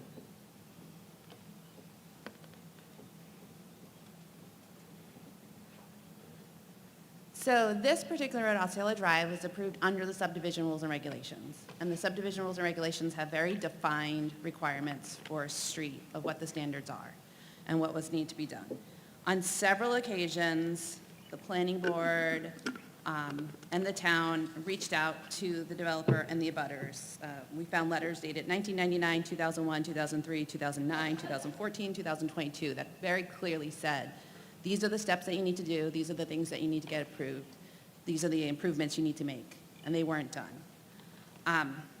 So that's pretty much the reason. I mean, when we talk about fairness, we want to make sure that we apply the same standards across everybody else. So the other roads that came before you for public street acceptance went through that process, did that thing. Whisper Way went through the subdivision process, got approved, and met those requirements, was inspected, did all that thing. So that's what we were asking for when we talk about the standard. I also want to point out one of the other reasons we do not recommend approval. If the intent is to have snow and ice removal services, there is a different way to do that. You do not have to do a street acceptance. The town would have to adopt MGL Chapter 40, Section 6C, that authorizes the appropriation of money for removal of snow and ice from such private ways within its limits. So there's a method to do that if the concern is mostly about providing those services. At least on 2 separate occasions, the select board has looked at that, not this particular select board, and has said, we do not adopt that policy. So there are different things and different ways, but those are the reasons why the DPW is not supporting this article. Thank you. Okay.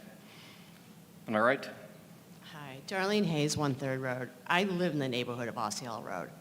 I've lived there nearly 31 years, and when we moved in, Osceola Road is just as you turn down Hayward Street. It's kind of like the welcome gate, one of the welcome gates into the neighborhood. That was the new, spiffy, fancy street. It is about the length of a football field.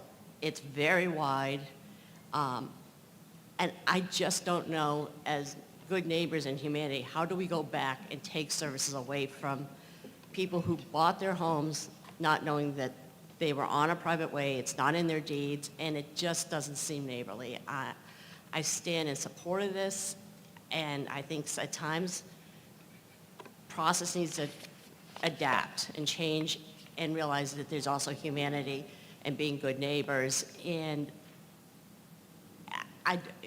this going backwards on a neighbor just seems so wrong, taking service away. And if it is, we can change by some other bylaw that the director of DPW just talked about. Are we able to amend this and make it so that that bylaw is put in here so that they can get snow plowing services? The fire department and police were very happy to use Osceola Road when there was a house fire on Hayward Street not long ago. They needed it. They had to park all over it.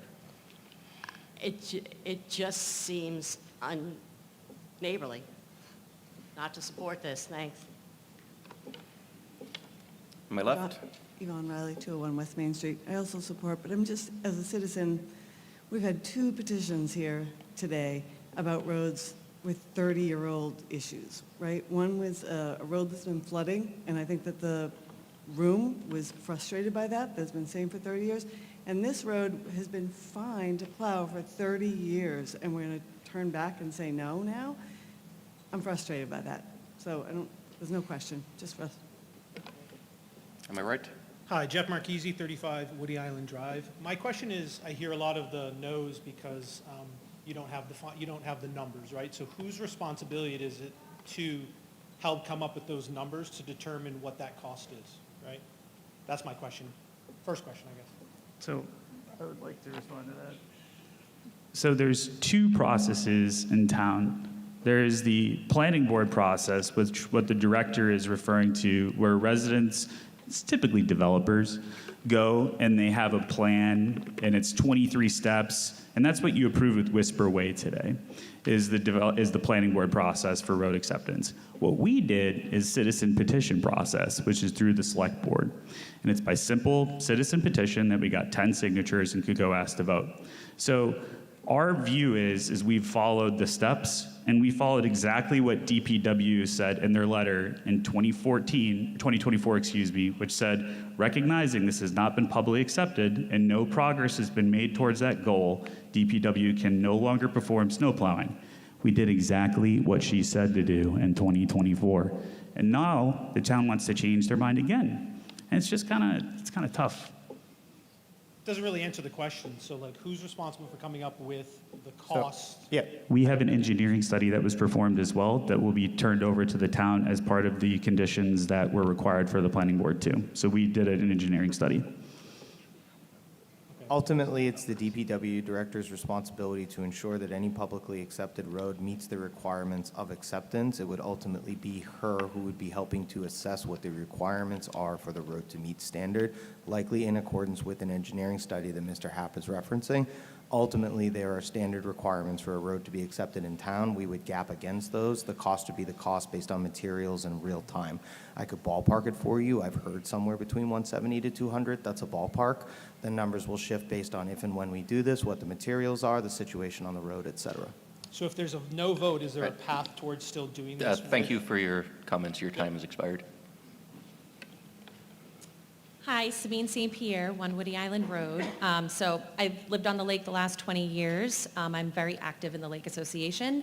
And for me, a big concern is the infiltration pond, which we really haven't addressed.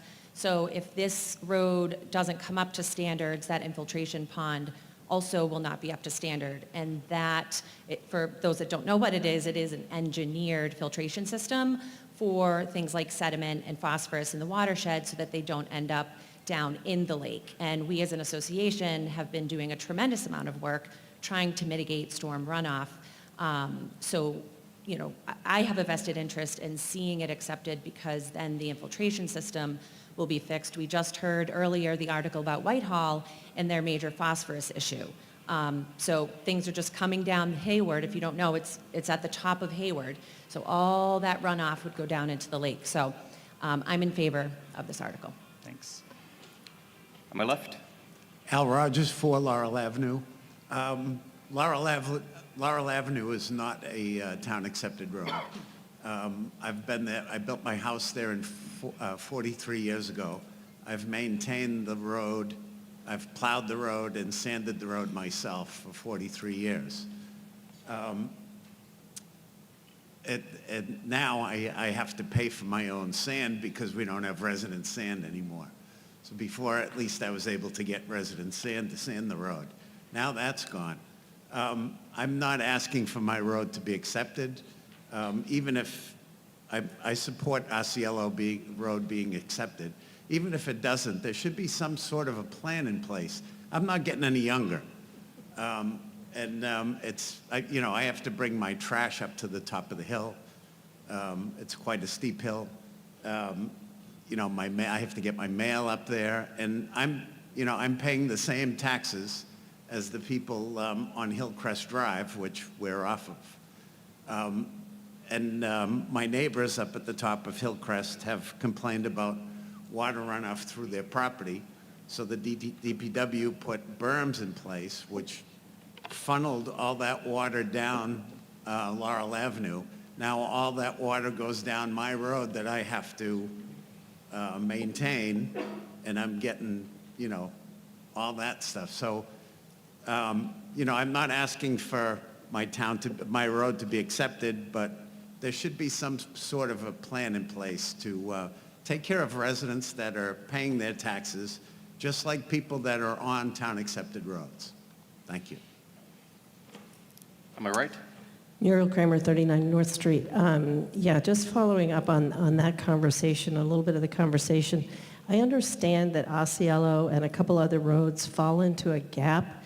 And what Al was just saying is that we need to come together and form a process that has some fairness to it. So in those 30 years, when the town, the DPW has been notifying the developer and the residents of the time, they weren't sealing the deal either and getting the job done. Ms. Kramer, this is more appropriate for motion 3 on this, which addresses this subject specifically. My apologies. What is this motion exactly? This is specifically the acceptance of Osceola Drive. Okay, that's what I'm speaking to. I rise in favor of accepting it, recognizing that our processes are in place and are executed much more efficiently today than apparently they have been always. And for residents who find themselves on these roads, they need town meeting support to solve the problem and get their roads brought up to speed and accepted. Matthew Franca, 6 Blackthorn Circle, Vice Chair of the Planning Board, speaking as a member and Vice Chair of the Planning Board. There is a procedure that could be followed here, and the DPW Director laid that out. And when this was before us in December, we reiterated the conditions that any future requests for public road acceptance shall require compliance with current town standards and procedures, including an engineering evaluation of the roadway and drainage system. If that evaluation is completed, this could always come back through the appropriate process for the next annual town meeting. Michael Riley, 201 West Main Street. I'm in support of the motion only for the fact that I think that with that letter, and I received a letter, although there's an easement behind me that I own part of that I don't really use for access to my house, it was always plowed, and I also think that what wasn't taken into account, and what concerns me is we're becoming such a procedure. I know things have to have a procedure, but we're losing some of our humanity here, folks. Where's the common conversation we have and say, look, this is our situation. Maybe we don't make them public roads, but to stop plowing, there's 20 some odd roads that were private roads that are no longer being plowed, 40 some odd houses that were affected. There wasn't a cost analysis, or that I wasn't made aware of, that says, okay, it's costing the town this. And I can't stand when people throw the word liability out, because that's the big fear, liability. They did that when we went to buy the dam. Don't buy the dam because of liability. It's a tactic to scare people into not voting for something. There was no cost analysis. How much is it costing the town to plow these roads that they've been plowing forever? Or there was nothing brought to the assessor's offices that says, hey, look it, we're not going to provide these town services to these houses anymore, and it's costing the town this amount of money per house. Reassess their property at a reduced rate. That didn't happen.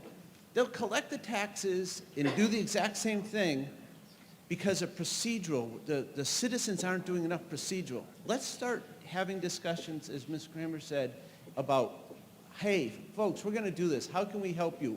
Not how can we stack bureaucracy in front of you. Thank you. Kristen McDonald, 5 Keepy Road. I support the motion for accepting Osceola Road. We are actually in the same predicament. We got the letter this year for our road that was being plowed for over 30 years to being stopped. So we know what it feels like the town actually did plow. We installed our road, and then the town actually then, when they did all over Hillcrest Drive back in '97, actually came down and also paved the road. So technically the town did pave our road, and now has withdrawn plowing services and the sanding and ice, which, That's the main thing. We have an elderly mother that lives there, so that's the concern is, that sand and ice. There was times this winter that it was very difficult going out there because we were worried that she would fall. And just even getting a fire engine or ambulance down there, it's a liability. And just to take away those services that you had. And, we were told when the town paved the road in '97, that the town was like, okay, they told us they're now going to take over the maintenance of the road. We were both verbally told that. So we were like, okay, we just thought the road was accepted. We didn't know it was not an accepted road. And so we feel that we're in the same boat and something needs to be done with this, because just all of a sudden having services for 30 years plus and then just having it shut off. Thank you for your a lot of money comments. is good. In Not good. January. On my left. Sean Kimball, 64 Teresa Road. I have two questions. One is, what are the improvements that need to be made to make this up to standard? Per the DPW director's comment, says we need to bring this up to current standards. And then what's the associated cost with such standard improvement?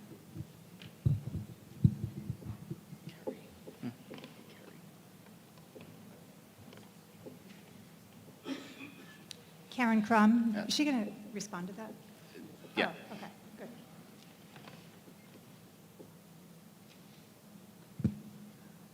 We provided some information to the select board when they had the public hearing about this. The rough estimate at this point, planning estimate, was about $170,000 to bring the road and the drainage up to the current standard.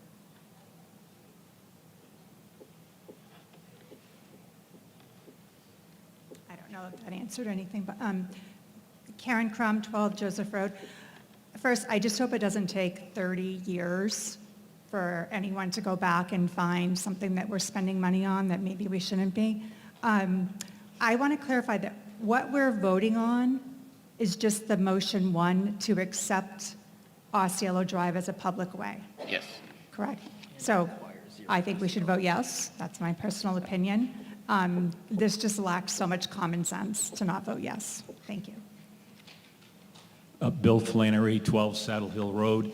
I'm wondering if this is defeated, based on some of the suggestions that maybe you'd have enough time to put some of those hard numbers together that some of the boards and committees need to even potentially approve.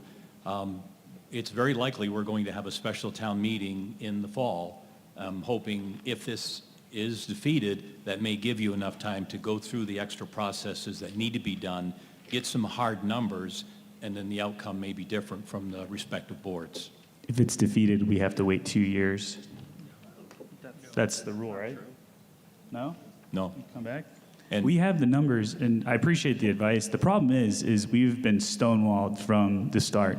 The process has not been transparent, and I respectfully dissent to Mr. Ronca. We sit on the same planning board together.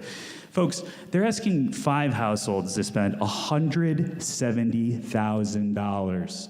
$170,000. I'm a young parent. I got 3 kids, and that's what the town is asking. Let's just common sense about it to bring it up to standard. So if we do that, that's what they're saying. Or they're saying, well, we need to have the 6C accepted. We've already heard right now, if they accept 6C, then a new regulation has come forth that you have to have your road perfect to be able to. Point of order. You've had your 5 minutes, Parker, to present. If he has a question, he has This a is what we've been experiencing. And my last comment is I'd like to move the question. Bill. You can't move the question after asking the question. Thank you. Hi, Matt Kisner, 21 Curtis Road, speaking as whatever the heck you want me to be. Folks, we absolutely have a future agenda item on there that Vice Chairman Ahn added. We recognize that this is a problem. The notion that there are legacy roads, private ways, and that you have not been given an adequate response. I'm raising my hand on our behalf. We heard you. We agree. We ask you not to take these things one-off. You are choosing to hear structure and processes bureaucracy. Structure and process is in place to ensure fairness. It is here to protect the town from, you don't want to hear the L word? Fine, I'll use the other word. Make lose money because get sued by lawyer. How would you like to hear it? We do not do these things capriciously on your behalf. You have elected us. We have had significant hearings and discussions about this. By all means, go a different direction. But you continue to sit here and challenge us about cost, finance, the way we're spending money, the way we allocate. Here we are. Here's another 200 grand. You're going to rip up my road this year. Can you come down? Am I going to get gas? Is it fair that I don't have gas? Does Parker have gas? Do you have gas? What about town water? Should I have town water? What about town sewage? Should I have town sewage? Is that fair? Is it fair to him? Fair to me? Gang, there's always going to be There's a point of order. There's always a discrepancy in owning a private road or moving Mr. Kisner, there was into a point of order. I disagree. I'm speaking about the notion of owning a private road and being a citizen in town and what the reasonable expectations are as a citizen in town as raised by Mr. Happ. At this point, I think the issue has been Well addressed? well addressed. Jacob Vaticaculum, 6 Susan Drive. Quick question for the DPW. What percentage of our roads meet that standard currently?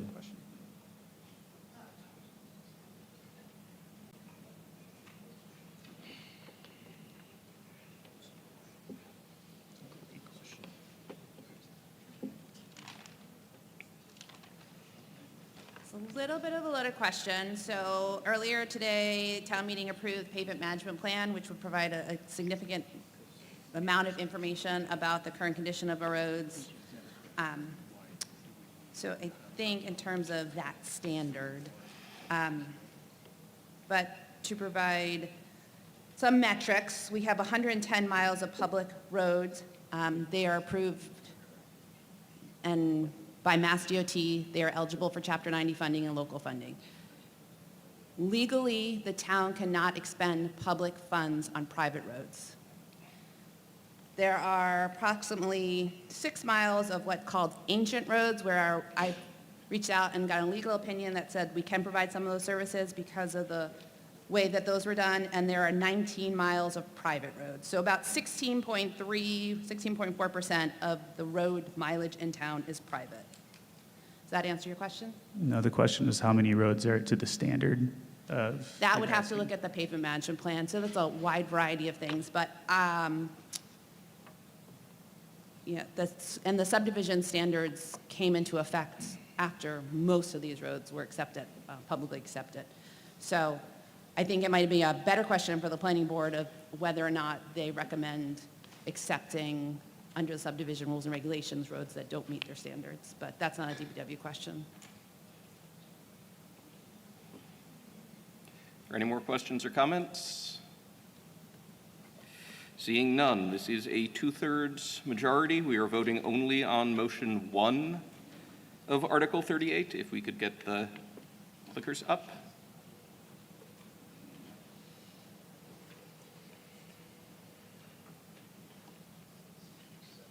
And open the vote.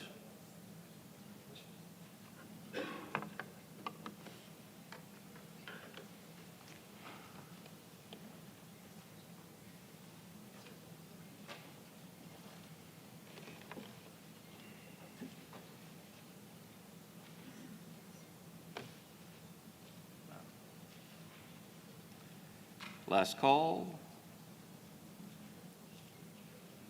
If we could close the vote. By a vote of 53 in favor to 42 opposed, the motion does not pass with the 2/3 majority.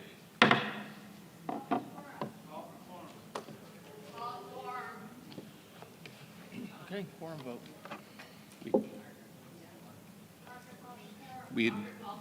I think, can we, well, would I want a motion to reconsider and then call for quorum? Call for quorum. Call for quorum. A quorum call will not affect the vote that's already been closed. So we'd have to do a motion to reconsider, and then, even then, that would have to pass to reconsider, and then we'd have to call for quorum. Yes. Either way, we have to matter. Yeah, it wouldn't matter either. We still have to do, either way, we have to do the quorum call first. We can't do anything without that step, but. So we bring up the Yeah. quorum vote? Yeah, go, yeah. Yep.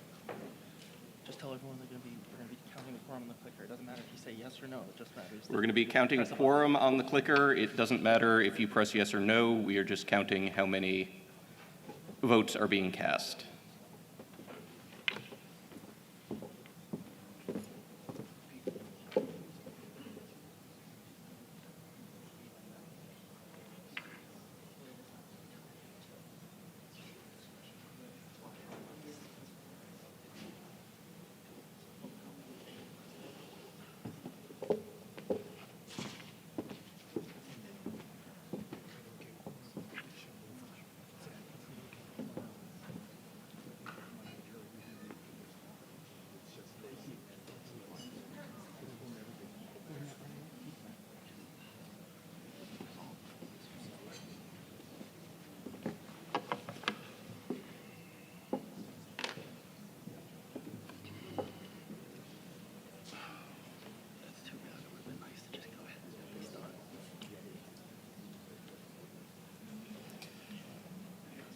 Last call. There's more than 64 people in this room. People aren't pressing their buttons.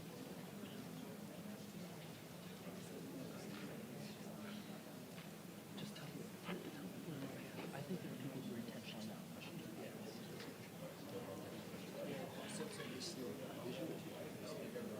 But they have to rise with their cart. They could just walk out if they want to.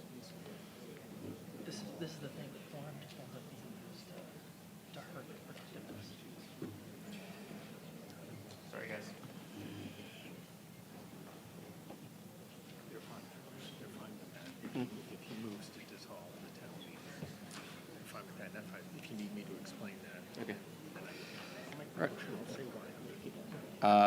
We're going to close the vote, and it appears we no longer have a quorum present, and Mr. Deegan has a motion. Mr. Moderator, with that being said, I make a motion to dissolve the meeting until the annual town election. We clearly do not have the interest to get folks back for 2 sub-motions, so with that, I think we should dissolve at this point. Is there a second on the motion to dissolve? No. Motion's been seconded. Is that a majority or two-thirds? So it's a simple majority.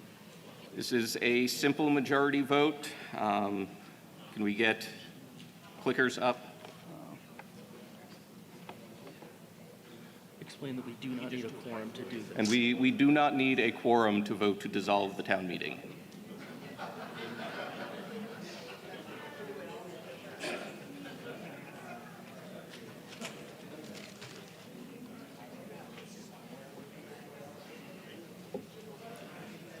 Before we open the vote, a yes vote ends town meeting.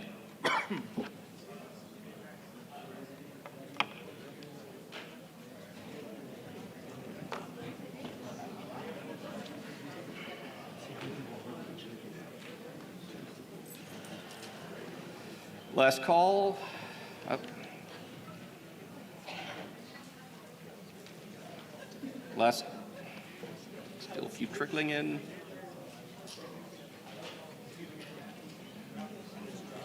We could close the vote. By a vote of 58 to 8, the town meeting is dissolved.